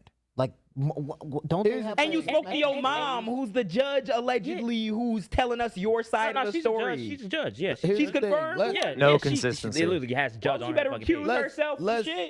Let's Shit. talk about it then.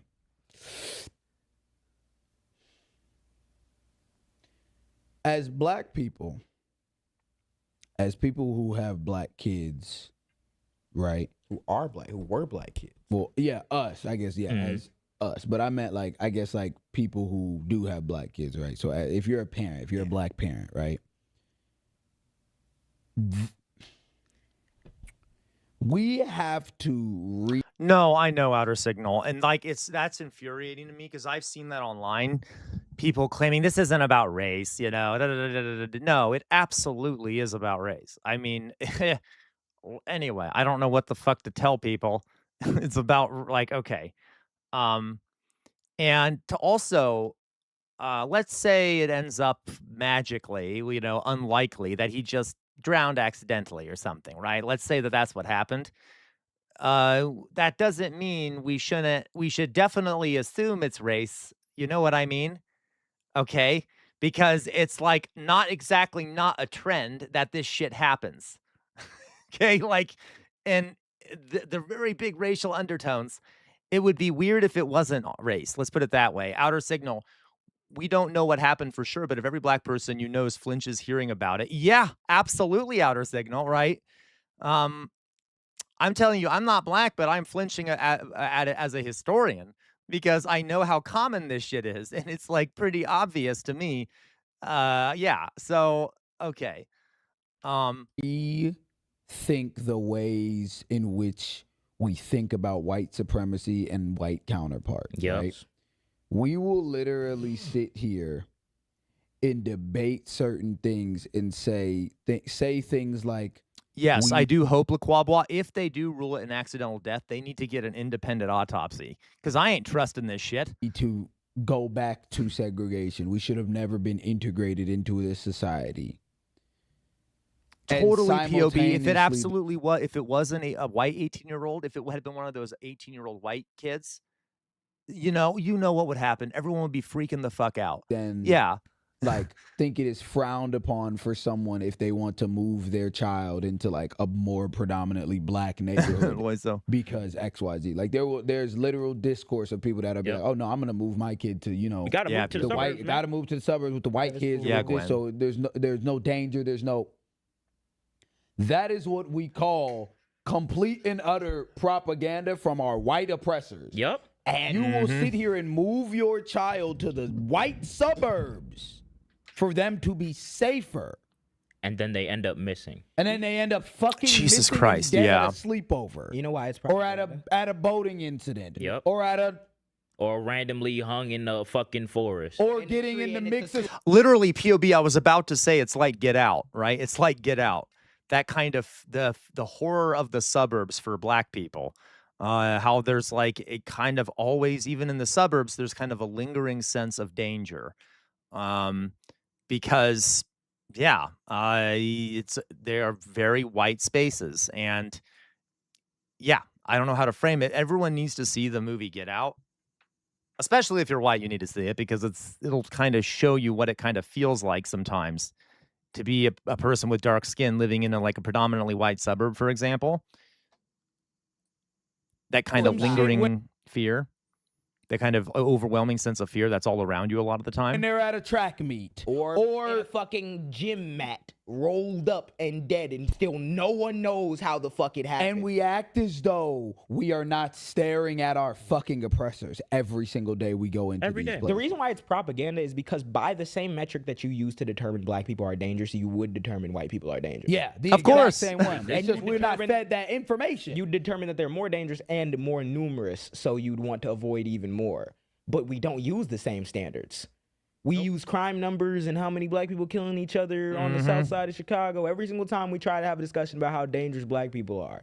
But like, yeah, your Kendrick pharmaceutical CEO who's like knowingly getting niggas addicted to it and killing my God, them don't because even it get me makes them a started. quick Yeah. $1 million. That's white collar crime. That's different. The white men that disproportionately commit sexual assault and rape and XYZ. That's and different. every other fucking crime because they're the majority in this fucking country. But black people are super predators. Nope. Black Yeah, men are super predators. Allegedly, So that you was- try to make your child safe in this Absolutely, la-la land of LaQual. like, oh yeah, white is right, black is dangerous, and then what happens? Yeah, and allegedly, I just seen a video this morning. I was like, what the fuck?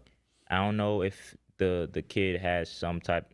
It appeared to me that he had known Nolan or known like the friend group Some of little white black people. nigga? Nah, it was Different nigga? He was on live with like 2 people. Oh, okay. And he was talking about the situation. No, you're right, POB. Trump distracts from a lot of this news, and it kind of bothers me. Let's put it this way. This wouldn't have been news even if Trump wasn't in power because, the mainstream media doesn't give a shit about a dead black kid. They don't give a fuck. They don't care about any dead children. They don't care about any dead black people. Anyway, but still, like the Trump administration, this is what kind of, anyway, yeah, let's put it that way. I get what you mean. Absolutely. They absolutely are the same, Jonas, between white majority areas and black majority areas. Okay. But no one ever talks about that. And as we saw with that cops intro, there's always this perception given by the media that the black people are the ones doing all the crime and shit.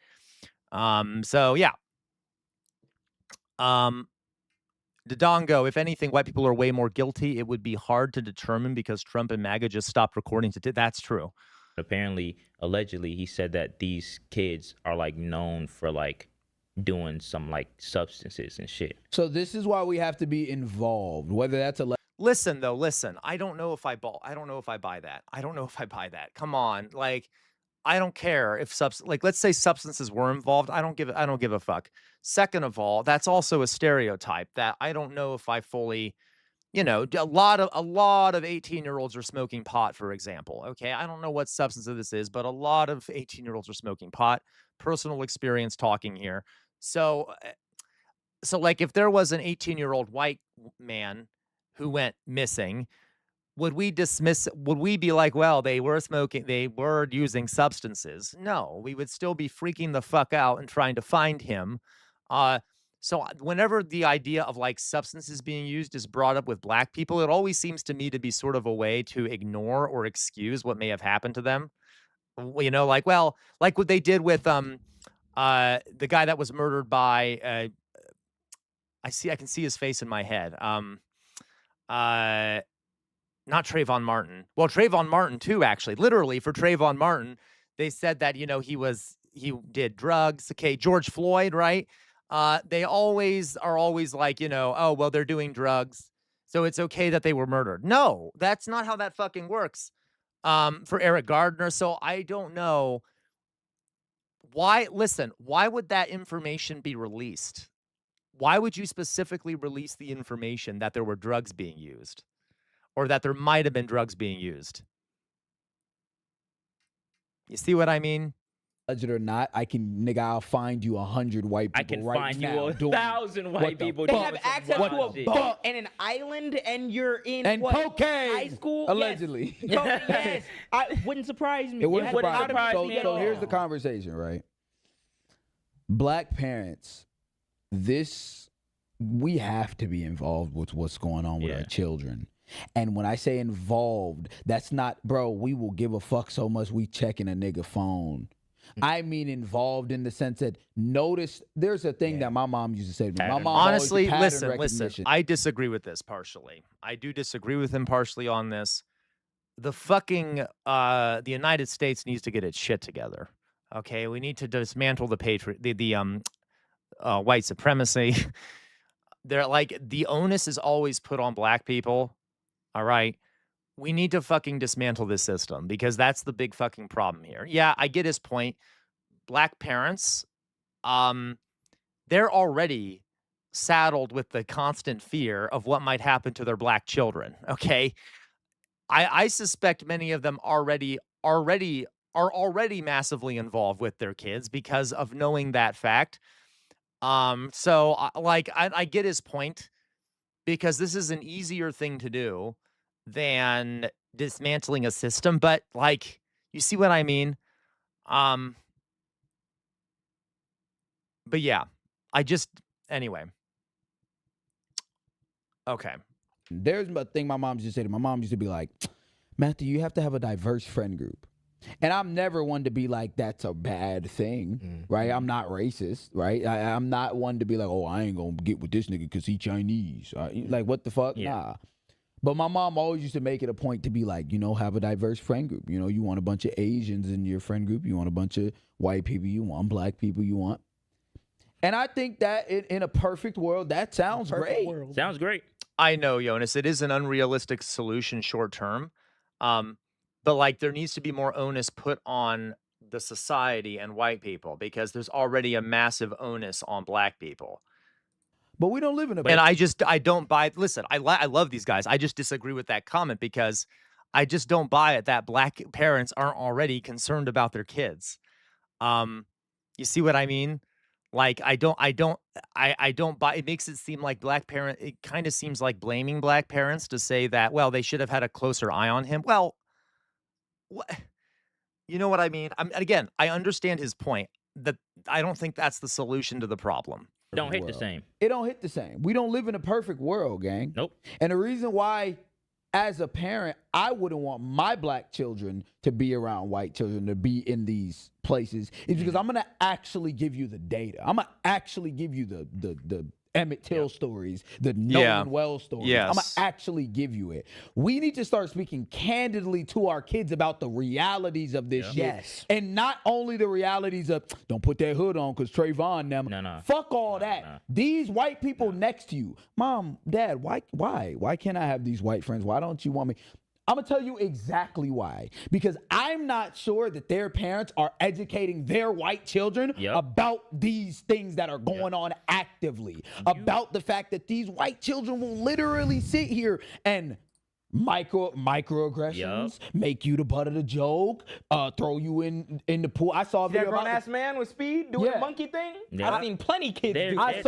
I saw them talk about like on the pool parties. They always do the pool parties, throwing the black people in the pool parties, making the black dudes eat the watermelons at the frat houses. Jesus Christ, These I know. All microaggressions, and whether they look at it right now or not, and they say, "You're." It doesn't matter because they don't have to say it out loud. I just seen a video.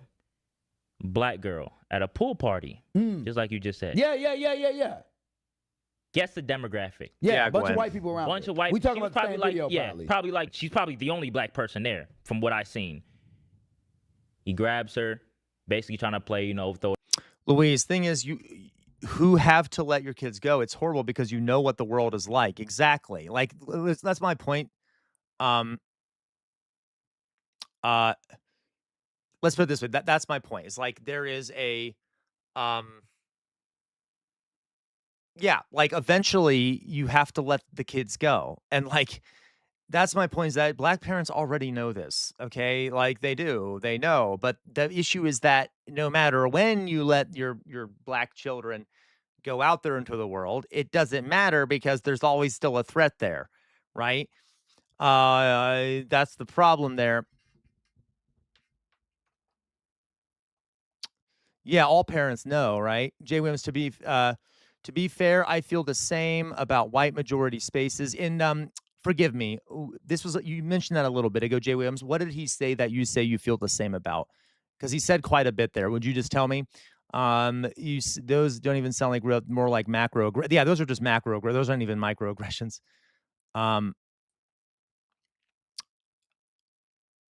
Yeah, no, honestly, like I don't. Okay. Bro was 18 too. Yep. The I got you, Jay Williams. I got you. Okay. The microaggressions. I got you. Okay. Um.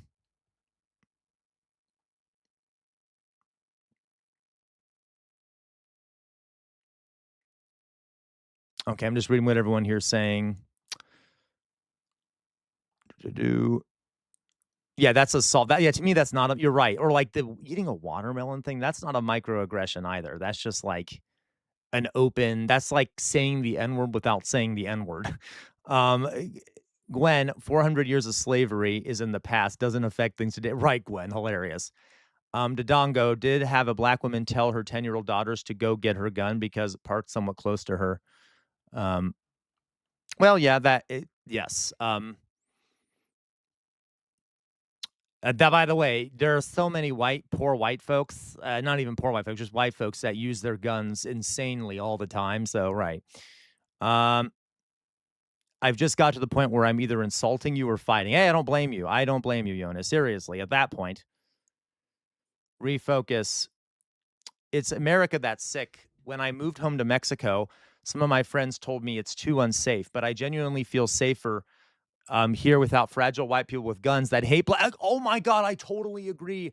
Literally, I am not black, but I am gay, and I don't feel safe around all these like weak-willed straight white people that have like guns. And I could fake not being gay, right? Black people don't have that privilege of being able to say, "Oh, by the way, I'm not black," because they're black. So yeah, I totally agree. Okay. Um, or I was called a beaner or a wetback by. I'm sorry, I shouldn't have said that out loud. My apologies. I'm just reading what you said here. By grown white adults, I can't imagine being black. I know, right? Jesus Christ, that's insane. But American race relations is different than it is here. Yeah, it's a bit different. Oh gosh, I feel the most scared around other white. Me too, Fetty. Me too. The reason I was so pissed off is because I wasn't even covering her parking. I got you. Okay. We'll go on here. In the pool, she's like, "Yo, my hair. Don't throw me in the pool. Don't throw me in the pool." She had just got her hair done. Like she's legit, like telling them, like, "Bro, do not throw me in this pool. I know you're trying to play, but don't." Because the no isn't serious. No, it's not serious. Took her, threw her in the pool. Anyway, hair fried. These are things that we sit there and we allow it as parents because it's. You don't want your child to be the lonely motherfucker at the school. Mm-hmm. You don't want your child to not have no friends.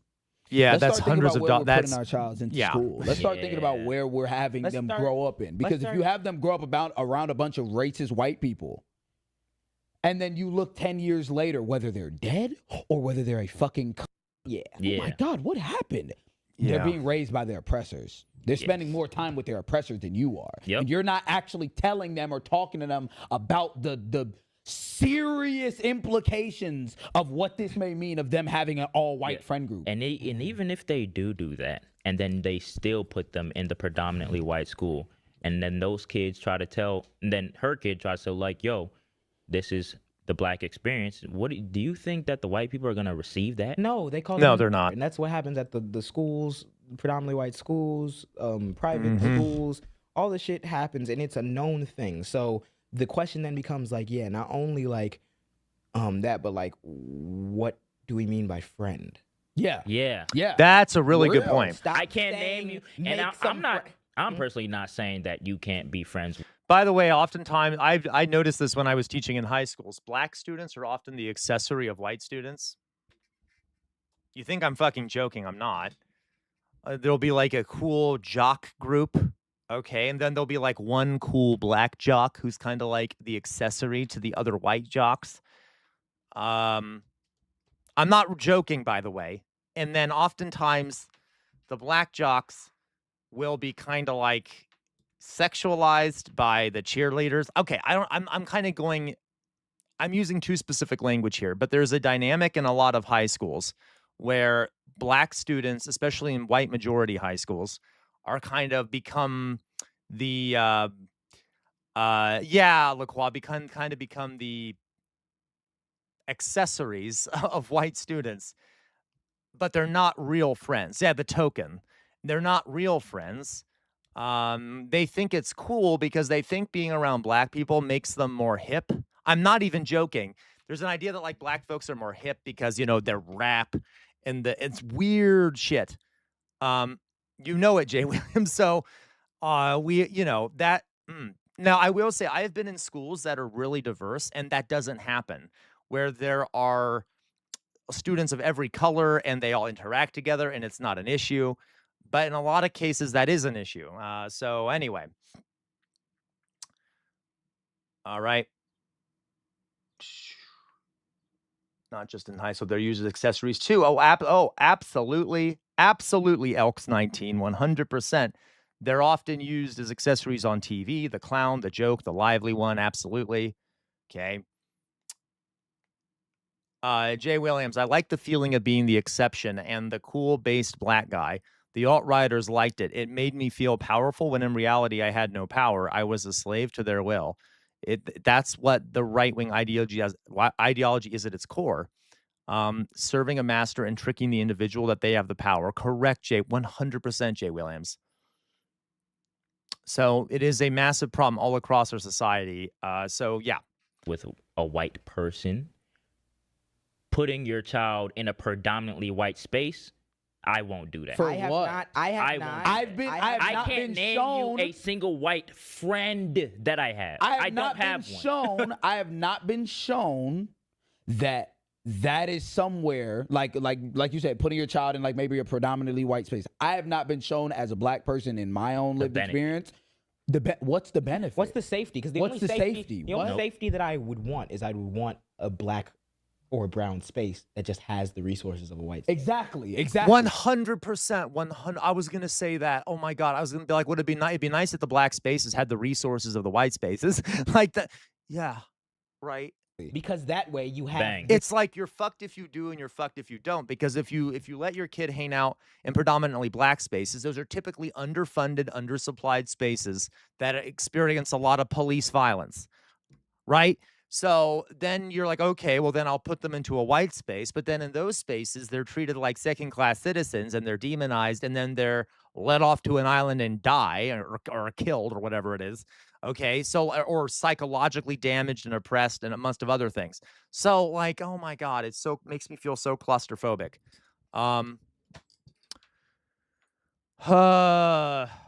Humans there who have the lived experience. Go to Atlanta. Relate. Yeah, you have the humans Atlanta's there perfect. that have the lived experience to relate to those cultural like sensitivities and insensitivities, and that's why they're able to like check their own behaviors. This idea that like proximity to whiteness is the thing that makes you better. It's the same reason why we see celebrities that they chase bread and they don't ever want to speak on political issues for black people, because everyone wants to make it not too deep.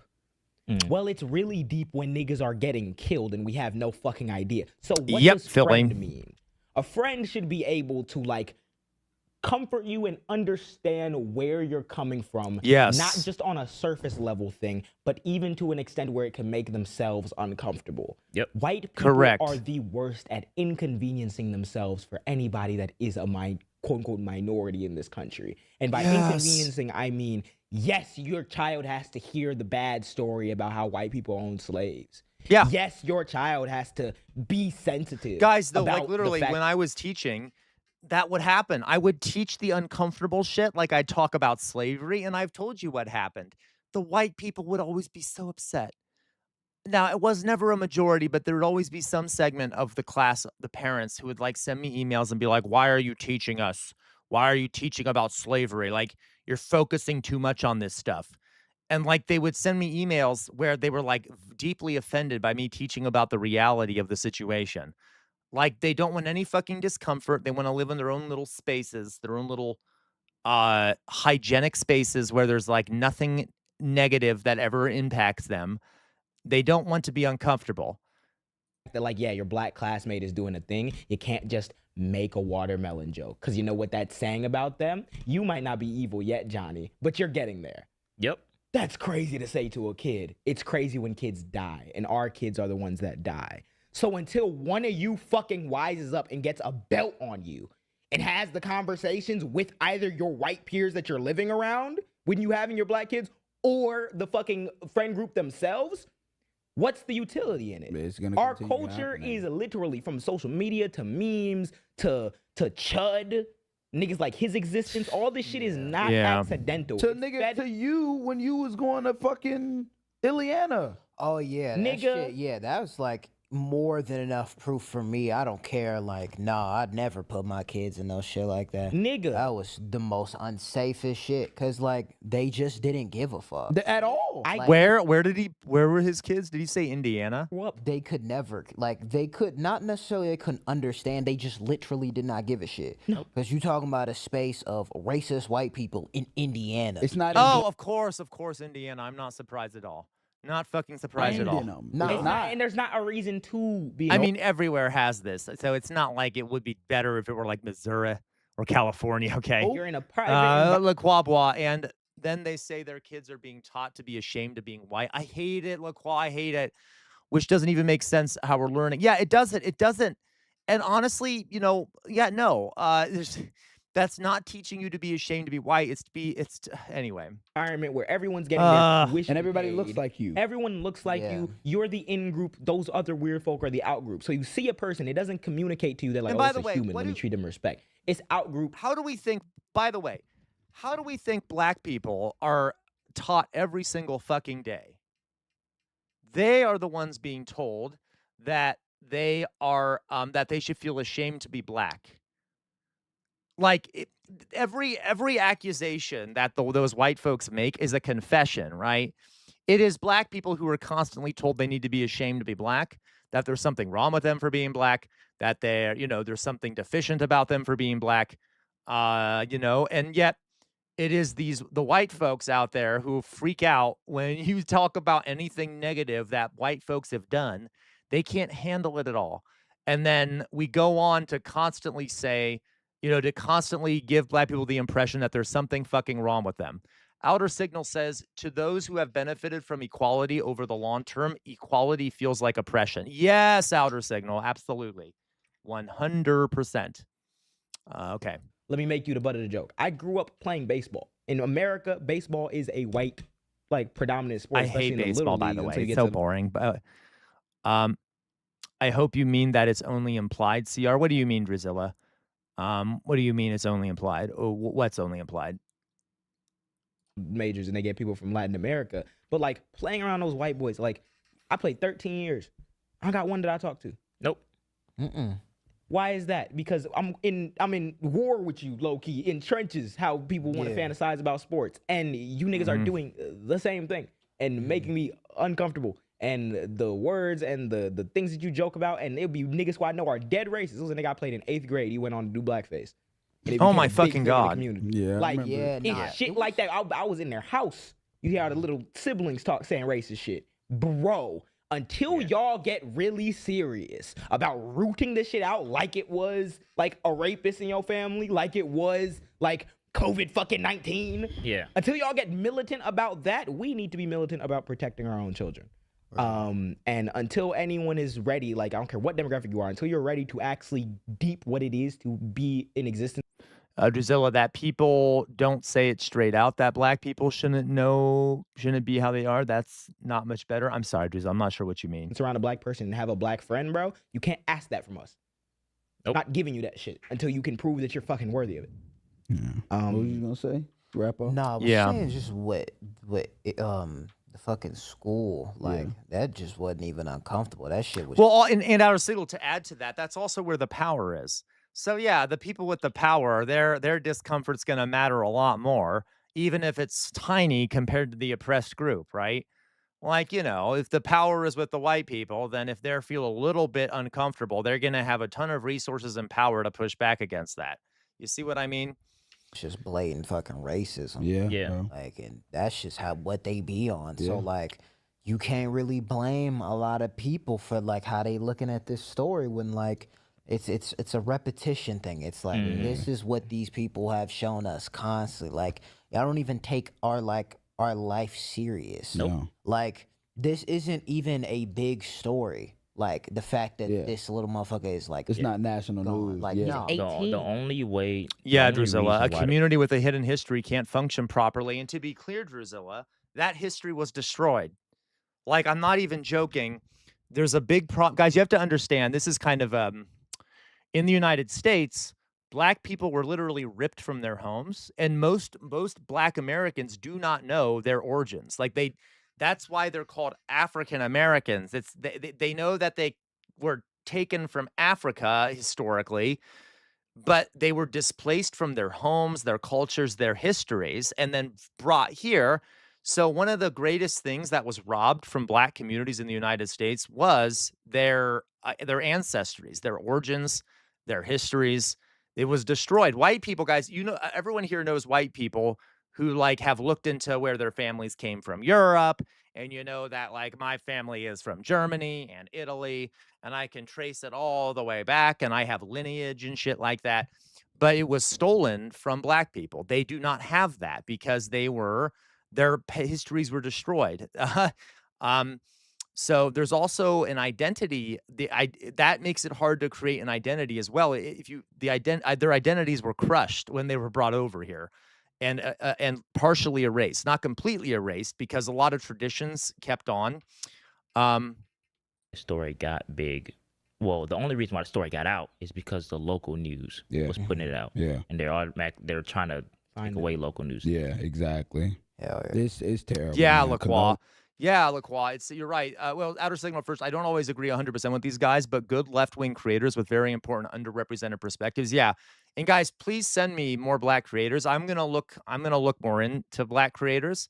I've been trying to do it better, but like I have a hell of a time finding them. And I like seriously, I promise you I am trying, but I have a hell of a time finding black creators, and I don't know why. I'll look closer. I'll do more research, etc. And obviously there's a numbers thing here, but there's plenty of good black creators out there. I know that. So thank you for sending this to me. I will try to look for more too. There's one named Tyler. Oh, and want to add anything else to that? Like Tyler what? Okay. Okay. So okay, but yeah, I'll take a look.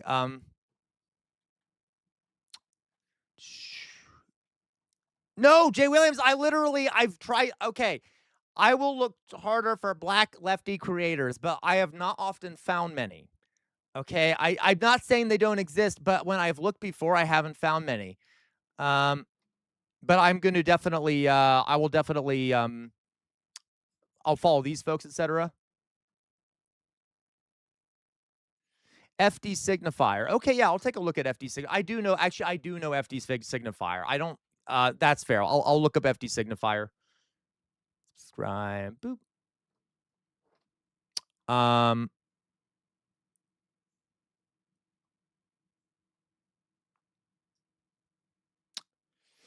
LaCroix, there's a great scene in the show Atlanta about that with a white guy that is a bit too much into African culture. Asked the protagonist where his family was from in Africa. Oh my fucking God.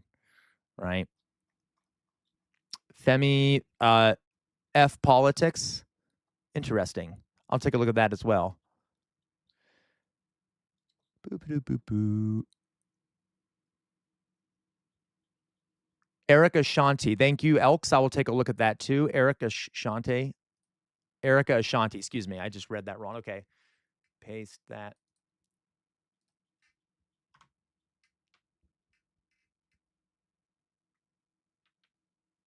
Oh, I clicked the wrong button. Okay, I'll look back. I see all your comments. I will go back through and find them. I posted a young black progressive. I'll put you in the DMs if you missed it. I send you a lot. So thank you, Gwen. So Femi too. I just want to look up that person. Femi F. Oh, okay. I've never seen this guy before. We're gonna subscribe to him too. Oh, what a man. Oh my goodness. Sorry. I'll stop. Your phone don't work. I hate you so much, Lysel. I hate you so much. I know a few that do video essays. I'll post it. Thank you. And of course, we all I know there's a lot of good creators out there. What do you mean, Drizella? For fuck's sake? What for fuck's sake to you, Drizella? For fuck's sake, you, Drizella. All right.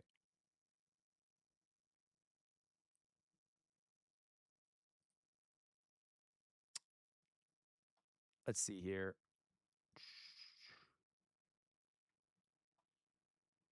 Jay, so this person, I don't know who this is, but I'll subscribe. God, see, I don't even know any of these people. God damn. Who's this person? This is... Oh, we've actually watched Andrew before. We've watched Andrewism before on the stream. To be clear, we have watched Andrewism before. He has some pretty long videos, which is hard to show on stream. But I do like Andrew. We've watched his stuff before. I'll subscribe to it on this channel. Though I should, admittedly, that's probably the reason why I'm not seeing a lot of this stuff, because this is the wrong fucking channel. God damn it. I need to subscribe on the other channel. Andrewism, subscribed on there. Femi.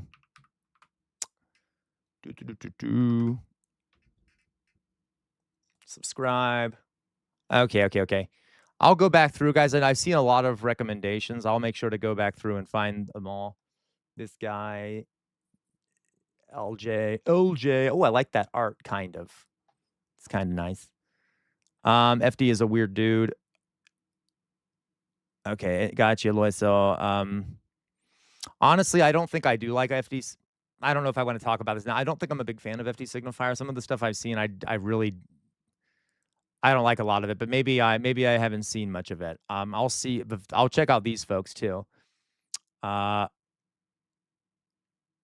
Erica Shante. I'll look up that person too. Or yeah, copy.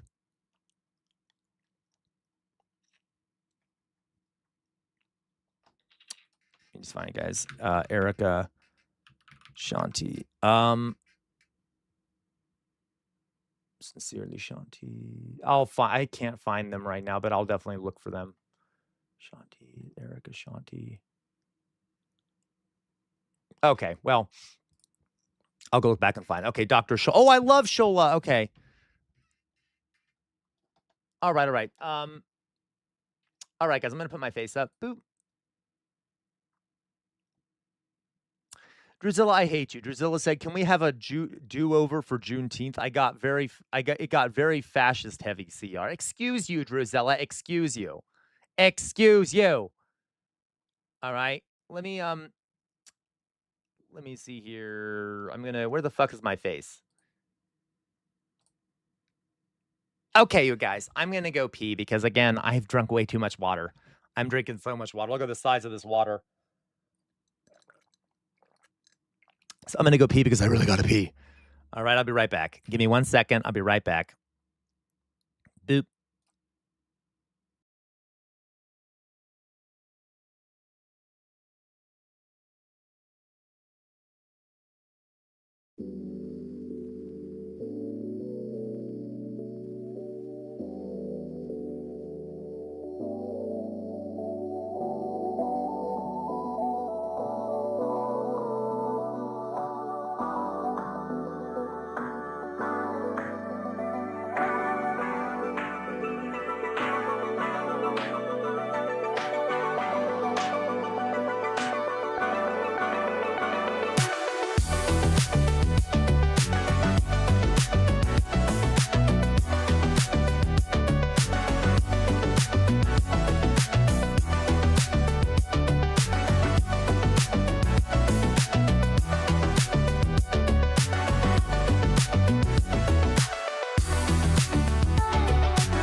All right, folks.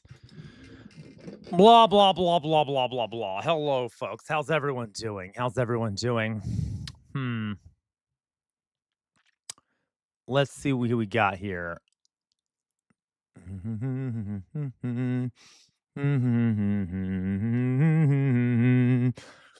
All right, you guys. Let me see what we have here to do now. Let's see if we have another video to talk about.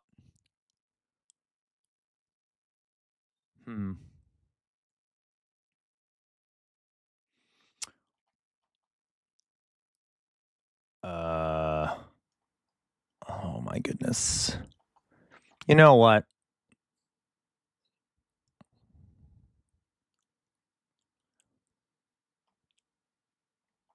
Oh, I like the look. We're not going to watch it right now, Oxpecker, but I like the look of that. The millennial optimism of the Obama-era sitcom set us up for failure. Yes, it did. I couldn't stand it. I did not like any of those sitcoms. I know a lot of people do, but I don't.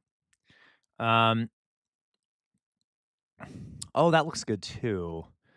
Young Democrat humiliates Jake Lane in a debate. You know what? Let's watch this. This is from Fetty. Let's just watch it. It looks kind of fun. Looks kind of funny. This is let's just gonna be a short one sent to us by Druzilla, or I'm sorry, by Fetty. It's just called microwaving an apple for 13 minutes and 27 seconds. Okay, why the fuck not? Let's just see what happens when you microwave an apple for that long. As a little palate cleanser before we get on to something else. All right. We deep fried an apple for an hour. Now let's see what happens when we microwave one for an hour. 15-minute apple, 30-minute apple, 1 hour apple.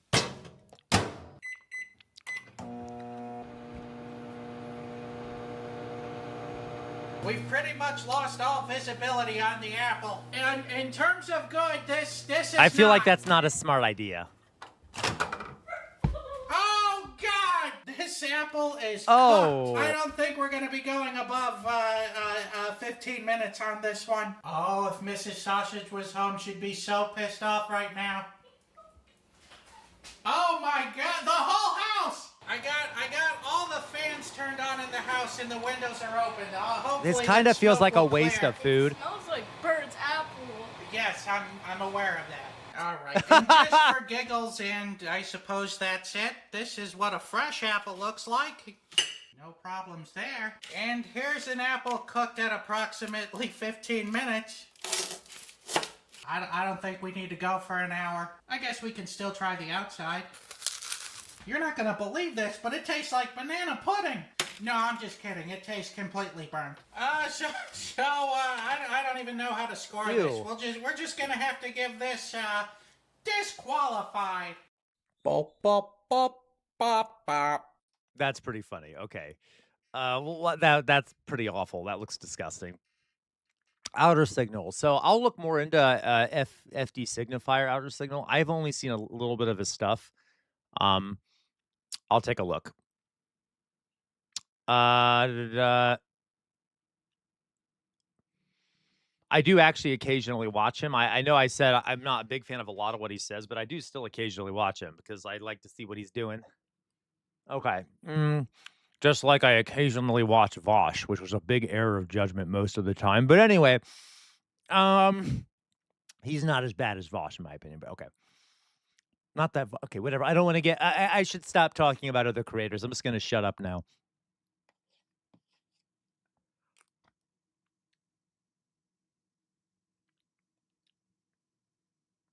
Okay.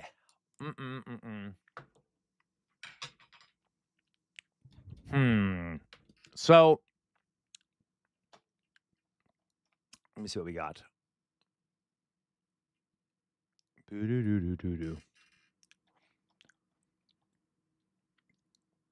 All right.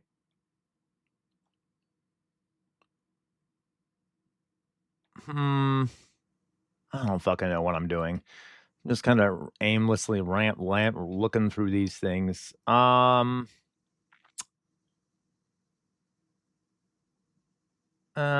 We can send for this one. Oh, wait a minute. Philly cheese. A death investigation is like a puzzle. This can't be real. What is this here?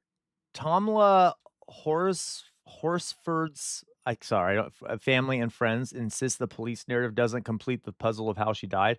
Horsford died at an adult sleepover, November 4th, 2018. The Forsyth County Sheriff's Office investigated her death, and so did the GBI. Both ruled her death accidental. Yet evidence shows that there are inconsistencies in her case. Okay, let's watch this. This might go back to what we were talking about. It'll be interesting. Law enforcement agencies investigated piece by piece the death of Tamla Horsford. Both concluded she got so drunk at a party she fell from a balcony after everyone else had gone to sleep. We had a girls' night. We were all just drinking and we played cards against humanity.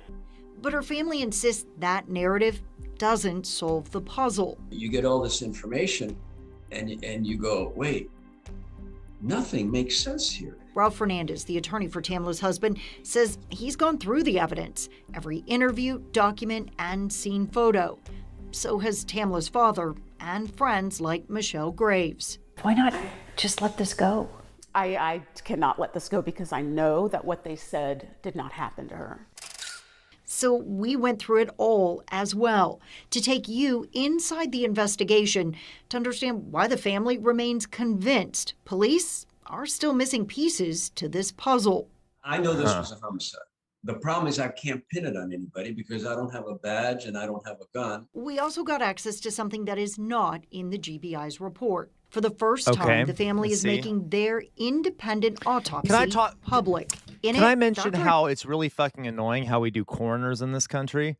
There are a lot of coroners who are elected officials and are not actually experts in whatever, are not experts in forensics or experts in pathology or anything. They don't have doctorates because the coroner is an elected official in a lot of areas. There needs to be, and not everywhere, some places they're appointed, but it's a rubber stamp. We need like professional coroners who are independent from the government, who are independent and can't be fired unless, I don't know how to do it. I don't know how to frame this. We need to find some way to have coroners that aren't politically backed and things like that. Okay. All right. I know it's stupid, Drusilla. There was literally an 18-year-old who recently got appointed a coroner in a fucking county in America because he was elected. He had no experience doing any coroner work or anything like that. Says the dislocated wrist mentioned in the GBI's report is actually a compound fracture. And the fracture in her spine isn't a fracture at all. And to him, what is most important is what the GBI's medical examiner did not find. There is no evidence of any significant injuries to the skull bones. In Dr. Shaker's report, he says the lack of broken bones in Tamla's skull make him skeptical that she died falling from the second story of a building. Now, at first, deputies on the scene seemed to agree. They showed us the mulch and the rocks in the mulch and showed where, she tripped and fell over this little garden border. From the homeowner to the detectives, there are statements pushing back against the idea Tamla fell from the porch. Oh, God. You went to brace yourself with your left hand? There ain't nothing there to brace yourself with? Yeah. And you spin, you know what I'm saying? And even more unusual, how the homeowner and her boyfriend found Tamla's arms. Uh-oh. The weirdest thing, she was face down, but her arms were down she just face planted is the best way I can describe it. So her arms were by her side? Yeah, they were by her side, palms up. It's a question we heard several times in the investigation because when you look at the scene photos, Tamla's left arm is actually off to the side, bent, her fingers curled under. Did you ever touch her arm? No. Okay. Did you see anybody touch her? No. Other than you? No. To this day, police can't explain the discrepancies, at least not in a way that makes sense to the family. They say despite the yellow crime scene tape, Tamla's death was never treated like a crime. Maybe she fell off the balcony, but she's stiff. Okay, is she breathing? I don't know if she's face down. Forsyth County deputies called everyone that attended the sleepover back to the house for questioning. But it wasn't until the GBI got involved 2 years later that police searched for evidence on their phones. By that time, so I got to tell you guys, so far, listen, I'm just saying so far, I don't see, I did some forensic shit when I was in college. I like that. It's not uncommon, even if you fall out of a high place, that your skull gets cracked. It does typically crack your skull. So I'm trying to, we'll see what they say. Okay, let's put it that way. Whether you fall or hit in the head. So yeah, it could be she was hit in the head. Well, let's see what they say. 2 people had new ones, and text messages and pictures from other phones were gone. But like an ambulance didn't come. We just saw her come out in a body bag. Wait, did they say it was cracked? Maybe I misunderstood. I thought I misheard it. Let me see here. Can't explain the discrepancies, at least. Maybe I misheard. They showed us the mulch and the rocks in the mulch and showed where, oh, she tripped and fell over this little... From the porch. Okay. Or down like, she just faced. Heard several times in the investigation because when you look at the scene photos, Tamla's left arm is actually off to the side, bent, her fingers curled under. Did you ever touch her arm? No. Okay. Did you see anybody touch her? No. Other than you? No. To this day, what are you talking about, Loiso? I'm just saying that I thought I heard her say, oh, her skull wasn't cracked. I thought I heard them say her skull was cracked, which is a sign she was pushed. I'm like, well, not necessarily. Okay, I misheard her. Police can't explain the discrepancies, at least not in a way that makes sense to the family. They say despite the yellow crime scene tape, Tamla's death was never treated like a crime. Yeah, that's a problem. Maybe she fell off the balcony, but she's stiff. Okay, is she breathing? I don't know if she's face down. Forsyth County deputies called everyone that attended the sleepover back to the house for questioning. But it wasn't until the GBI got involved 2 years later that police searched for evidence on their phones. By that time, 2 people had 2 years ones later. and text messages. 2 years later. That's good. Messages and pictures. Wow, what a great investigation they did. From other phones were gone. But like an ambulance didn't come. We just saw her come out in a body bag. Jesus. No one tried to roll Tamla over to render CPR. Not even police, who called off EMS. Oh there was my no fucking God. effort whatsoever done to try to save this woman's life. The only one we know who touched Tamla's body was the homeowner's boyfriend. He declared her dead after touching her leg. I have one deputy that's about to pull into your subdivision. Then the destination is on your right. Tamla's family believes race also played a role. The only black woman at the party in a county with few black people. The lead investigator on the case, Michael Christian, is accused of calling Tamla the porch lady and making derogatory racial remarks during the investigation. I mean, that's horrific. In the racist, bigoted, sarcastic, funny way of this sick son of On top of that, some of the responding officers knew the people at the party. The man on that of course. Of fucking course they did. Fucking pigs. One call was a former probation officer who, at the time, worked in the county's court system. Hey, Dolly boy, how you doing? We've got some mutual friends together. I know Jose very well. I've worked with him for quite a while. God damn it. And another woman worked with an officer's wife. I'm sure you're good because her boss is my wife. So, well, then you're more than good. In the recordings, we heard police tell the family that when the investigation is complete, they can access all of the records and the pieces will finally fit. But they don't. Legally. This case is just beginning as far as I'm concerned. I haven't been able to grieve her because I've been trying to fight for her justice for 3 years. I have to know the truth.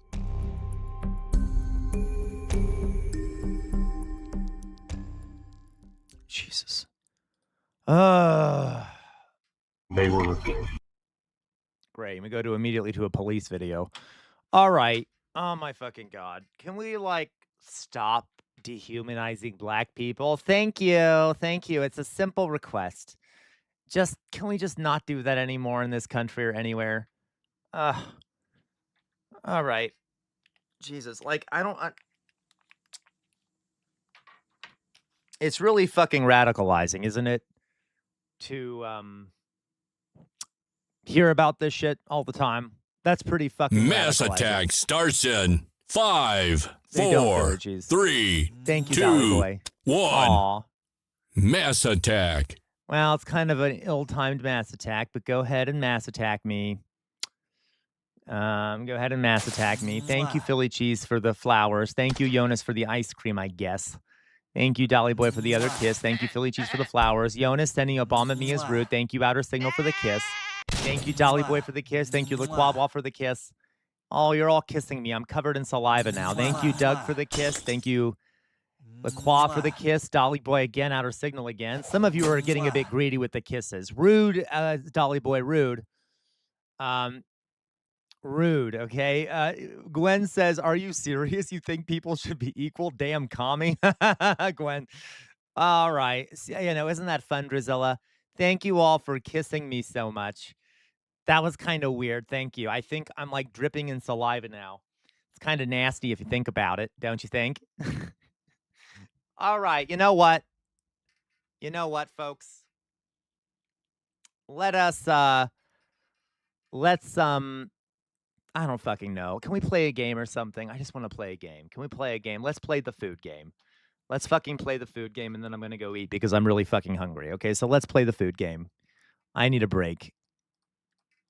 I need a fucking break. Let's play Food Guesser. It was a depressing day. I was trying to make it a happy day.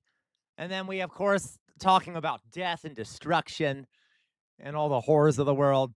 Oh, my fucking God. Okay. Let's go on here. Let's go on here. So this is... Okay. What was I going to say? Let's watch Food Guesser. I know, this is why we can't have nice things. Right, I know, Drizzly, you're right. Okay, we'll do Food Guesser. Food Guesser. Drizilla, I swear to God. I swear to fucking God. Okay, anyway. So let's play it. Let's play, I don't know, is there, what's the daily? Is it a daily? I don't know what a daily is. Okay, we'll play the daily game. Oh, there's only 3 rounds. You know what? This will be fun. Let's play it. Let's play the daily. We've never played the daily before, but apparently they have a daily one. So that sounds fun. Let's try the daily. Okay, everyone ready? This is only 3 rounds, but it'll be fun, and then we can play regular. So this is eggplant, onions, olive oil, garlic, lemon juice, cumin, to be clear, coriander, tomatoes, chickpeas, parsley, salt, pepper, green pepper, chili pepper, saffron. This dish is a flavorful eggplant salad made by roasting or grilling eggplants until soft and smoky. It's then mixed with a blend of garlic, lemon juice, and a hint of vinegar for a tangy kick. Drizzle, I hate you. We think Italy? Do you think it's Italy? Well, Gwen, I don't trust you now because Gwen said it's my worst game and then said Italy. Should I trust you, Gwen? I don't know. You think Greece? You think Greece? Greece? Okay, fine. We'll do Greece. Greece. Nope. Lies. It wasn't Greece. It's to the southeast of Greece. To the southeast of Greece. And we're warm. What do we think? Lebanon? You think Lebanon, maybe? Let's try Lebanon. Lebanon. No, ooh, we're very hot, though. To the southwest of Lebanon. To the southwest of Lebanon. See, is it Cyprus? Oh. Do you think it might be Cypriot? It'd be the first Cypriot dish we had. No, it's to the southwest of Cyprus. Would that be Egypt? Southwest of Cyprus? Or am I being... I'll try Egypt. I don't think it is. It is Egypt. It was Egypt. It was Egypt. Why is everyone screaming Israel at me? Yeah, why is everyone screaming Israel at me? I hate all of you. Yeah, it was fucking Egypt. Everyone needs to calm the fuck down, okay? If it was Israel, I would have purposely gotten it wrong. No way I'm fucking writing Israel for anything. Okay, this, I don't know how to pronounce this, but that looks odd. I'm not a big fan of eggplant. I like eggplant parmesan. Right, Philly cheese. My community is anti-Semitic. Just you, Philly cheese. All right. Okay. Outer Signal's also very anti-Semitic. I'm sorry, I shouldn't say that. Outer Signal. I'm just trying to blame everyone. Say everyone's anti-Semitic. Okay, so this is Israel would be eggplant and vinegar. I'm gonna vomit. Okay, let's go on here. Ooh, this looks cute. Buckwheat flour, all-purpose flour, baking powder, salt, water, and then optional milk or sugar. Optional milk and sugar. This dish is a thin pancake-like bread made primarily from buckwheat and wheat flour. Cooked only on one side, it develops a bubbly, spongy texture with moist, tender crumb. Ooh, that sounds amazing. Traditionally enjoyed fresh off the griddle, it's often served with sweet toppings like maple syrup or paired with savory stews and beans, making it a unique and versatile addition to the table. Really? So, Jonas, you say Ethiopia or Somalia? Are you sure? Because they did say maple syrup. Is that a thing in Ethiopia or Somalia? I'm not sure. I'm literally asking. Injera? Okay, so we'll try Somalia.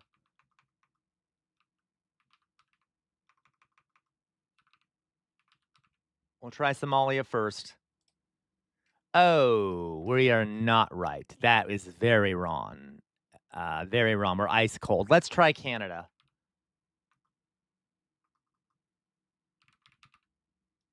Yeah, it is Canada. See, I think the maple syrup was because Canadians love their maple syrup. I that's what I thought. Who stole this? Like, it's a thing in a lot of places, Jonas, okay? Would you stop culturally appropriating white people food? Thank you. Okay. You know, I am so victimized that, like, you know, you would dare culturally appropriate my my white North American food. How dare you? Okay. Anyway, so let's go on here. Yes, let's go on here. I think like it's literally though it's eaten everywhere. Just the okay. Um let's go on here. Okay, this looks delicious. This is flour, sugar, butter, eggs, pine nuts, lemon zest, vanilla extract, milk, cornstarch, baking powder, salt, powdered sugar, almond extract, and orange zest. Oh, you did, Gwen? You get a boop for saying Canada. Boop. Great job, Gwen. It's giving Germany. It really is. This dish is a rustic tart. And it does say euros. It might be German. Pine nuts and dusted with powdered. It kind of looks German, doesn't it? Can we see close on the menu? Are there any words on the menu we can pick up? I don't know. It might be Germany. Let's try Germany. You're a rustic tart, Philly cheese. North German, okay, fine. Is it North German then? Like, which fucking part of North Germany do we think? Dolly boy, don't you fucking laugh at Philly cheese. It's Belgian? Oh my fucking God. If it's Belgian, I will lose my mind. We'll try Belgium. But I think it's more North European than that, but whatever. I'll try Belgium because Lois Lacroix loves Leopold. It's not fucking Belgium. It's to the northeast of Belgium. Is it fucking Germany? It might be Germany. Let's try Germany. Deutschland. Ooh, no, it can't be. It can't be Germany, actually. It can't be Germany because if it were Germany, it would be adjacent to fucking Germany. So let's see here. It's to the southeast of Belgium. Is it Switzerland or Austrianda? I don't know why I did either. Okay, let's try Austria. Austria is Austria. That might be too far. Oh, it borders Austria. It might be the Czech Republic. So let's try Czech Republic here, or Czechia as it's called now. Czechia. Oh, nope. It does border Austria, but it's not Czechia. Is it Croatia or is it? Oh God, if it's Italy, I will lose my mind. Is it Italy? It is Italy. God damn it! I didn't mean to be so loud. I didn't even know. I forget about looking at the name. It was definitely Italy. Okay. Okay, well, we did pretty poorly, I will say. Well, let's try a different round. That was just okay. Let's try a different round. This will be one of the 5 rounds. It's okay, Druzilla. You're fine. Calm the fuck down, Druzilla. I wasn't that loud, Druzilla. Okay. This is coffee. This looks delicious, by the way. Coffee, water, sugar, lemon, mint, and rum. That was a practice round. Coffee, water, sugar, lemon, mint, and rum. I literally don't know what this is. Coffee, water, sugar, lemon, mint, and rum. This dish is a chilled, refreshing beverage that combines strong coffee with water, often sweetened with sugar and occasionally enhanced with a splash of lemon or rum. It might be it might be American, but I've never heard of it. It sounds like it might be. Yeah, it might be something from the Caribbean. That was my thought too, Dolly Boy. So maybe might it be a Jamaican dish? Let's try Jamaica. Jamaica. I feel like it's Jamaican. I could be wrong. Nope, ice cold. Completely wrong. Completely wrong. It's to the northeast of Jamaica, and we're ice cold. God damn it.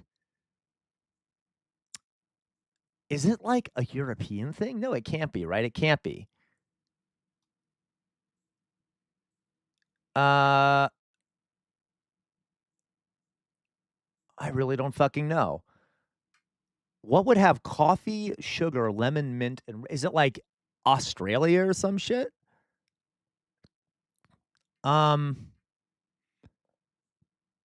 Irish coffee, Loiso, is, I believe, isn't that whiskey in hot coffee? I could be wrong.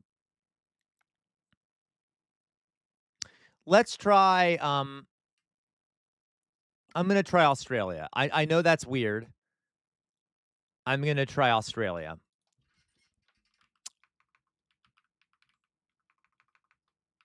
Australia. No.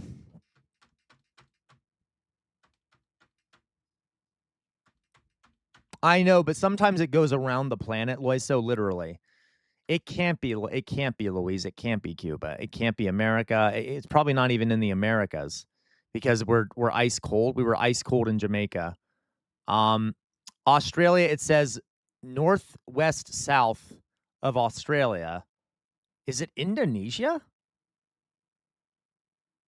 I'm going to try Indonesia. Okay, Mazagran. Mazagran is the name of what it is.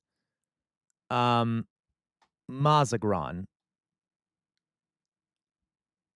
What does that sound like it could be from? Mazagran.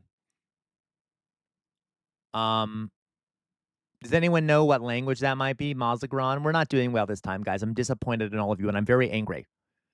Mazagran? Yeah, but it can't. I don't know if it is Europe. It doesn't seem like it is. It might be. Okay, fine. You want me to randomly try? We're not going to fucking choose Israel, Loiso. How dare you, okay? How about we try? We can try, I don't know. Let's try, it could be let's try the Philippines.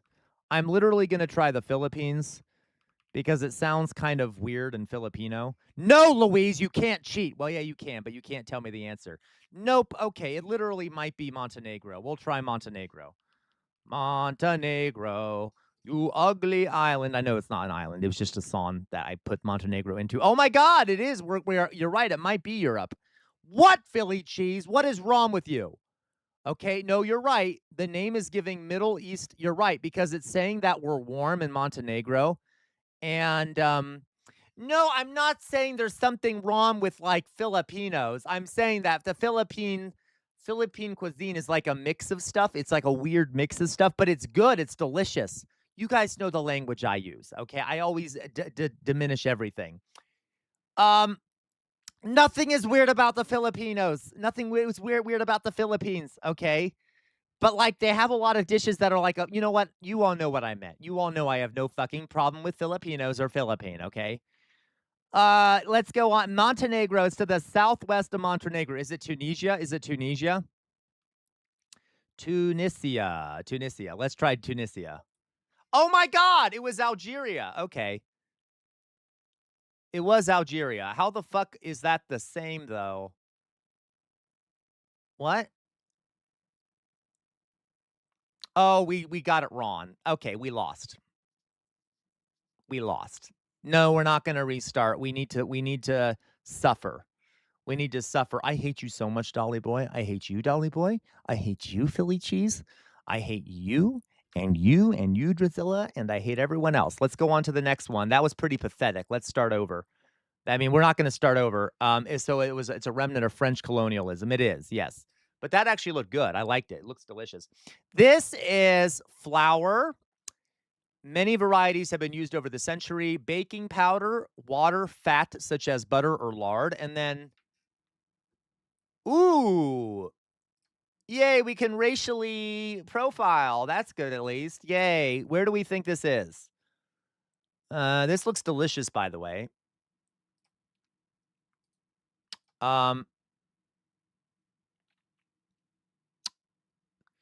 What do we think here? What do we think here? Is this Mongolia?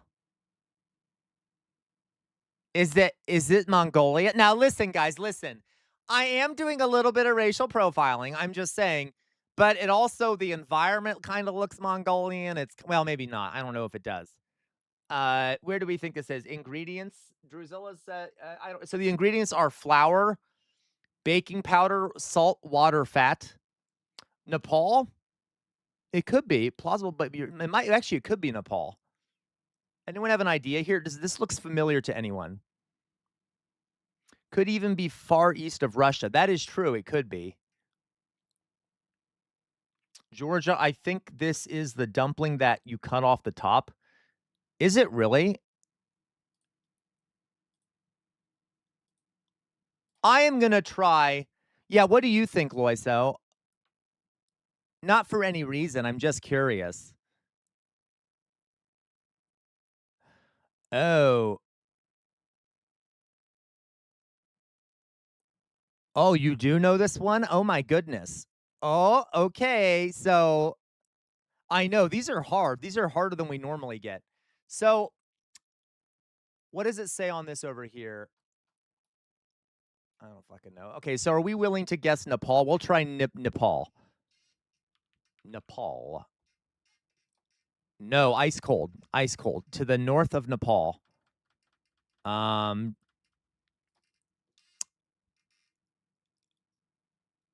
don't know how it could be ice cold. I'm going to try Russia. I know it probably isn't, but I suspect it's not. Yeah. So it's north of Russia. And we're cold. It might actually be Chile, which is what someone else said, right? Didn't someone else say it could be Chile? It is not Chile. God damn it! It's called Bannock. What the fuck is Bannock? Does anyone know what We are doing terribly today. We are doing terribly today. Jesus Christ. So what's Bannock? Where the fuck is Bannock from? Is it God, is it Canada?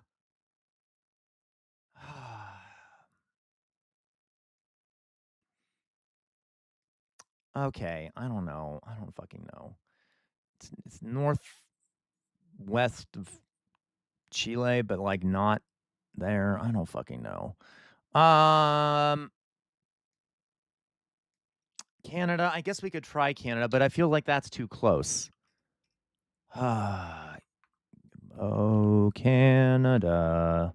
This is not easy. I don't know why they made it so hard. Oh my God, it was Canada. How is that? Oh, it's Canada and the United States. What the fuck? Oh, no wonder. It's because I'm a dirty white person. That's why. It's because I'm a dirty white person. It says here that this is Bannock is a type of flatbread commonly associated with indigenous peoples in Canada and the United States. So that's why. It's because I'm a dirty white person that's ignorant and stupid.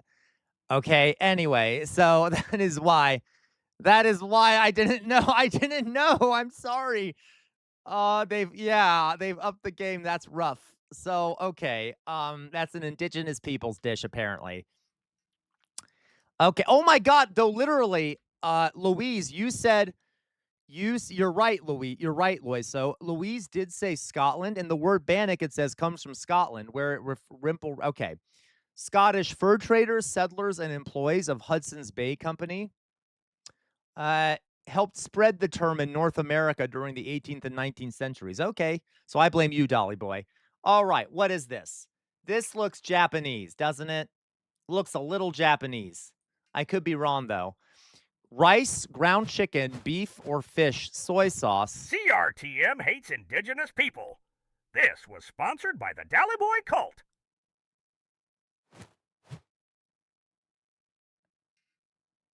That was uncalled for and deeply rude. Deeply rude. Shame on you, Dolly Boy. Shame on you. You're the one whose settlers gave them the name Bannock. So you're the one, it was your people who colonized and then fucked up their culture by making them call their flatbread Bannock. All right? Well done, Scotland.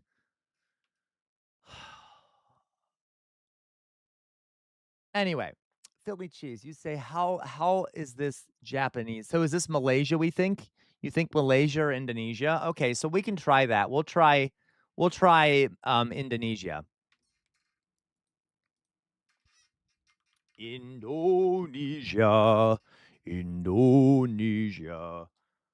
No, but we are close. It's to the northwest east of Indonesia. It could be Malaysia. Let's try Malaysia. Malaysia. Oh, I'm sorry. Thank you, Dolly Boy. What love? What love did you send me? Oh, thank you, Dolly Boy, for your love. My apologies. Okay.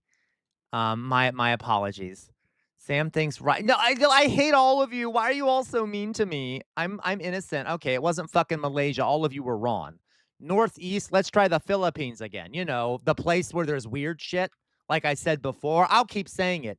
I'll keep saying it just to piss all of you off, okay? Hey, look, it was the Philippines. It was the Philippines. Okay, I get a boop. I get a boop. Boop. I get a boop. Okay, I get a fucking boop. Anyway, I get a boop. Racism wins. Oh my God, I'm such an asshole. I refuse to acknowledge that outer signal. I refuse to acknowledge that. Someone else said it first. Who the fuck said Philippines first? Oh, well, I guess outer signal. Fine, outer signal gets a boop. Boop. There we go. We all happy now? All right. I'm sorry. I'll stop. I'm in a bad mood. I'm in a bad mood because we're doing terribly on this. Let's go to the next one. That excuses my racism. Bye-bye, Gwen. Have a good one, Gwen. It excuses my racism, right? Let's go on here. This is pork, shrimp, pork, shrimp, cabbage, carrot, bamboo shoots, shiitake mushrooms, onion, garlic, ginger, soy sauce, oyster sauce, chicken stock, cornstarch, starch, water. I think this is China. Is this China? This looks like China, right? Or Japan. Oh, shiitake, of course it's Japan. Okay. We'll try Japan. We'll try Japan. Japan. And that kind of looks like Japan food. Yes, yay. Chukadon. That's cute. Let's go to the next one. This is, oh my God, everyone, Philly cheese, calm down. Listen, Philly cheese, make sure you have something to clean up with because I know what's going to happen when you see this image. Okay, calm down, Philly cheese. It's just chili. It's just chili. No Philly cheese. Calm down. This is not Wendy's. It's just chili. Okay. Anyway, pinto beans, chorizo, smoked paprika, garlic, onion, bay leaves. Bay leaves. I don't fucking know. Okay. Tomato paste, olive oil, salt, and water. It is not Wendy's chilies. Anyway, I don't know. It might be Tex-Mex. Should we actually try the United States? Let's try the United States. United States of America. And then you hear gunshots in the background because it is, in fact, no, you can't. Sir, stop shouting. This is a Wendy's. Jonas says, can you trust fast food chili? Jonas, I asked Philly Cheese that question every day, and Philly Cheese continuously tells me that it's worth it. Okay, for some reason, because Philly Cheese is a degenerate who likes Wendy's chili. Anyway, United States. Apparently, it's the only thing Philly Cheese likes, too, is Wendy's. Fucking chili. Doesn't eat anything else. Okay. Nope, it's not the United States. Are the I hate you. No, Jay Williams. No. Okay, the United States. So this is to the northeast of the United States. What? With chorizo? Northeast of the United States with chorizo. Outer signal, don't you fucking encourage Jay Williams. I don't fucking know Philly cheese. You know, chili doesn't have to. Gwen, what do you mean I'm changing? What do you mean I'm changing? What the fuck are you talking about, Gwen? What do you mean? Okay. There was no ground beef. Well, there can be chili without ground beef. Yeah, the northeast, it says. Northeast of the United States. With chorizo? Okay, let's try Spain. I mean, I feel like that's not to the northeast, but whatever. Fuck it. I don't give a shit at this point. It was Spain. Okay, so I guess it could, because it could be a little bit south of east, according to the thing. Fine, in your groove. You're right. Okay, so this was Caparones. There you go. A traditional speech from the La Rioja region of Spain. Let's go on here. Final score. We really fucked up, folks. This was an absolute disaster. It has been not nice, outer signal, not nice. Okay, not nice. To be clear, we did not get gastronomical genius. Guess what that means? We're gonna have to play again because there ain't no fucking way I'm leaving without gastronomical genius. Play again. Thank you, Trisha79, for the 550 joules. Thank you. Let's try this again. This looks delicious, and I want it. Correct, Jonas. This beautiful thing looks like it would be American. Okay, so let's watch beef. This looks like it. What is it called? This is steak and eggs, which is a common American food. This is definitely the USA. USA. Yep, United States and Australia and Canada apparently, and Australia and Canada. What happened, outer signal? What'd you reclaim? What did you reclaim? I missed it. Okay, I hate you, outer signal. Dear God. Now I want to know what you said. I'm going to be paranoid. Okay. Colonizer's breakfast. There you go. Yum. I love a good colonizer breakfast. So, okay, I'm sorry. I'm like, please don't clip any of this, guys. Please. I'm in a mood. I hope you know I don't like racism.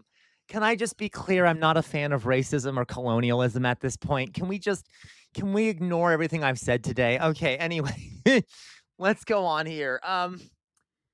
All right, this looks delicious. This is bullet duro, which is bread, linguiaca, flambre, pork. I don't know what the fuck this is. Beef, cheese, tomatoes. What is that? Okay, I hate all of you. You're gonna make me paranoid. What are you all doing? No, I don't think. Okay, I hate all of you. What do we think this is? What is bullet duro? Begin by layering sliced bread with ham, sausage, and steak. That sounds amazing. Top with another slice of bread and cover with melted cheese. Doner kebab? What is that? What is that, though, Lois? So I really don't know what it is. Portugal? You think this is Portugal? Actually, you're right. It probably is. Let's try Portugal. And then if not, it's Brazil. Oh, my God, Jonas. Jonas, you get a boop. Boop. Literally, Jonas, you get a boop. Can you what, Gwen? Can you what? What's wrong? Why are you feeling down? I'm sorry, Gwen. I'm sorry you're feeling down, really. Is there anything I can do for you? So Jonas, great job. Great job with the Portugal stuff. Okay. We all Jonas is okay, let's not go crazy, Gwen. I didn't say Jonas was a genius. Okay, he did great in this point. Okay. I have tried doner kebab, but like I guess I know actually maybe I haven't. I do know what it is though. That's true, outer signal. That's true. Okay. Let's see here. Next round. Ooh, that looks delicious. Chicken, soy sauce. This is probably China. Soy sauce, ginger, garlic. Oh my God, this makes me so hungry. Garlic, sugar, star anise, water, Chinese rice wine, green onion, sesame oil. Okay, well, it's obviously China. It has to be China. China. What? What's wrong? What do you mean star anise? Oh, oopsie. That was a mistake. Sorry. I meant to say star anise, not star anus. Okay, trust me, I know the difference. I am 100% certain I know the difference between star anise and anise. Okay, so this is China. China. Okay, China calls soy sauce chicken. Lovely. Going on. We're doing very well this time. Let's keep it up, folks. Let's keep it up. Okay, let's see here. Lamb, fenugreek, cardamom, cumin, coriander, turmeric, ginger, garlic, onion, tomato, chili pepper, cilantro, parsley, lemon juice, water, salt. This dish is made by sautéing onions, garlic, and tomatoes in a pot. Then chunks of meat are added and cooked until browned.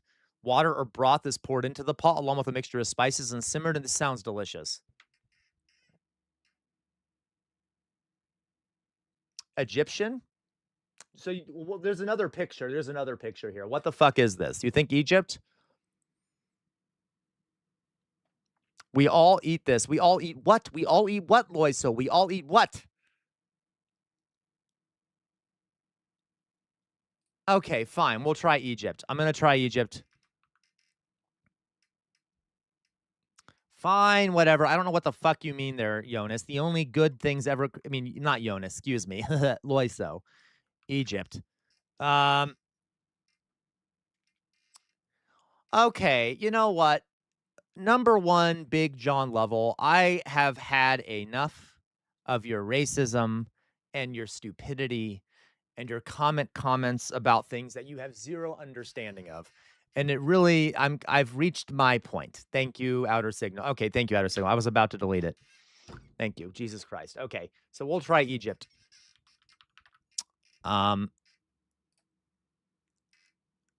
Warm. Okay, so Jonas lied to us. It's to the southeast of Egypt. What is it, Saudi Arabia? I don't fucking know. He had been making comments this whole time that were kind of off. I never saw all of them, but like okay. Saudi Arabia. The number one, like literally, guys, there is more Islamophobia that comes into this chat than homophobia, even though I'm a raging homosexual, which tells you that there's a big problem out there with Islamophobia. So you think Ethiopia? We'll try Ethiopia.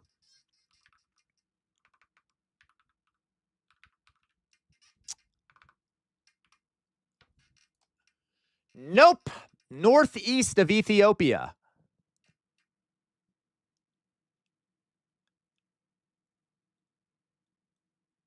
What do we think? Northeast of Ethiopia. What is northeast of Ethiopia?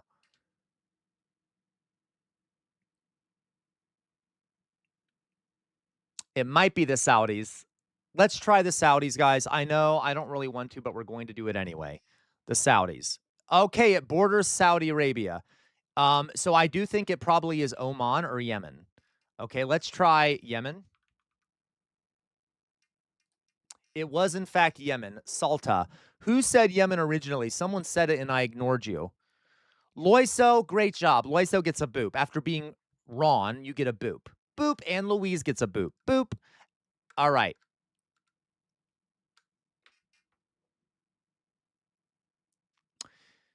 Yeah, was that the same person, Outer Signal? Okay, well, thank you, Outer Signal. I'm just... Okay. Very weird hobby. Okay, let's go on here. Next round. This looks delicious. This is German, I think, isn't it? Cabbage, tomatoes, parsley, I don't know. Mint, lemon juice, olive oil, salt. This dish is a bright, crunchy salad made primarily from finely shredded green cabbage. Unlike creamy coleslaws, it features a light, zesty dressing of freshly squeezed lemon, lemon juice, olive oil. This looks delicious. Mint, garlic, and salt. A generous sprinkle of dried mint.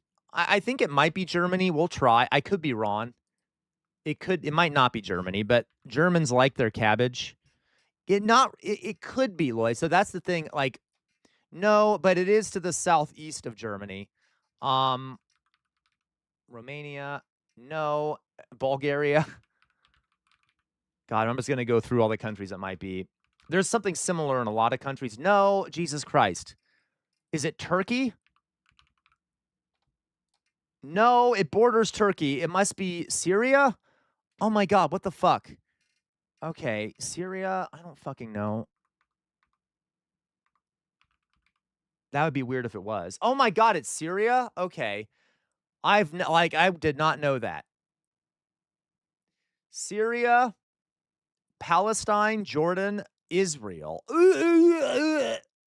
and Lebanon. Okay, that was weird. You were right, Maloof. I should have listened to chat.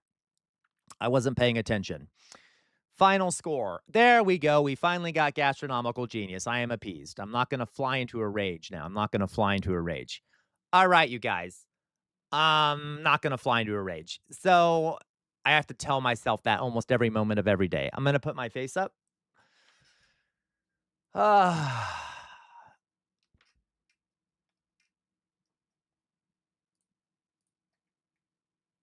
If I can get my fucking face to come up on the screen. Okay, guys, I'm going to go eat. I am deeply hungry. I am very, very hungry. Yes, Drusilla. And I love you all very much. Okay, so I'm going to find someone to send you all to. By the way, guys, we're going to move some shit around this week. So technically that tomorrow is a day I don't normally stream. I'm almost certainly going to stream tomorrow because on Thursday, I will not be. I'm moving around the days I take off this week because I have to take my mother to an appointment. So, Thursday I will not stream on Thursday, and if I don't come in on Friday, I will stream instead on Sunday. Does this make sense? So I'm gonna stream the same number of days. I might move around the days. So I'll almost certainly stream tomorrow as well. Okay. So anyway, okay. So let me find someone to send you guys to here.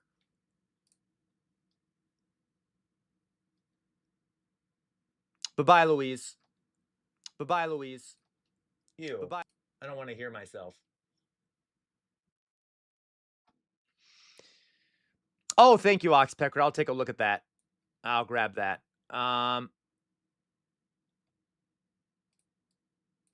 Ancom. God damn it. I need to capture it. I fucking hate you, Loiso. I mean, not Loiso. I hate you too, Loiso, but I really hate you, Lacroix. All right. Fucking sarcasm. Oh, where did it go? Where'd your recommendation go? There it is, Oxpecker. Okay. So Oxpecker sent us a recommendation. Let's see here.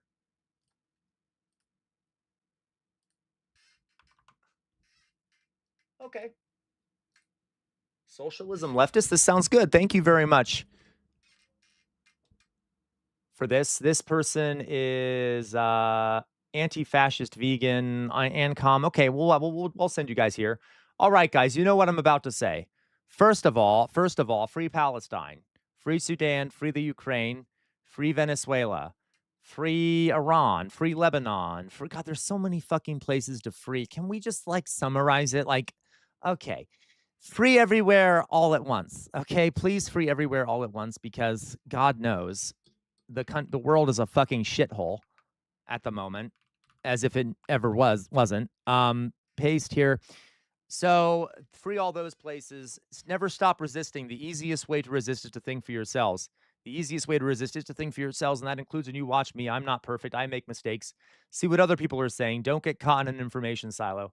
Because the easiest way to resist is to think for yourselves. We're living in a fascist moment in this country. Fascism thrives in an environment where people have lost faith in their democratic institutions, so they turn to more radical ends of the political spectrum. We need major reforms in this country. You cannot stand in the center against fascism. If you do, the fascists will walk all over you. Don't let them. Don't let the fascists walk all over you. On the wall behind me is a sword. The name of that sword is Chainbreaker. It's been passed on in my family for many years, and it is thought to have been responsible for the death of 7 slave owners. Why do I have it back there? To remind everyone that our ancestors have made some major sacrifices for some of the things we have today, some of the rights we have, some of the freedoms. Please do not let their sacrifice go to waste, folks, and always, always, always fight for a better future. And on that note, folks, I'm going to send you now to ANCOM Runner. Please join our Discord if you haven't already. I will be there later. So chat. You can chat with me over on the Discord, okay? I love you all very much. You all know that. I will be on again tomorrow. Have a good rest of your night, okay, guys? Bye-bye. Bye. Bye. And here we go. We are now, I'm sending you over to Raid. Okay, please join the Raid on ANCOM Ultra Runner. If y'all don't mind. All right. Okay, guys. I will see you all later. Anyone else want to raid? Probably not. Okay, bye, guys.